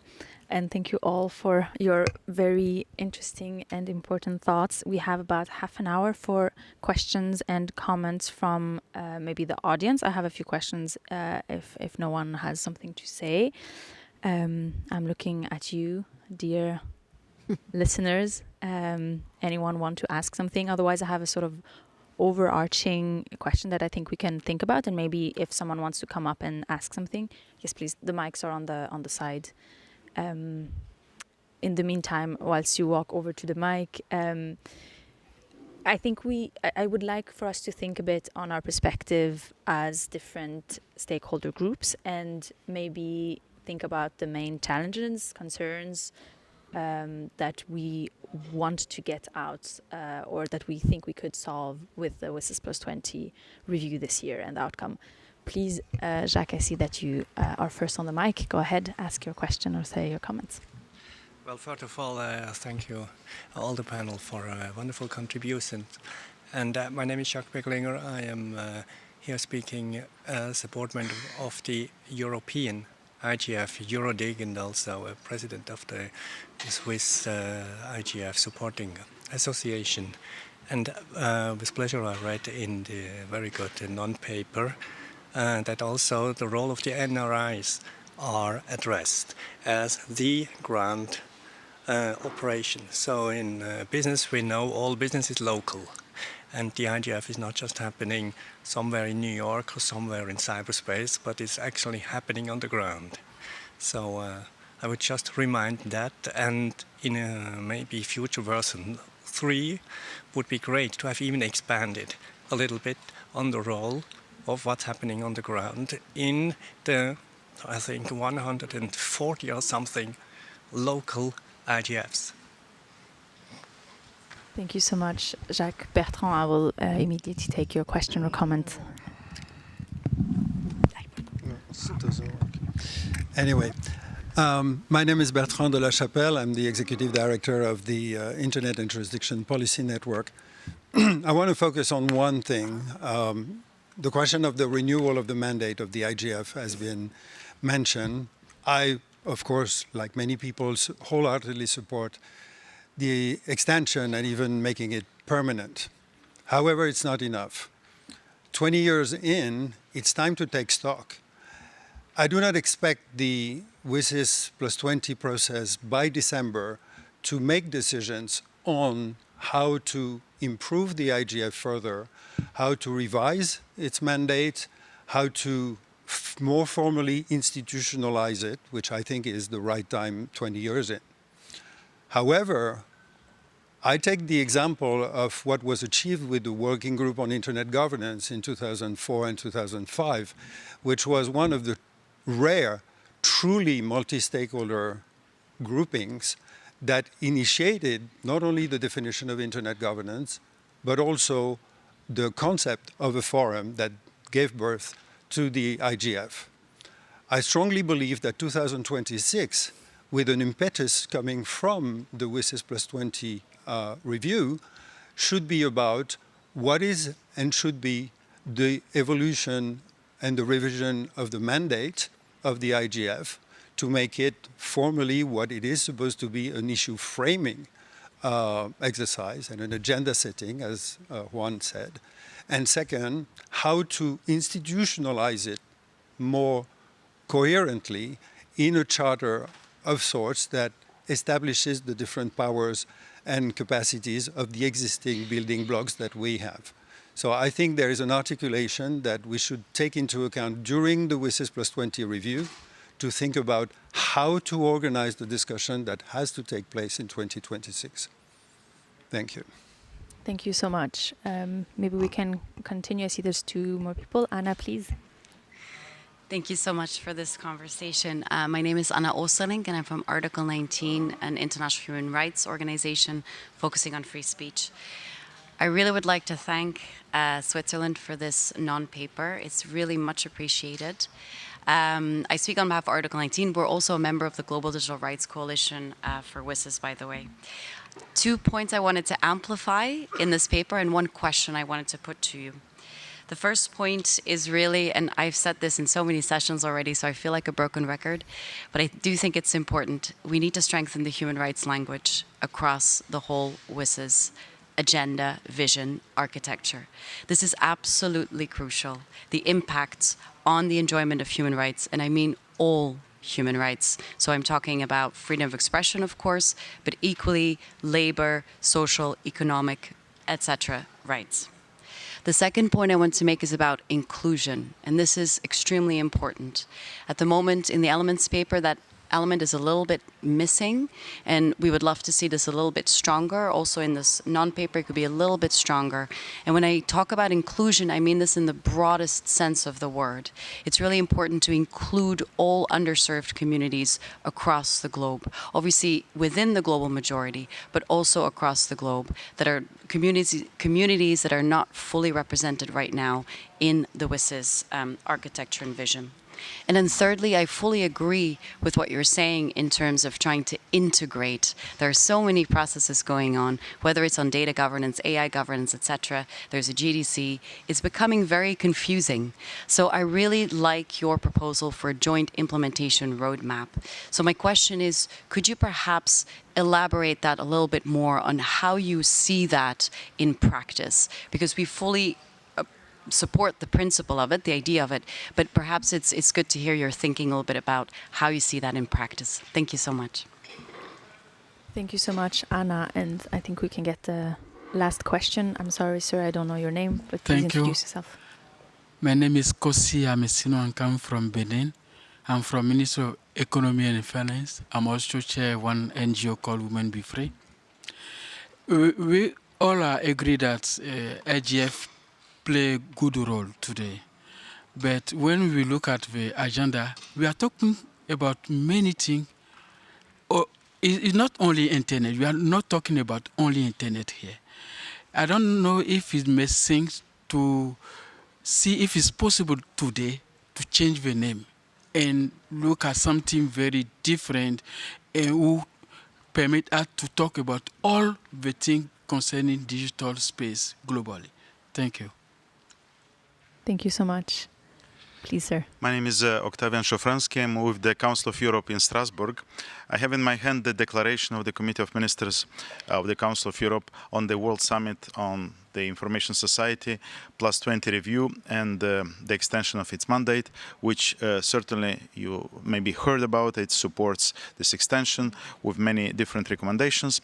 I will focus on one aspect, cooperation with technology companies that are so important for the building of the architecture of this digital world. The Council of Europe has set up some years ago a partnership with digital companies, and we have consultations. We have them as part of our committee works to develop corporate social responsibility, various ethical standards, ethics by design, etc. What can be done more to engage at the global level, to engage more the business community to forward our goals? Thank you so much. And yes, I know about the statement. It's actually a very good summary of what we could agree on at the Council of Europe. Bruna, please. I forgot my headphones for some reason, sorry. No, just 2 points actually. I think we speak a lot about inclusion of stakeholders within the IGF and WSIS, but we often forgot to address what are the gaps and what are the problems around here, right?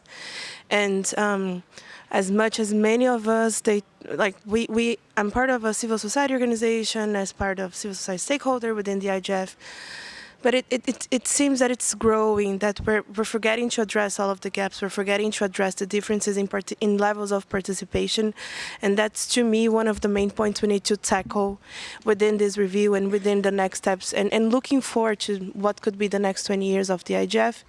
And just to quote one example, I think we had a rather good session this morning on the future of work in AI, where there was no perspective from civil society in that conversation, in a topic that's so relevant, that's going to be part of what's going to come out of the WSIS review.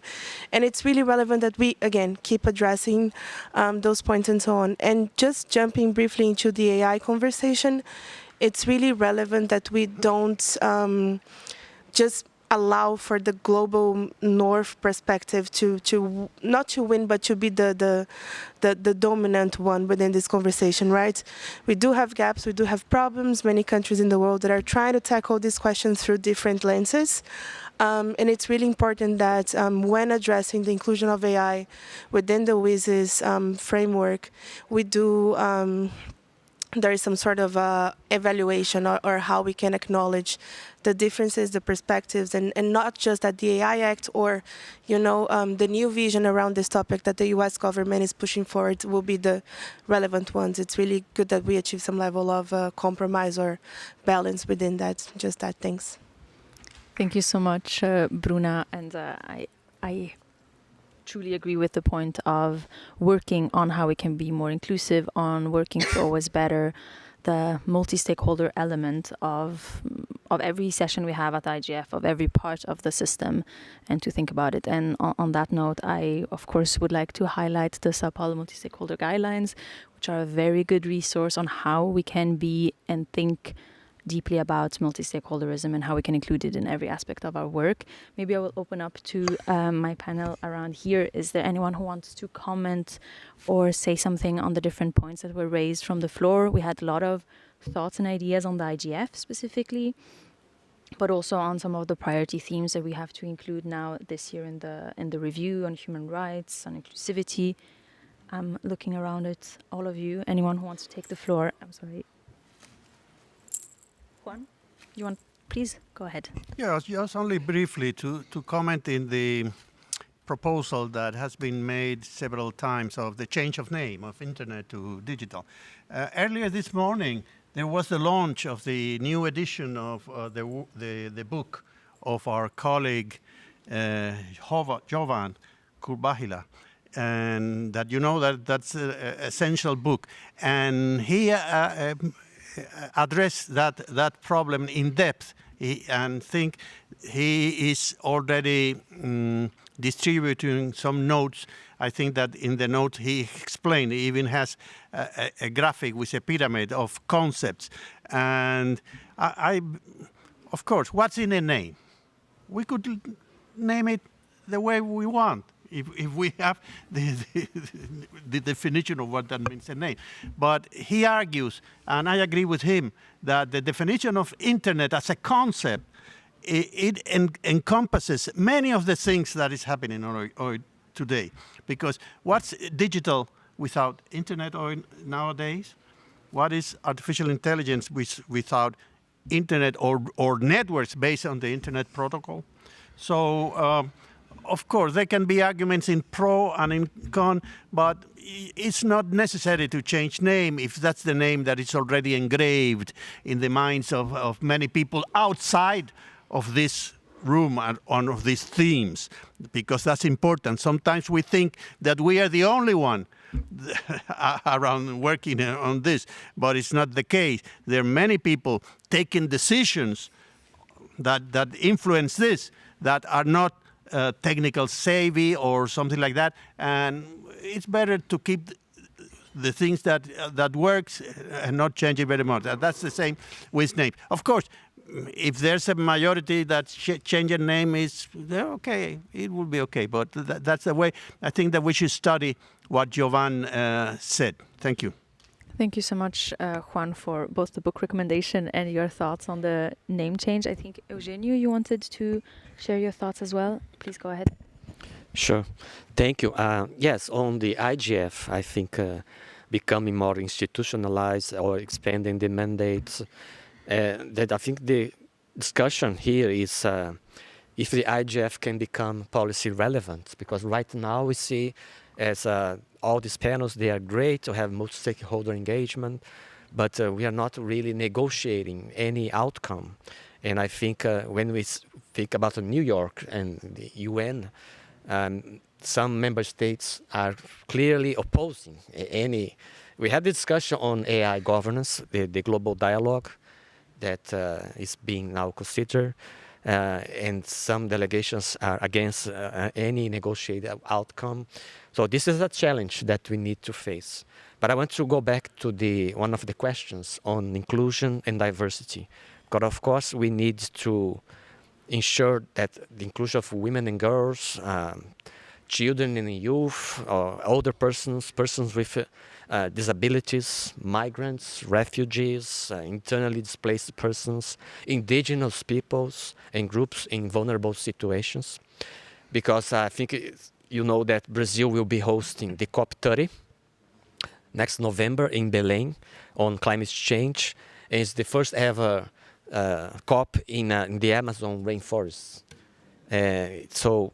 Because the principle here is nothing about us without us. So you think about indigenous peoples.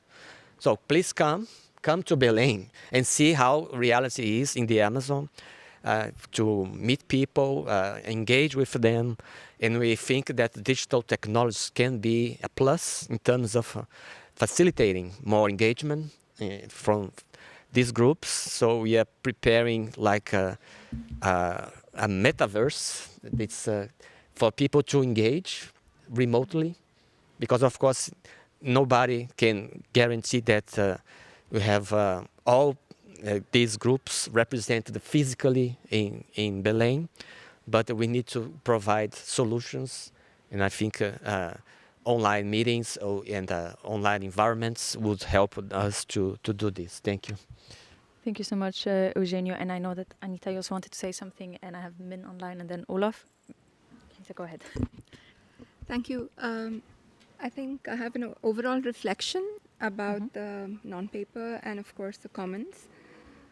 One thing is that in getting the WSIS architecture right and making it fit for purpose, at least for the next 10 years, an important thing that needs to be done is to look at the evidence on the ground about the realpolitik of how negotiations take place. And I mean, I think it's too crude to say who wins. But what I really mean is, how does public interest really get defined? You know, how does it materialize? And to that extent, I must say that Section 7.5, I was not completely convinced that you have thought it through.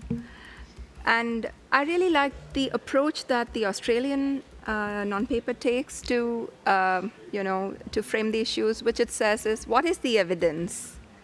And what have we heard? And what is the evidence in the Australia non-paper is really about studying documentation about what's coming up on specific issues.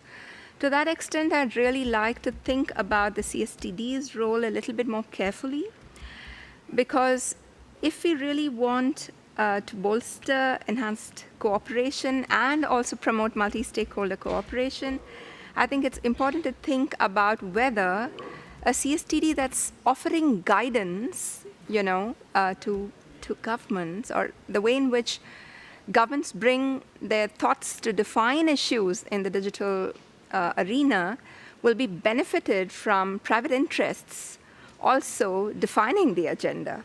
So, for instance, in the WHO, there have been private philanthropists who have completely defined what illnesses should actually be prioritized in the world. And there is copious amounts of evidence to tell you that that has really not served the world. It has not served the cause of equity and certainly public health. So the public health of the digital certainly depends on the agenda to be set through democratic processes where people's interest is put ahead. And I'm not sure if private interests get into the CSTD, we are going to be able to see agenda setting in quite the same way that will serve public interests. Thank you.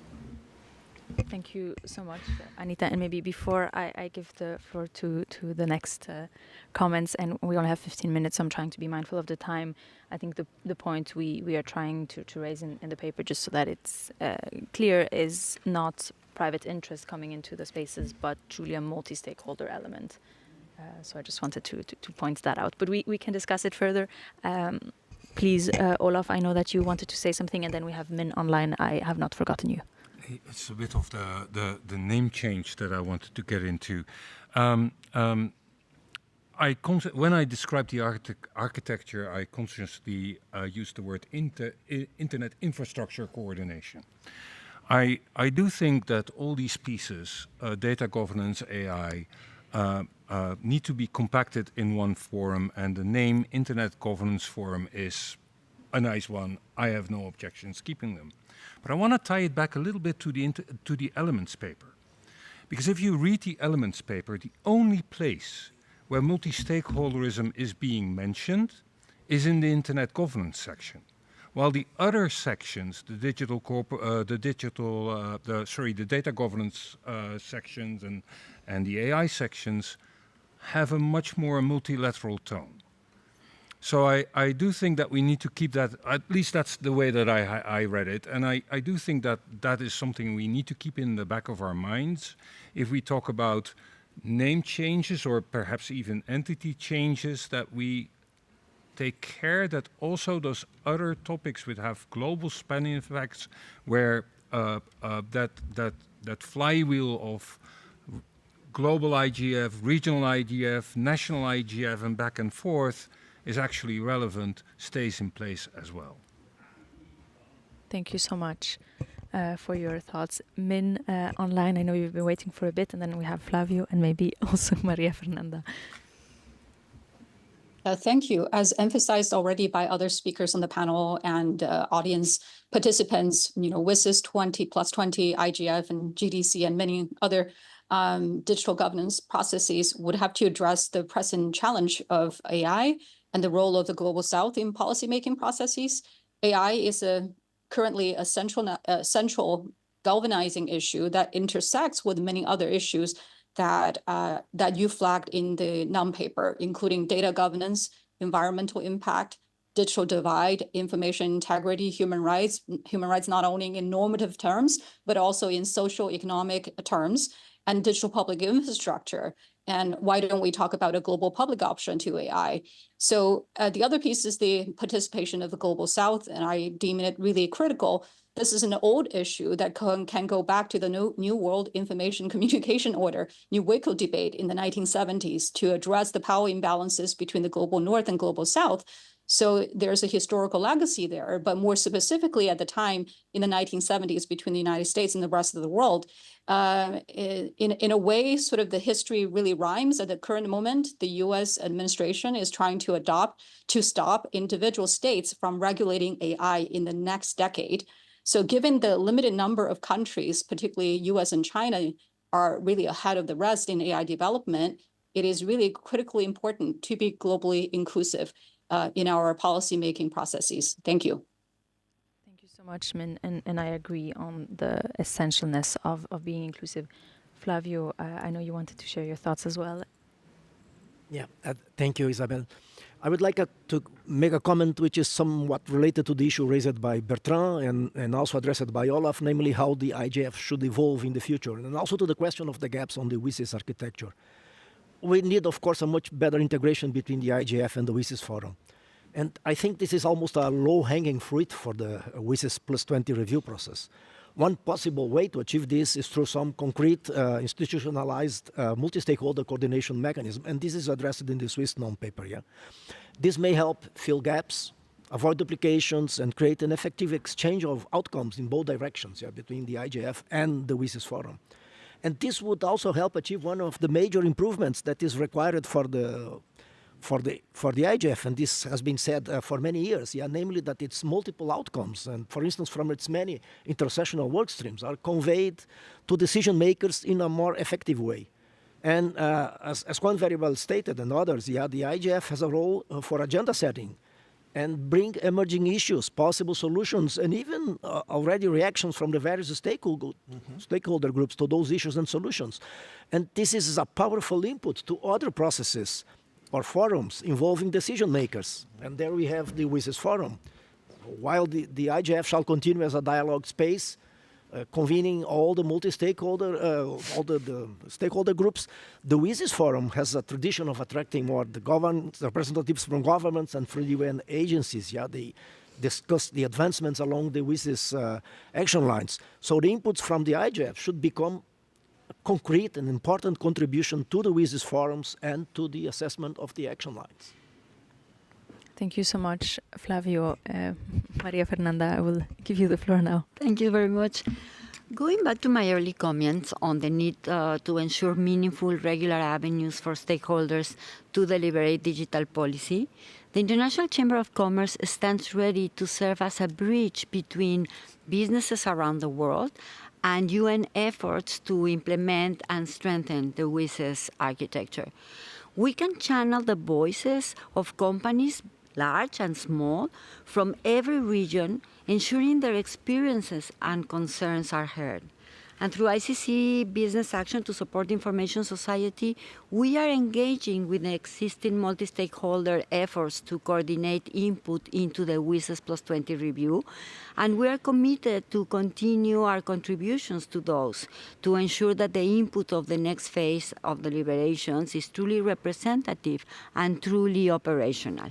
I'm also pleased to have been able to respond to this task through my role at the IGF Leadership Panel. And on that point, I would urge you to consider that a paper that the Leadership Panel, with the support of the MAG, have put together, the outlook of the IGF, which can serve as an important complement in our broader campaign to strengthen the IGF's role in the UN system, make the IGF a permanent structure supported by the regular UN budget, and ensure the viability of the multi-stakeholder model for the consideration of internet governance and digital policy issues, and enable the IGF to adapt to future needs as the internet and digital technologies continue to evolve. And to enable this, we need a solid strategic approach to communications that informs, educates, and elevate interest in the IGF among UN member countries. Our paper provides useful recommendations on developing clear communications channels and messages to demonstrate the influence of IGF discussions on international policy dialogues, including the G20, the G7, and UN bodies, and introducing structured follow-up mechanisms to track and report to the implementation and impact of IGF recommendations, making our contributions more visible and tangible. Thank you. Thank you so much, Maria Fernanda. And I can only highlight what you just said. It's a very good document, and I recommend, if you have not read it, to read it and consider the different points that are being raised there. Maybe I will use my privilege as moderator and share a few thoughts. I really like that. I think all of you, or most, if not all, have highlighted the importance of having an inclusive participation, of thinking of Global South, also priorities and perspectives for this WSIS Plus 20 review, and getting a fair deal for all. And I think this is something that Switzerland is very aligned with, this idea of, first of all, engaging in the preparation for the review, in the negotiations in a positive way, of trying to find a positive sum gain. We have the opportunity to get something really good, to agree on a document that we're happy about, to next year, when we're starting the implementation of the WSIS Plus 20 outcomes, we're happy with the result. And I think it shows here that there is a willingness to actively contribute to the negotiations, to actively contribute to the inputs on the elements paper, and to find something that's positive. And I think this IGF, at least so far from what I've attended, has really shown the beautiful impact it can have, how the questions that are raised, the sort of the agenda setting power that we've discussed here is really being used and will hopefully, I think, come out of a zero draft for the WSIS plus 20, and then the negotiations, I'm sure as well. So I think this is something that is very good, and I wanted to highlight this sort of positive outtake that I'm getting from this conversation, and reminding sort of everyone we have time. There's not much time until December, but we still have time to get something great, and considering sort of a fair deal for all is something that's a priority for us. I think we have 4 minutes left. Maybe I could all give you... Oh, sorry, there's a comment online. Apologies, Louisa, please. Yeah, maybe just allow me to read out a comment from Mark Colwell online, who was talking about and ending up on what Chuck Beglinger said about the importance of the NRIs, and how actually as well it is wished to them to be included in the elements paper, and to have a special mention about the now I think 176 initiatives which are here. So just about the whole ecosystem of the IGF was being taken into account. And also he was talking about that the outcomes of the IGF as well as the intersessional activities over with the 30 dynamic coalitions, that they need to be better communicated, and their concrete outputs advocated both in the IGS as well as in the WSIS forum. There's just a comment to mention was said online. Thank you so much, Louisa, for reading out the comment and for sharing that. And sorry, I should have been paying more attention to what is happening online. 3 minutes left. Maybe I could give you the opportunity to give a word or a sentence that you wish. If you imagine yourself January 2026, we've finished the negotiations. We have a WSIS Plus 20 review. How do you feel? What are you happy about? May I ask you, Eugenio, to start? And I'm sorry to put you on the spot. Yes, thank you. I think this is an ongoing conversation. Next, we have the WSIS Forum in Geneva next July, and also the AI for Good summits. So the road to December is to have many opportunities to go deeper into this discussion. But it's essential that we incorporate that the Global South voice are on board, fully on board. Because, and I said about indigenous peoples, nothing about us without us. So that's the same for developing countries. Because if we take the global majority, as they say, we are going nowhere if we don't include them in this the outcome that we expect to achieve by December. Absolutely. Flavio, one word or one sentence, 2026, what are you happy about? Yeah, so I think the major challenge for the IGF is not the renewal of its mandate. I think this will be certainly achieved in the WSIS Plus 20 review process, but its future role. So it must have a much more important role already within the WSIS architecture. So in January, I would be very happy, expecting that the IGF has been considered as one of the outcomes of the WSIS Plus 20 review process as the main discussion space for all digital governance issues, not only internet governance, also AI and all other the emerging issues, and a focal point for the follow-up of both the GDC and the WSIS processes. Thank you. That would make me happy. Thank you. Anita. I think I would like to echo the sentiment of Eugenio, but I'd like to add that in harmonizing the architecture in relation to the WSIS, we shouldn't forget that the WSIS architecture itself needs to be harmonized with the larger agenda of the multilateral system to be just and fair, which includes intersections of the digital agenda with fair trade, with fair intellectual property, with climate justice, gender equality, taxation, competition, and all of those issues that make the voices of the Global South so special, so relevant and pertinent to the WSIS. Absolutely. Min, online, do you want to share your sentence or your word for? Thank you. I believe IGF, WSIS, and GDC share similar goals and aspirations under the same UN umbrella. There is hopefully there is a will, there is a way for us to actually put public interest, Global South, and also inclusive processes in the spotlight to make the joint architecture happen. Thank you. Thank you. Juan. What's the question? Close your eyes. You're in January 2026. Everything went well. What are you happy about? One word, one sentence. A lot of work. Maria Fernanda. Well, that nobody is left behind in this digital age, and that means ensuring, as I said before, that everyone has a seat at a table, a voice, and the power in shaping the digital future. And that is the vision that embodies the IGF. It is. Olaf. We wake up and we have strong commitments from all over the world to bridge that digital divide, and that begins with bringing the internet to the people who don't have it now and want to have it. That is beautiful. Thank you so much. And maybe I would give my word if I can, and I'm sorry, I know we're over time. I think I would say that we have a fair deal for all. And on that note, I apologize for taking a bit extra of your time, but thank you so much, all of the panelists, for sharing your thoughts, and all of you for listening and sharing your concerns.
Hi, hello everyone. It's a great pleasure to welcome you all to this workshop called Competition Rights Approach to Digital Markets. Before we start, I'd like to invite anyone who would like to be with us here at the round table. You would have mics, so it makes it easier to make questions in the end of the session. So please be free to sit here with us like André. I would like to thank especially our panelists for being here. First, Camila and Hannah, who are here in person, and also Bruno and Juan Davi, who will be joining us online. Before I give the floor to our panelists, let me introduce myself. My name is Raquel da Cruz Lima. I'm a human rights lawyer from Brazil, and I work at Article 19 Brazil in South America, a human rights organization dedicated to the protection of freedom of expression. Under the perspective of freedom of expression, diversity and pluralism are vital. For that reason, human rights bodies, such as the Inter-American Court of Human Rights, have long stated that the means by which freedom of expression is exercised are owned by monopolies, then the circulation of ideas and opinions is limited. Therefore, in order to protect freedom of expression and access to information, states have a duty to prevent excessive concentration in the media sector. Nowadays, the concentration of power in digital markets is a growing concern, and it was even mentioned yesterday in the UN Secretary-General address to the IGF. There are already many efforts to tackle that power, and one important example comes from the Digital Markets Act. So, I would like to give the floor to Bruno, who is online, to help us understand a bit more what were the objectives of the DMA, how it proposes to address the issue of concentration of power in digital markets, and if the protection of freedom of expression and other human rights was one of the goals pursued by the DMA. So, Bruno, I would appreciate if you could start by introducing yourselves and let us know a bit more about the DMA. Thank you so much for being here. Hello. Thank you. Thank you very much for the invitation. Hello, everyone. I'm Bruno Carvalha. I'm a research officer at the European Commission's Joint Research Center, which is the institution of the European Commission that does research to support evidence-based policy, including the DMA. I'm an economist working in the digital markets research team. So I will try to walk you through in a couple of minutes the spirit of the DMA to explain the Digital Markets Act, also called DMA, and how I think it links to the issues, the broader issues that were being discussed today. So perhaps a very small disclaimer about what the DMA is.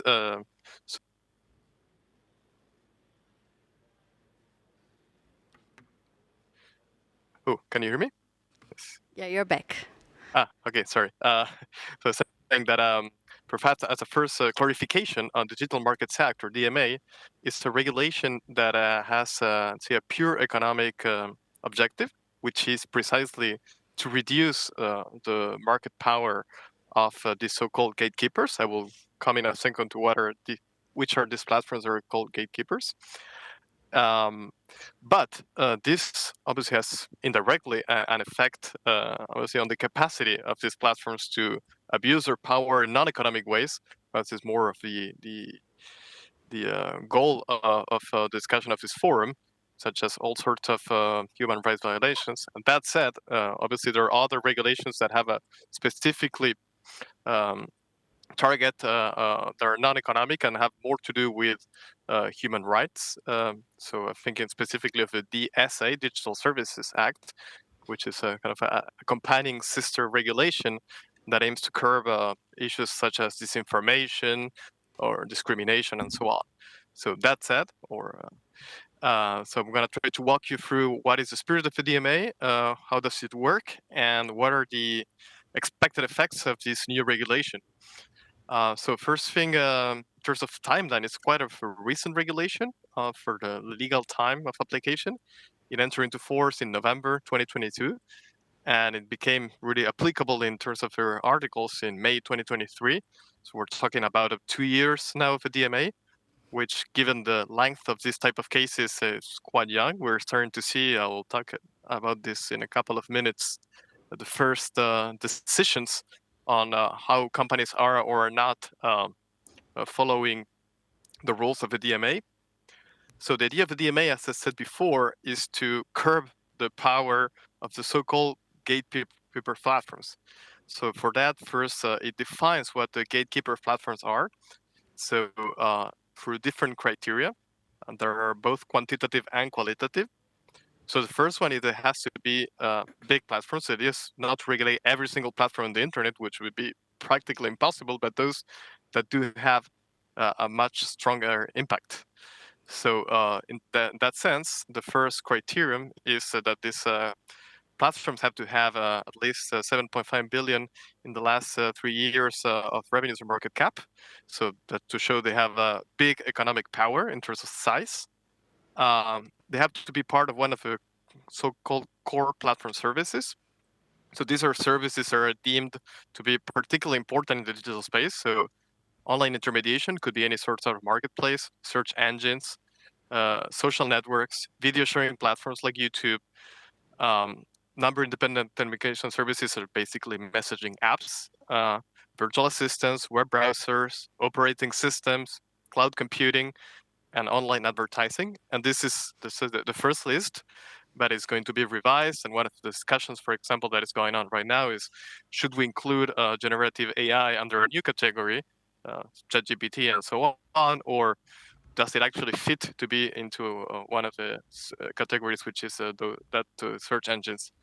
So these are basically platforms that are in critical areas that are important in terms of size and therefore potential impact, and that had been in a durable position, so on. So it means that these criteria have been met in at least the last 3 years, meaning that it's not just by chance that they had a lot of users seasonality-wise, and then so this means these platforms have been there having power for at least 3 years. So, and what is the aim of this? Why this new regulation? Well, the main reason is that the existing regulation and competition law, which is aimed to sanction anti-competitive behaviors, usually has, for many different technical reasons, a difficulty in being applied to certain conducts that are typical of these platforms, and comes in too slowly. So the idea is to regulate it ex ante, so before any abuse of power can take place in the economic sense of the word. Try to create new rules, new obligations to these platforms, so they cannot abuse their position of power. So once the platforms are designated as gatekeepers, and here you have the usual big platforms that you all have in mind, where the designated ones are Alphabet, so that's the Google conglomerate. We're talking about Amazon, Apple, ByteDance, which has TikTok, Meta, with all the Facebook family products, Instagram, so on, and Microsoft. So we're talking here about, let's say, the main platforms, let's say, that have the most powers in the internet. So these gatekeepers that have been already designated because they meet these criteria that I was mentioning before, have new obligations they didn't have until 2 years ago. So these obligations are of different ways of trying to make the platforms not abuse their power. So the first one is they have to allow business to offer the products and services outside of a platform. So there's been many cases where, for example, an app by a small developer or even big developers have the issue that they had to go through the App Store, which takes a big cut, usually around 30%. And they cannot promote in any way a link to, say, pay outside of the platform or allow the platform system and take business outside. So the platform is kind of abusing the fact that it's precisely the gatekeeper between people who have phones and people who want to reach apps, because the only way to reach apps is through their store. And they're using that to, say, extract all this value from the apps. And that, in turn, obviously will end up not benefiting consumers, because then apps are going to be of lower quality. There's going to be less incentives to go in their market because it's too expensive, and that's going to undermine competition, therefore the quality delivered to users through these apps. Then there's other provisions about abuses related to the access to data. Usually the business users, so meaning, for example, an app or meaning a seller on Amazon, usually don't have access to the data about the people they interact with, which they could use, again, to make their services of higher quality. So the new obligation is that they have to be given access to this data to better compete.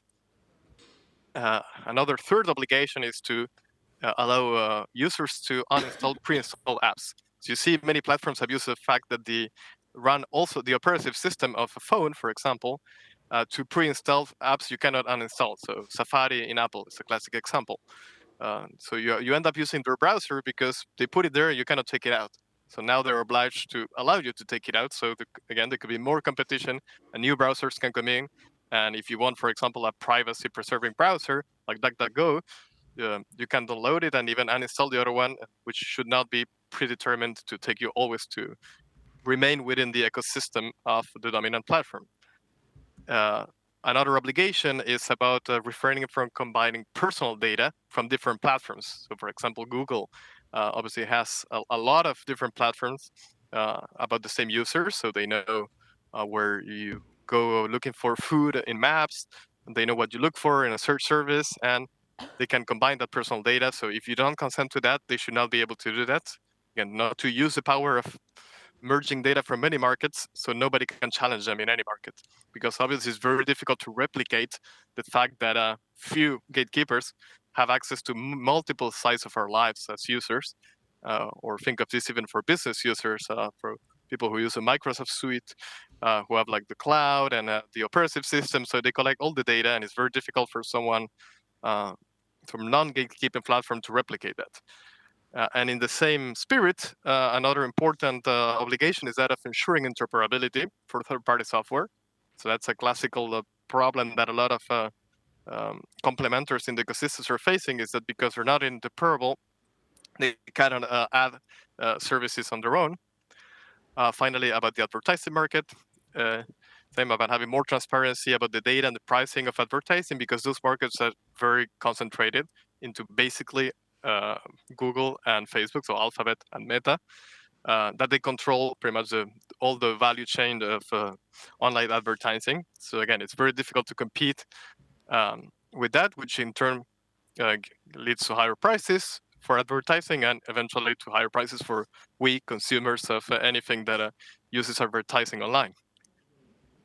Finally, other obligations include allowing app developers to use third-party payment systems. So in the same spirit of letting them doing business outside of the gatekeeper or not going through the gatekeeper, should be able to pay with something else that, for example, Google Pay or Apple Pay. And the so-called anti-self-referencing obligation, which is when a platform also is a seller in the platform or has another product, has an obligation not to push users to use it. So for example, when you used to look for something on Google, you might find that always the link goes to Google Maps. Now in Europe, it doesn't do anymore because of this. Or Amazon that tries to allegedly push its own products. So you end up buying the Amazon basics in the platform, not the independent sellers, sorry. So these type of things now are being scrutinized by the Commission to make sure the platforms, again, do not use their power as gatekeepers to make the competition less fair and therefore to harm consumers because of less competition. Then lastly, the obligations about not preventing users from switching between apps by making it difficult from a technical point of view if you want to change provider, and inform the Commission about any potential acquisition that might impact this.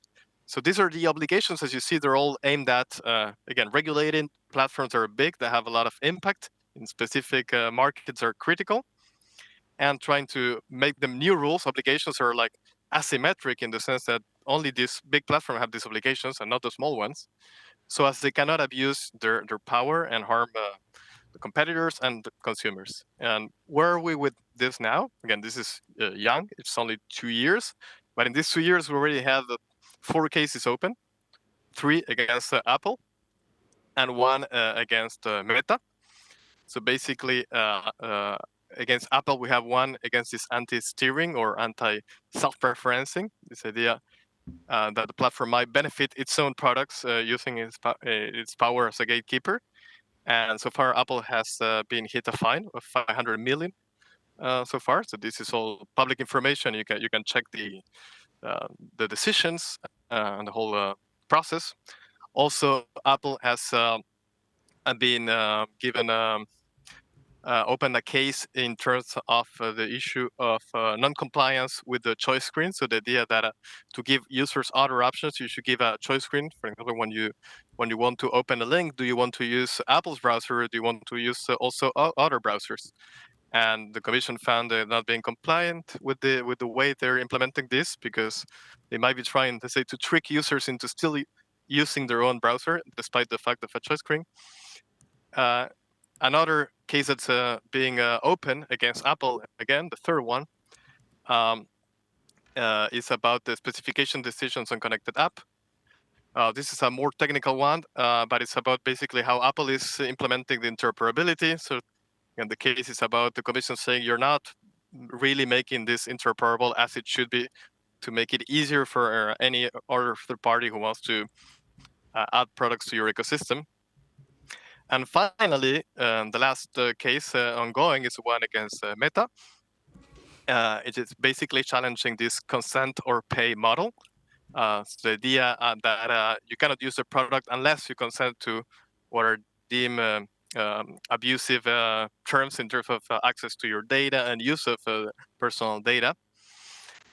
Because basically they're saying, well, Meta is still not offering a free equivalent and less data-intensive alternative to it. So they're basically, it's either you use my product for free and we abuse, let's say, the data we collect and we exploit from you as a user, or you have to pay to me. So the Commission is saying there has to be some middle point. And so far, well, Meta has been fined 200 million on this, and this is obviously in appeal. But as you see, in 2 years we have already 4 cases open, and more will probably be open or scrutinized in the future.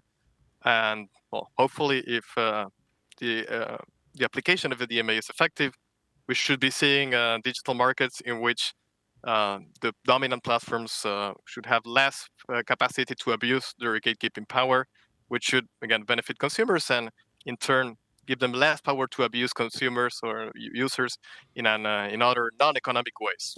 Thank you very much. Thank you so much, Bruno, for bringing this great perspective from the DMA. In front of what I heard, you were quite clear that the objectives were really related to the economic field, but we heard some concepts that are really close to human rights, such as to prevent that the platforms not abuse their power. And also the concern about not harming consumers. So I'd like to turn to the Global South and ask you, Camila, if hearing about this idea of gatekeepers that the DMA had in mind, do you think that maybe from the perspective of Brazil or the Global South, we could consider the major digital communication platforms as gatekeepers of human rights? And do you think there is a link between economic concentration and fundamental rights? And also, Camila, if you could start introducing yourself, I'd appreciate it. Thank you. Of course. Thank you so much, Raquel, Article 19. It's a pleasure to be here in this panel with you. Short answer, yes, I will go for it. But it's a pleasure to be here representing IDEC. IDEC is the Institute for Consumers Defense. It's based in Brazil and has more than 35 years of experience in protecting consumers through advocacy, campaigning, and strategic litigation, including against big techs. I have a background in competition law as well, so disclaimer, but I always felt kind of isolated in both fields, both in competition law, where you're talking about human rights in the digital sphere, and both in civil society, in the human rights side, talking about talking within the language of market. So I think that my personal goal, my personal willing is try to connect the both fields to answer this question and to have more people breaking this barrier to understand that, yes, monopoly, competition issues are key to human rights and we should analyze them together. But the reality is that, for example, this is, I believe, the only panel in IGF that we are talking about competition or anti-monopoly, and I don't say this is a personal criticism, but the need that we have to discuss this more. And I think this is a consequence that we still have this prevailing narrative that in the market we should focus on innovation and this technocratic point of view that we have from one side the economic, the market, and we have on the other side the social dimension. And there is a competition professor, Ioannis Lianos, that talks about how we should reclaim the social dimension of competition law. And I think that digital markets are key to understand this concept. And it's key to understand that competition authorities currently have the attribution and the power to consider this kind of consequences. Maybe in a mediate way, so indirect way, but monopolies, the concentration of economic power are foundational to most of the issues that we see. Not the only ones, but mostly of the problems. We currently have a society that is tech mediated. Our citizenship is tech mediated, and I can personally talk about Brazil, sharing some experiences on how Brazilians deal with internet and especially lower classes. IDEC has a research on how lower classes uses the internet, and in Brazil we still have these zero rating practices in which people that use prepaid mobile data, so people that have data caps, they mostly use the platform, the applications that don't spend their mobile cap. So we currently have people that have, for example, per month 4 gigabytes, and WhatsApp, Facebook, and TikTok don't spend internet. So why would someone have an incentive to use another platform? And how this is important to how the debate is developed on how people express themselves. So we currently have an issue of concentration on the discourse, the possibilities on how we can express ourselves. And I think this is one good example.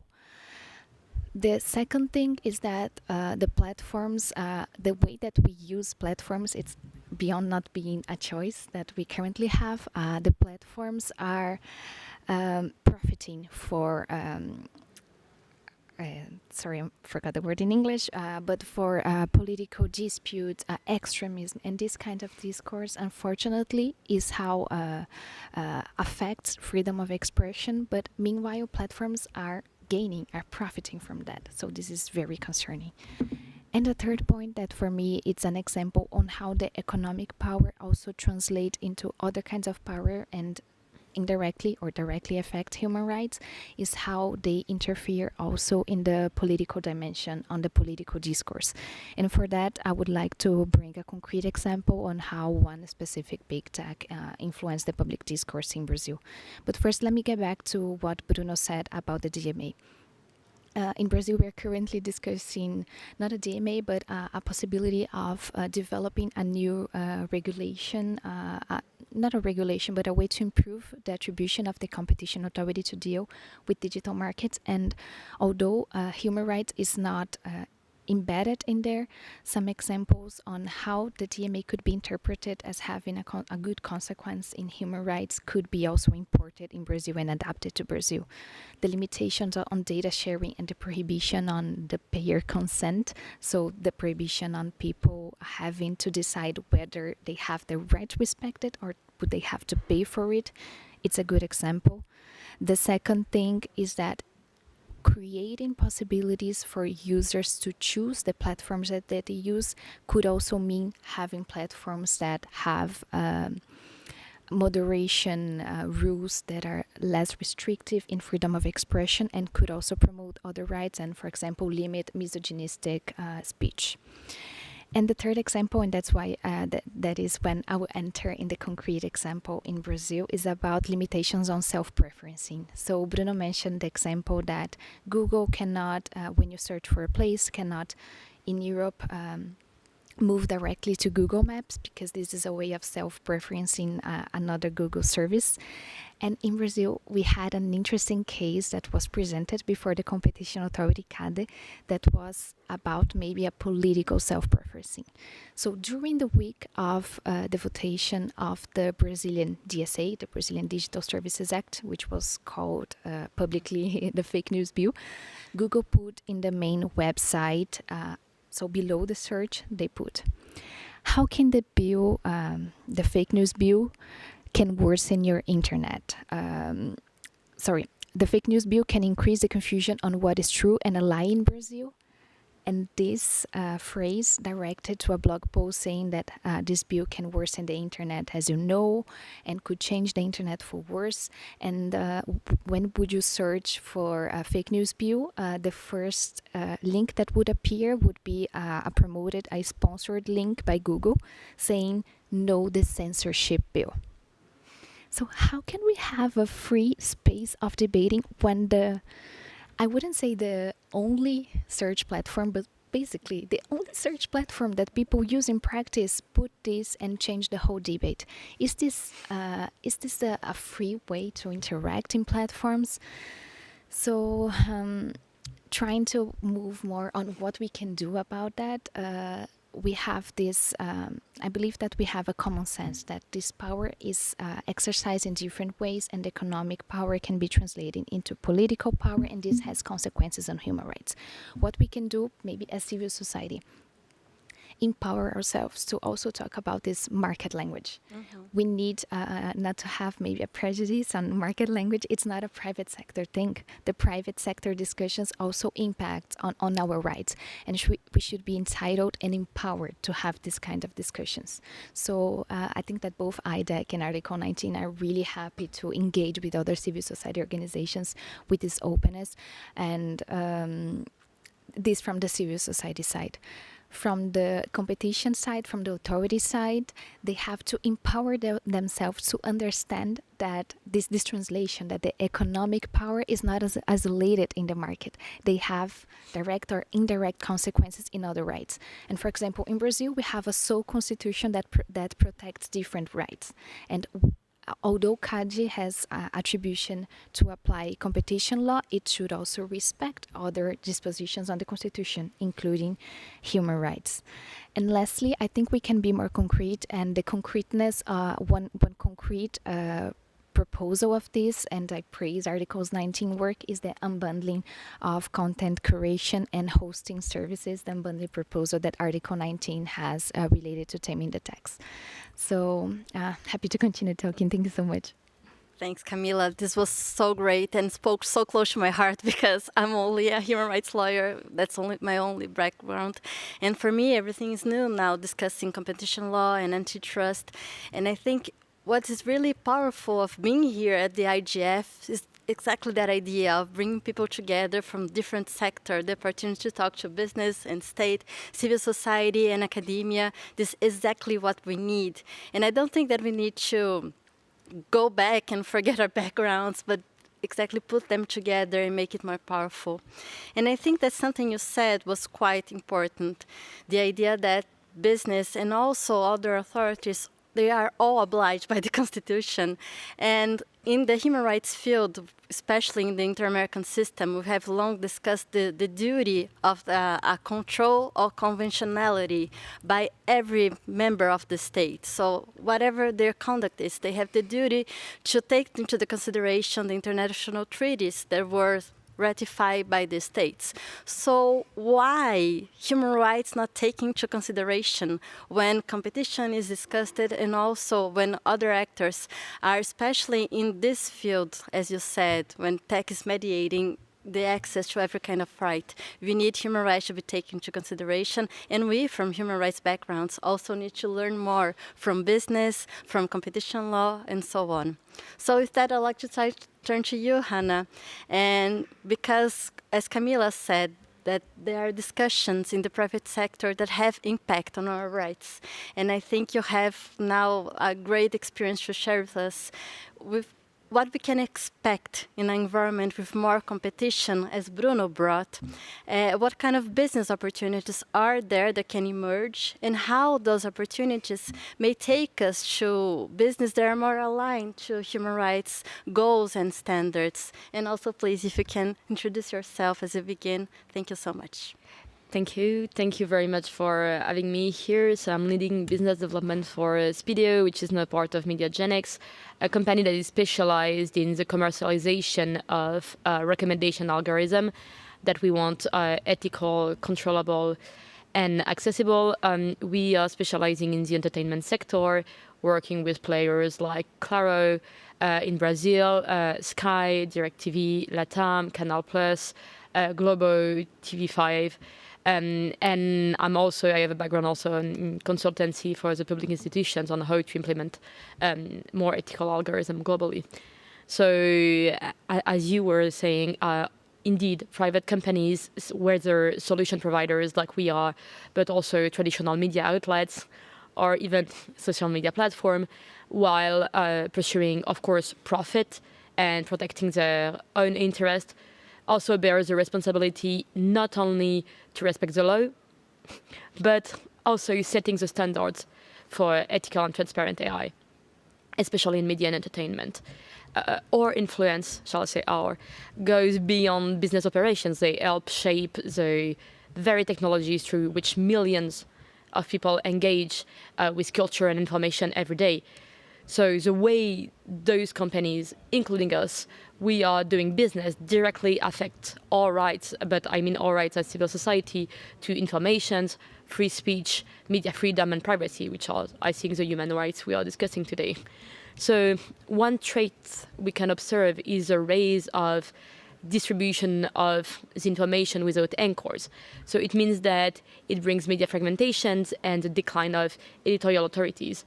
So as we all know, content and information now circulates primarily through social media, which is leading to, indeed, a monopoly of the big tech on the distribution of information.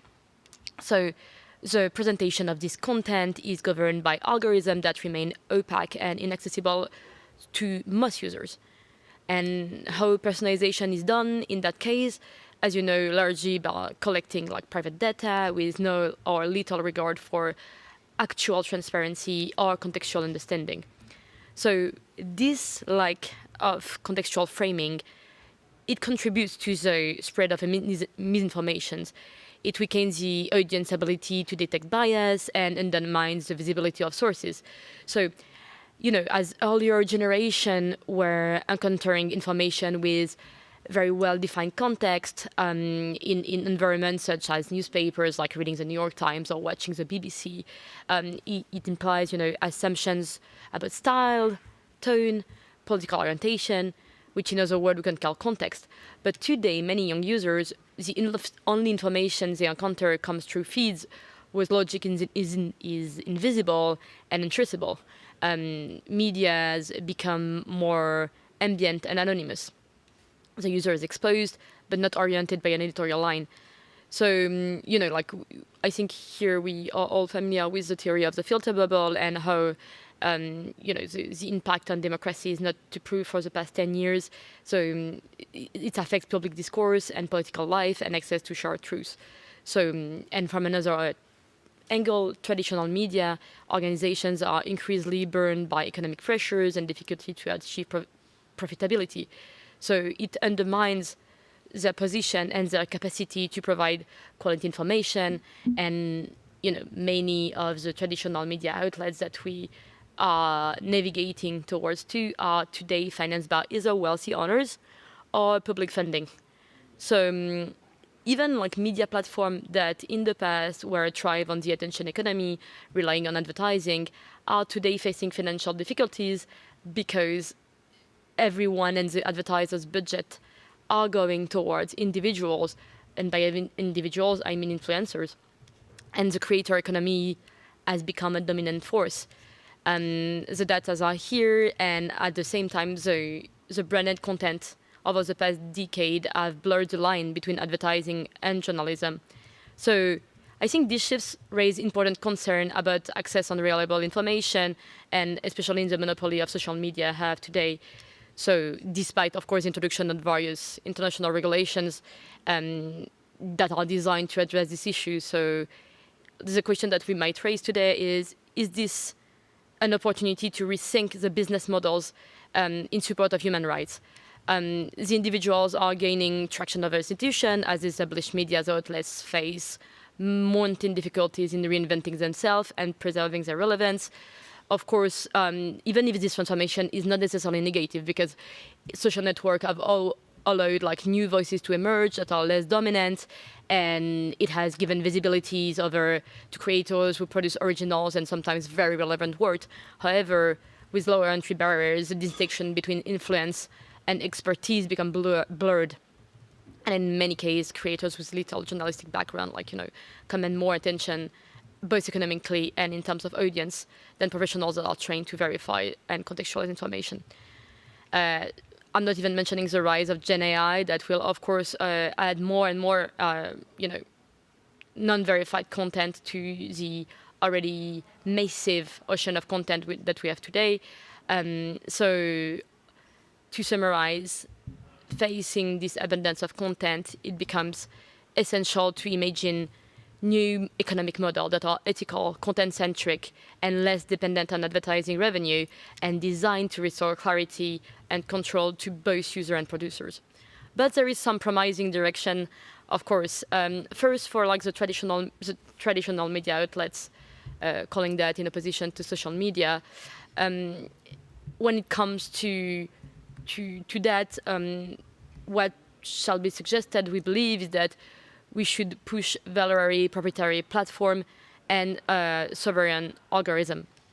What it means is that when it comes to preserving access to information, one strategy is to support or to develop independent platform that blend algorithm, curation, and editorial supervision. Platform that can rely on explainable system, like semantic analysis, to make their logic visible to your users. Basically, what we've been noticing is that when you explain to the end user why the content that they are watching, reading, as an explanation behind it, they trust it more, and the relationship with the algorithm is just more open. So, and instead of offering opaque suggestions, the interface could indicate that a certain content is relevant because it addresses themes present in the previous view of content. It's just an example, but and Gen AI now makes it even easier to extract such themes and produce descriptive tags at scale. And this approach supports recontextualization and informed navigation. Even like a bigger media platform owned by Google, like YouTube, since 2023, have already begun experimenting with content and label in order to label recommendation more intelligible. We also have platforms such as Canal+, for instance, in France, that are doing that will help to respect privacy regulation. And the GDPR and the Digital Market Act, owning their own platform and not using demographic data like gender, age, or location, and building personalization strategy that help minimizing, like the way like the data of the users are displayed, while also preserving a good UX, because having a good UX is absolutely indispensable in that environment in order to fight against like big tech. So I don't have much time. I will conclude. Others important aspects are also rethinking the way media organizations work today. For instance, pushing towards cooperative ownership structures.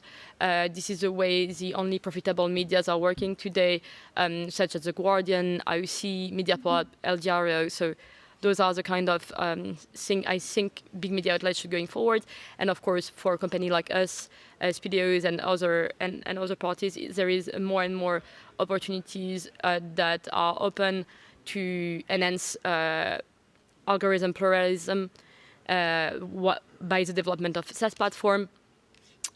But in order for new business model to emerge while respecting the standards of international human rights, AI or technology should not serve as a tool to accelerate the race for visibility. It should support the design of content ecosystem that value accuracy, transparency, and trust. And the necessary tools already exist. And this should lead to new business opportunities for media companies and their vendors. The true challenge is not technological when it comes to human rights, but conceptual. It's always choosing to prioritize understanding over noise and accountability over reach. Perfect. That's so great and so powerful, choosing to prioritize. It's an idea to keep in mind. And also something else you mentioned, Hannah, I think it's important not only to digital markets, but to the whole media in general. I heard a lot yesterday and the day before about trust. And I think when you mentioned that the users have to know the logic, it must be explained to them what is there, at least in Brazil. That also applies to traditional media, because often the positions of the traditional news outlets are not quite clear. They're not make also transparent to us users to why you read from that perspective different stories. So I think transparency is also always a key issue in building trust and enabling freedom of expression and access to information. Right now we should have our fourth panelist, but he couldn't join us. So I would open the floor now for any questions or interventions you'd like to make. We have around 12 minutes, so it's actually quite good time to hear you online, and also here you can talk from the mic or come to the round table, and please introduce yourselves when you're making your question.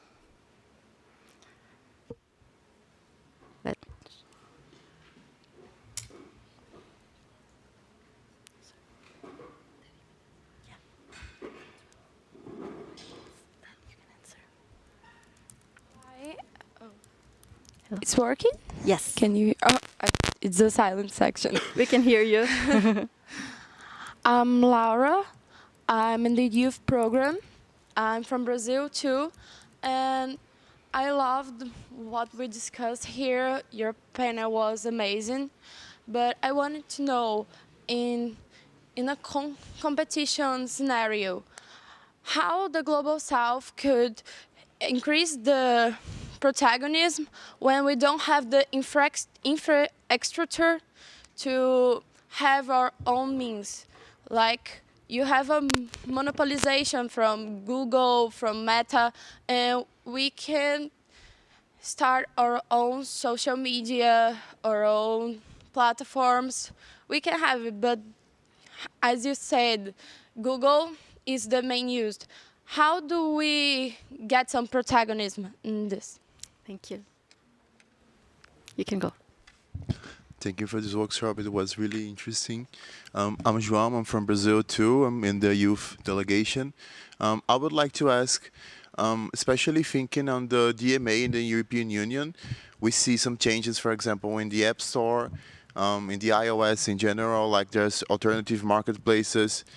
And when we look into the European Union, we see alternatives are created. But I would like to ask how to overcome like obstacles regarding incentives to users, because although alternatives might be available, like in opposition to big techs, how can incentives to use big tech services can be diminished or overcome in a context where it's sometimes easier to use big tech services or platforms, and although these regulations, especially in the European Union, try to deconstruct that and try to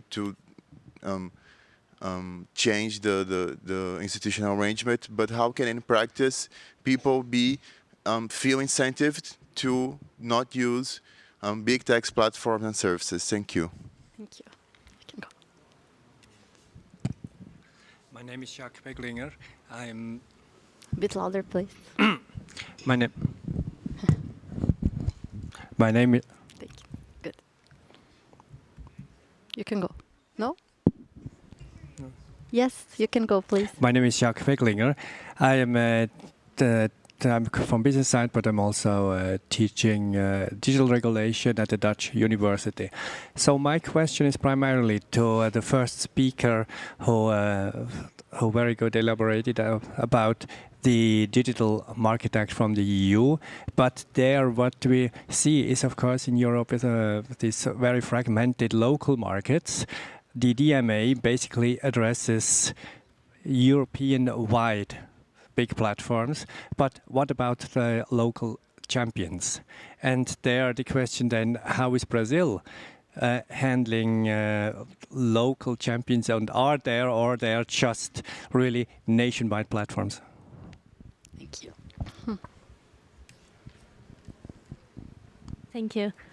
Is it okay? Yes, please. Okay. Hi, my name is Beatrice. I'm also from Brazil, but I'm currently assistant professor in law at the University of Sussex in the UK. And one of the things that I teach is kind of internet law and regulation, platform regulation. But I learned a lot from the panel, and I think it was very good to hear from kind of more of a civil society perspective as well, kind of the need to empower organizations to join the conversation, human rights organizations, but kind of platform regulation, people involved in platform governance more broadly into this kind of more economic-oriented or market-oriented aspects of regulation. But I'm curious to hear from the panel, and maybe Bruno, but I know members of the panel has also been studying that. What do you see in terms of the perspective of authorities and regulators also kind of joining up and kind of engaging on a conversation, more holistic conversation about how to regulate platform, not only from this kind of market or kind of economic perspective, but also kind of how the human rights or platform regulation debate more broadly could inform that. And I think that I suspect, and I would say I think there are some lessons to be learned about how competition authorities engaged with data protection and the GDPR, and there is some kind of, at least in Europe, relevant case law about how considerations of data protection could inform and kind of delimited the barrier between what is kind of acceptable and what becomes anti-competitive behavior. Do you see the perspective of issues related to, for example, trust and safety or user empowerment, transparency, also from, for example, the GSA being used to help to draw the boundaries in terms of an abuse of dominance in competition markets? That's kind of one part of the question. And I think, more broadly, this would also help to kind of counter some narratives that we see that there's a conflict between the two. When the digital markets kind of bill in the US was being proposed, there was a debate among some academics that breaking up kind of the digital public sphere into small players would be harder to control in terms of, hate speech or platform regulation more broadly. So like this relationship between market structure and how to hold them accountable is not an easy one to tackle, but I would say that it's important for regulators as well to have this perspective of how the things joined together. So yeah, I'm curious to hear from you, how do you see that? Great. I think we don't have any other questions, so I'll just add to that before I give the floor back to our panelists. The first question I would add is for all of you, if you see any priorities in terms of regulations now to increase competition and also a market more respectful to human rights. And the second question, I think, is more directed to Hannah and Bruno. Hannah mentioned a bit about advertising, and I would like to know if from an European perspective, you see any changes already, because we also have concentration in the market of advertisement. So do you see any changes in breaking a bit also the market of advertising and making it also more aligned to human rights?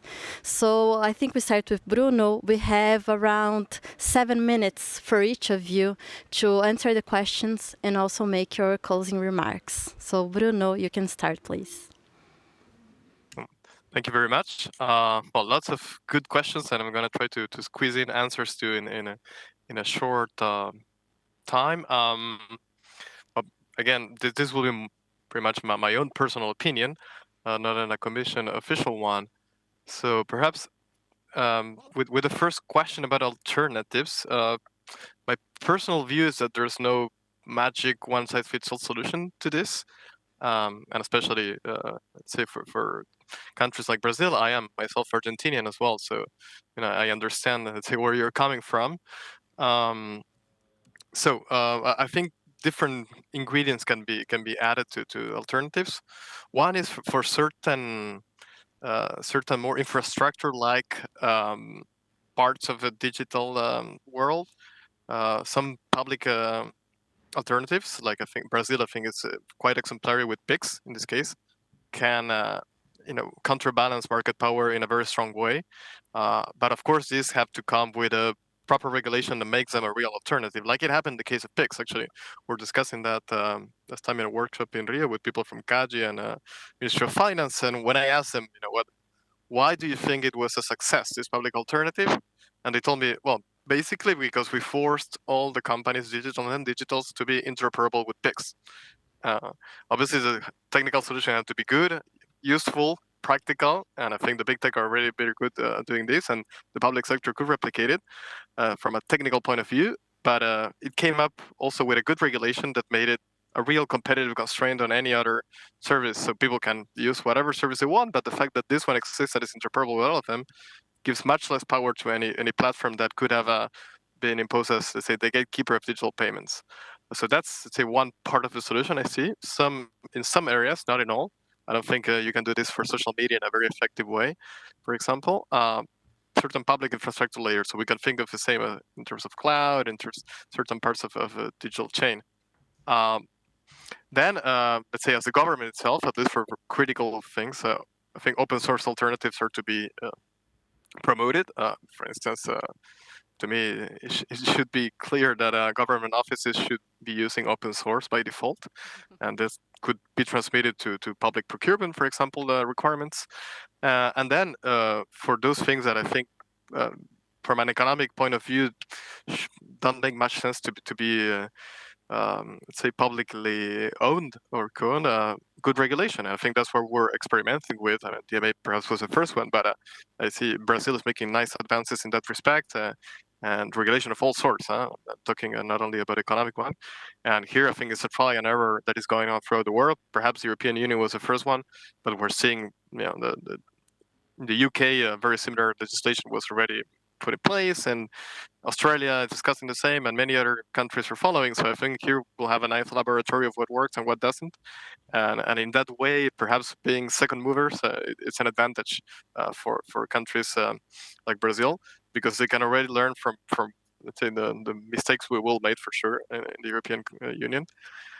About local champions, not EU-wide, just yes, I think you're right. Indeed, the DMA explicitly targets. I mean, not necessarily. I mean, not by design.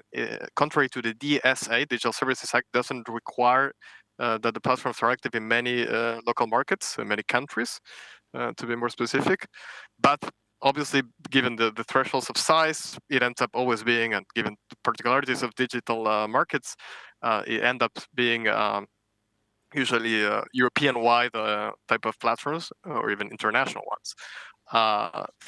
That doesn't mean there couldn't be any fostering of local champions. So there's a parallel discussion going on, as you may have seen in the world, and also the European Union, about industrial policy and digital industrial policies. So, for example, for AI, there's a battery of new legislation in the pipelines and already in, and strategic plans already in, about how you could foster those champions in the AI chain. So I see those two as complementary types of regulation: industrial policy on one side, and regulation of the existing big ones. Again, it is more of a practicality point of view. Why not at each market level? Because it takes a lot of time and effort to regulate. So you gotta aim for those that have the higher impact, which end up being those that are very international. Then Beatrice's question on regulation. Nice to see you again, Beatrice. Yeah. So about the dialogue, if I understood correctly, the question about the dialogue between types of regulation, it's actually that it's something that it's happening, that I see from the inside already. For example, in between DMA and DSA. So DSA is about systemic risk, like misinformation. Some platforms are obviously regulated by both regulations. And I think, indeed, there's a dialogue in terms of, I'd say, in two ways. One, in terms of procedures. For example, the DSA, in terms of procedures, is very similar to competition cases, and actually colleagues from DigiComp are helping colleagues in DigiConnect in, say, how to, from a procedure point of view, carry out these investigations, although the object is very different. It's not economic, but about fundamental rights. The procedure is very similar, so I think there's a lot to learn from the, obviously, longer experience of competition law, and vice versa in terms of in both ways. It would happen, I think, I foresee and already see, let's say, from some colleagues' work around the whole, in terms of the methods. For example, self-preferencing, which we mentioned already in two presentations, is a classic example, because self-preferencing, let's say, the way you could monitor this from an algorithmic point of view, or could be enhanced by the techniques the colleagues doing the DSA are developing to monitor harm to users. So I see a cross-fertilization between those types of regulations in both methods and procedures. And then at the more, let's say, political level, coming back to the first question, I think there's a lot of everything to gain between different jurisdictions in learning from the different institutional designs. Obviously, in the commission, they ended up saying, okay, DSA should be one legislation, DMA should be another. At the beginning, they were thinking of making actually the same big regulation. Then they said, oh, let's go for one that is economic and one that is fundamental rights, although they overlap in the type of platforms they are going to regulate. But that's an institutional design choice. You know, it could be the case that some other jurisdiction decides to put them on the same umbrella. It wouldn't be necessarily bad. And I think there's everything to gain in dialogue between jurisdictions about the institutional design and what worked, what didn't work. You know, what can we learn from previous mistakes and previous successes. Advertising, to finish in this, I think it's still too soon to tell because the decisions in advertising are still ongoing. I mean, these are highly technical matters, and you know they require time, just like competition law. But I mean, in my personal opinion, I think obviously it was too late. I mean, in the sense that all the chain of advertising, as put in a very nice report by the CMA when they did a market study on this, is highly concentrated in two firms, and that's a problem. But I mean, at this stage, what we can only expect is to do good regulation, I think. And if anything, in terms of harm, let's say they're non-economic, I think here's where the DSA, so Digital Service Act, should kick in the sense that if those target advertisements, for instance, promote eating disorders to minors, because that raises engagement, then the DSA should kick in to make sure that that economic power, again, is not used against fundamental rights. Thank you. Great, thank you, Bruno. Just a small footnote for everyone here who's not from Brazil or so familiar with Brazil. Bruno mentioned an important experience from Brazil that is PIX, is a paying method, PIX. Oh yeah, sorry, I forgot. Yeah, also for our rapporteur, there's not from Brazil, just helpful to mention. And so now, Camila, you have the floor. You have 7 minutes. Thank you. First on the question, uniting the questions both from Laura and from João. Happy to see youth people interested in this issue come join us in these discussions. I think you brought a good example on how network effects work in practice. So we are in platforms because our friends use these platforms. We are in these platforms because we have content curated for us. How can we let go of this if everyone... Sorry, I'm hearing myself. If everyone is there, so it seems like a chicken or egg problem. Laura was saying, how can we move to alternatives? And we don't have these alternatives, but everyone is on the other platforms. So yeah, this is challenging, but having alternatives can at least make people think more on the possibilities that they could have. Otherwise, we still continue in the situation that we are enclosed in this kind of platform, but there is a literacy, maybe digital literacy work as well that we have to do. But on the questions related to alternatives, I think there are some things that we can do right now and some alternatives that we can still promote in a longer term. The first thing that competition authorities could do is to have bolder theories of harm. And using this competition law jargon, theories of harm is basically how competition authorities judge the competition case, so how they interpret that and how they sanction the company considering that there has been a competition issue. So this can happen even interpreting the current competition laws because they are broad enough to interpret in a way that the consequences are market related, but also they have impact on other rights.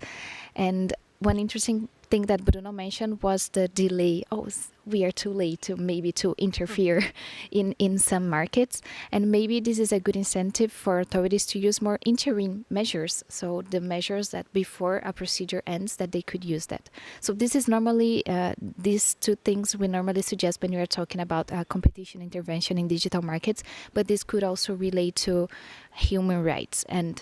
But in a longer term, I think that to bring the human rights lenses, I think Beatriz brought a good point, which is the cooperation the dialogue between authorities. And we have one good example in the EU on how a case was judged on the intersection between data protection and competition law. And I love this subject. I personally studied this as part of my PhD, not human rights specifically, but the intersection between data protection, consumers, and competition authorities. And I think similarly we can apply this to human rights authorities. We have some ways for authorities to coordinate, and in this Brazilian regulation proposal that we have, there is one suggestion for authorities to have a permanent interinstitutional forum to dialogue, especially between these authorities that I mentioned, so mostly market-focused, telecommunications, so like more traditional authorities. But maybe one good concrete suggestion that we can make is maybe having civil society participation, which for me seems essential, more participation in this kind of forum, or other authorities that can bring social lenses, not only economic lenses, to this. And also talking about the Brazilian proposal on how to improve digital markets enforcement. One of the goals of this provision, and I'm talking specifically on the question of SHAC, I believe, there isn't a mention on local champions, but one of the goals is the promotion of a Brazilian competitive market. So yes, we are trying to look also on this side, and this might be a good incentive for the private sector also to see the importance. And sometimes the private sector see regulation interventions as bad, but in this case it's about the promotion of more vibrant markets, which can benefit both smaller companies and can benefit users and can benefit human rights. But other solution that we can also have is maybe being a little more intense, more radical, and breaking up companies. And as we see that they have an unmeasurable impact in our lives, maybe the solution is that they didn't have to be that big. So that's why I praise the solution presented by Article 19 on unbundling, for example, host curation services and host curation services. And another concrete example, and I'll end here, is that I mentioned the judgment on data protection and competition law in the EU. So in this Facebook judgment, it was a decision made by the Germany Competition Authority, and this case went to the European Court of Justice. And the judgment of the European Court of Justice was about if the competition authority in Germany could interpret a data protection violation as a competition breach. And they gave good parameters on how authorities can consider a breach in another law inside their attribution. So in this case, the solution was that the competition authority would have to analyze if the data protection authority had a similar decision. If yes, they could not depart from it, but it could have their own competition law conclusions. If there isn't a similar decision by data protection authority, they could consult them and seek cooperation. And if they didn't present any objection, they could continue with their own case. So yes, we are thinking about data protection and competition. Why can't we think this about human rights? Why can't we understand the human rights impact and bring this into competition authorities? But this demand bold public servants. So Bruno, I know that you are in the European Commission. I'm really happy that we can share this panel, and I see your availability to discuss this, to have these discussions with us, and I hope other authorities such as the Brazilian ones have this same openness, and I do believe so. Thank you, Camille. You were so precise with your time. Now, Hannah, if you can make your answers and closing remarks, please. Sure. So first thing, to jump on what Camila was saying, I think that we, technically speaking, from just an algorithm standpoint and a personalization standpoint, doing personalization as it's done on social media, not in terms of advertising, but really in terms of user experience, meaning like having a personalized feed on whatever social media that we are using, it's absolutely possible to do it while respecting GDPR and still having like a very good user experience. The fact that many big tech and big social media platforms have integrated the fact that you need to use any sensitive data, meaning like gender, age, whatever, any demographic, in order to have like a good user experience, it's actually not true. It relies on that for advertising perspective, but not for user experience. So I think that from a private sector point of view, I think that maybe regulation on that could be like a bit stronger, and it will still probably not harm some part of the business, especially if we are looking for a more virtuous way of monetizing media anyway. And I don't think like relying highly on advertisements the way it is today.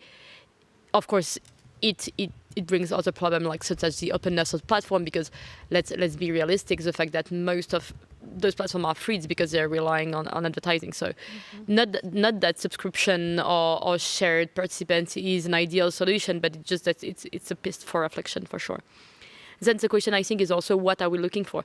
Are we looking for informations? Are we looking for on interacting with our friends, and maybe the platforms where we are, trying to have like the both experience combined in one is probably not viable in the future.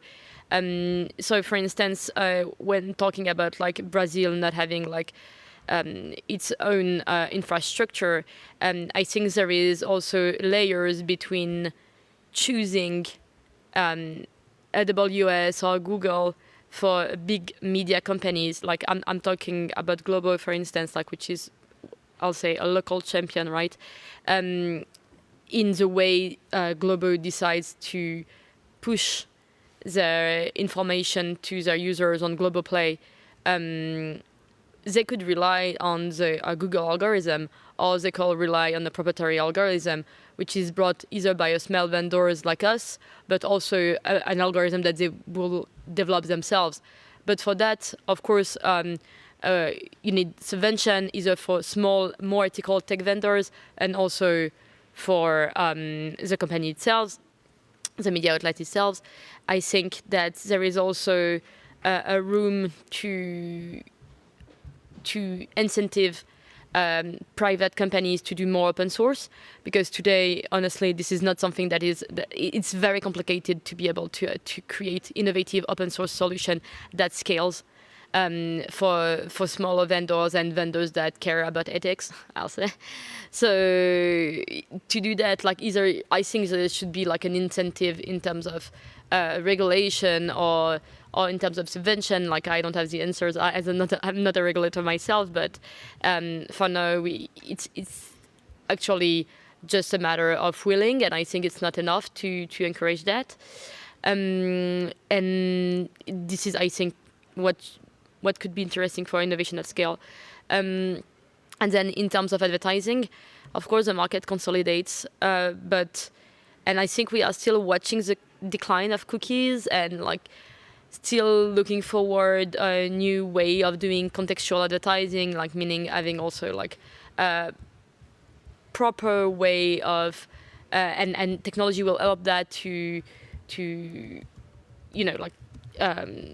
explain also why an ad is suggested to the user, from like the same principle that why information is pushed to the user or why content is pushed to the user.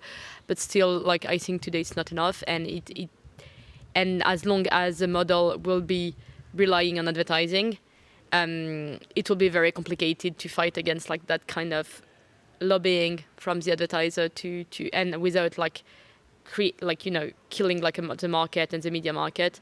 I think we have still a lot of stuff to do before that. So hopefully, yes, I'm pro stronger regulation on that part, I think. Thank you. I'll give the floor back to Camila. If you can have 1 minute for each of you to make a closing remark. You can start, Camila. Thank you. Just one thing that I wanted to react really related to what Hannah said is, and Bruno, is related to clouds. And in Brazil, we are still very dependent on big tech clouds. And this is also a matter of data sovereignty. So Brazil should focus on this and also pay attention on the revolving doors. Because, for example, in the health public sector in Brazil, we had an issue that the person that was working in the Brazilian government went to the cloud company and then came back to the government, which can bring some concerns as well on how we can create alternatives. So my final point would be having this kind of discussion in Brazil about funding some alternatives, about digital public infrastructures, for example, and how we can create alternatives from small companies, but also from the public sector, beyond regulation, of course. But it was a pleasure to be here. I'm very excited and happy to continue these kind of discussions. Thank you so much. Thank you, Camila. Bruno, would you like to say some final words? Now, just I would like to repeat the words about the interest in dialogue. I think across both disciplines and jurisdictions, I'm very happy to continue it. Thank you very much, and thank you everyone for your attention and Article 17 for the invitation. Thank you. Thank you, Hannah. No, just to add something is maybe like forcing a little bit more on interoperability and algorithm pluralism. I think would be like great in order to have like a better distribution for information. And and the technical solutions again are here. It's not a matter of technicalities. It's not a matter of open APIs or however you call it. It's just a matter of regulation and good willing for the big tech to do it. So if we have to count on that, I think, Perfect, brilliant. And just to finish, I would like to invite you all to access our policy paper by Article 19. It's called Taming the Big Tech. We have a Portuguese version for everyone in the audience that comes from Brazil that is hosted on our website. And as Camila briefly mentioned, we explored the idea of unbundling in social media the service of hosting and curation. And that also would be possible having more interoperability and would help have incentives for users to leave the big platforms, and also for business. There could be other models of business working with curation and offering other kinds of standards for how we interact with our friends, the content that we see, have more transparency. So you can check it out on our website. And thank you all so much. I think we can end with this idea of being a bit radical, a bit more bold. Maybe we can tackle that power of the big tech and have a more diverse internet. Thank you all so much for joining us today.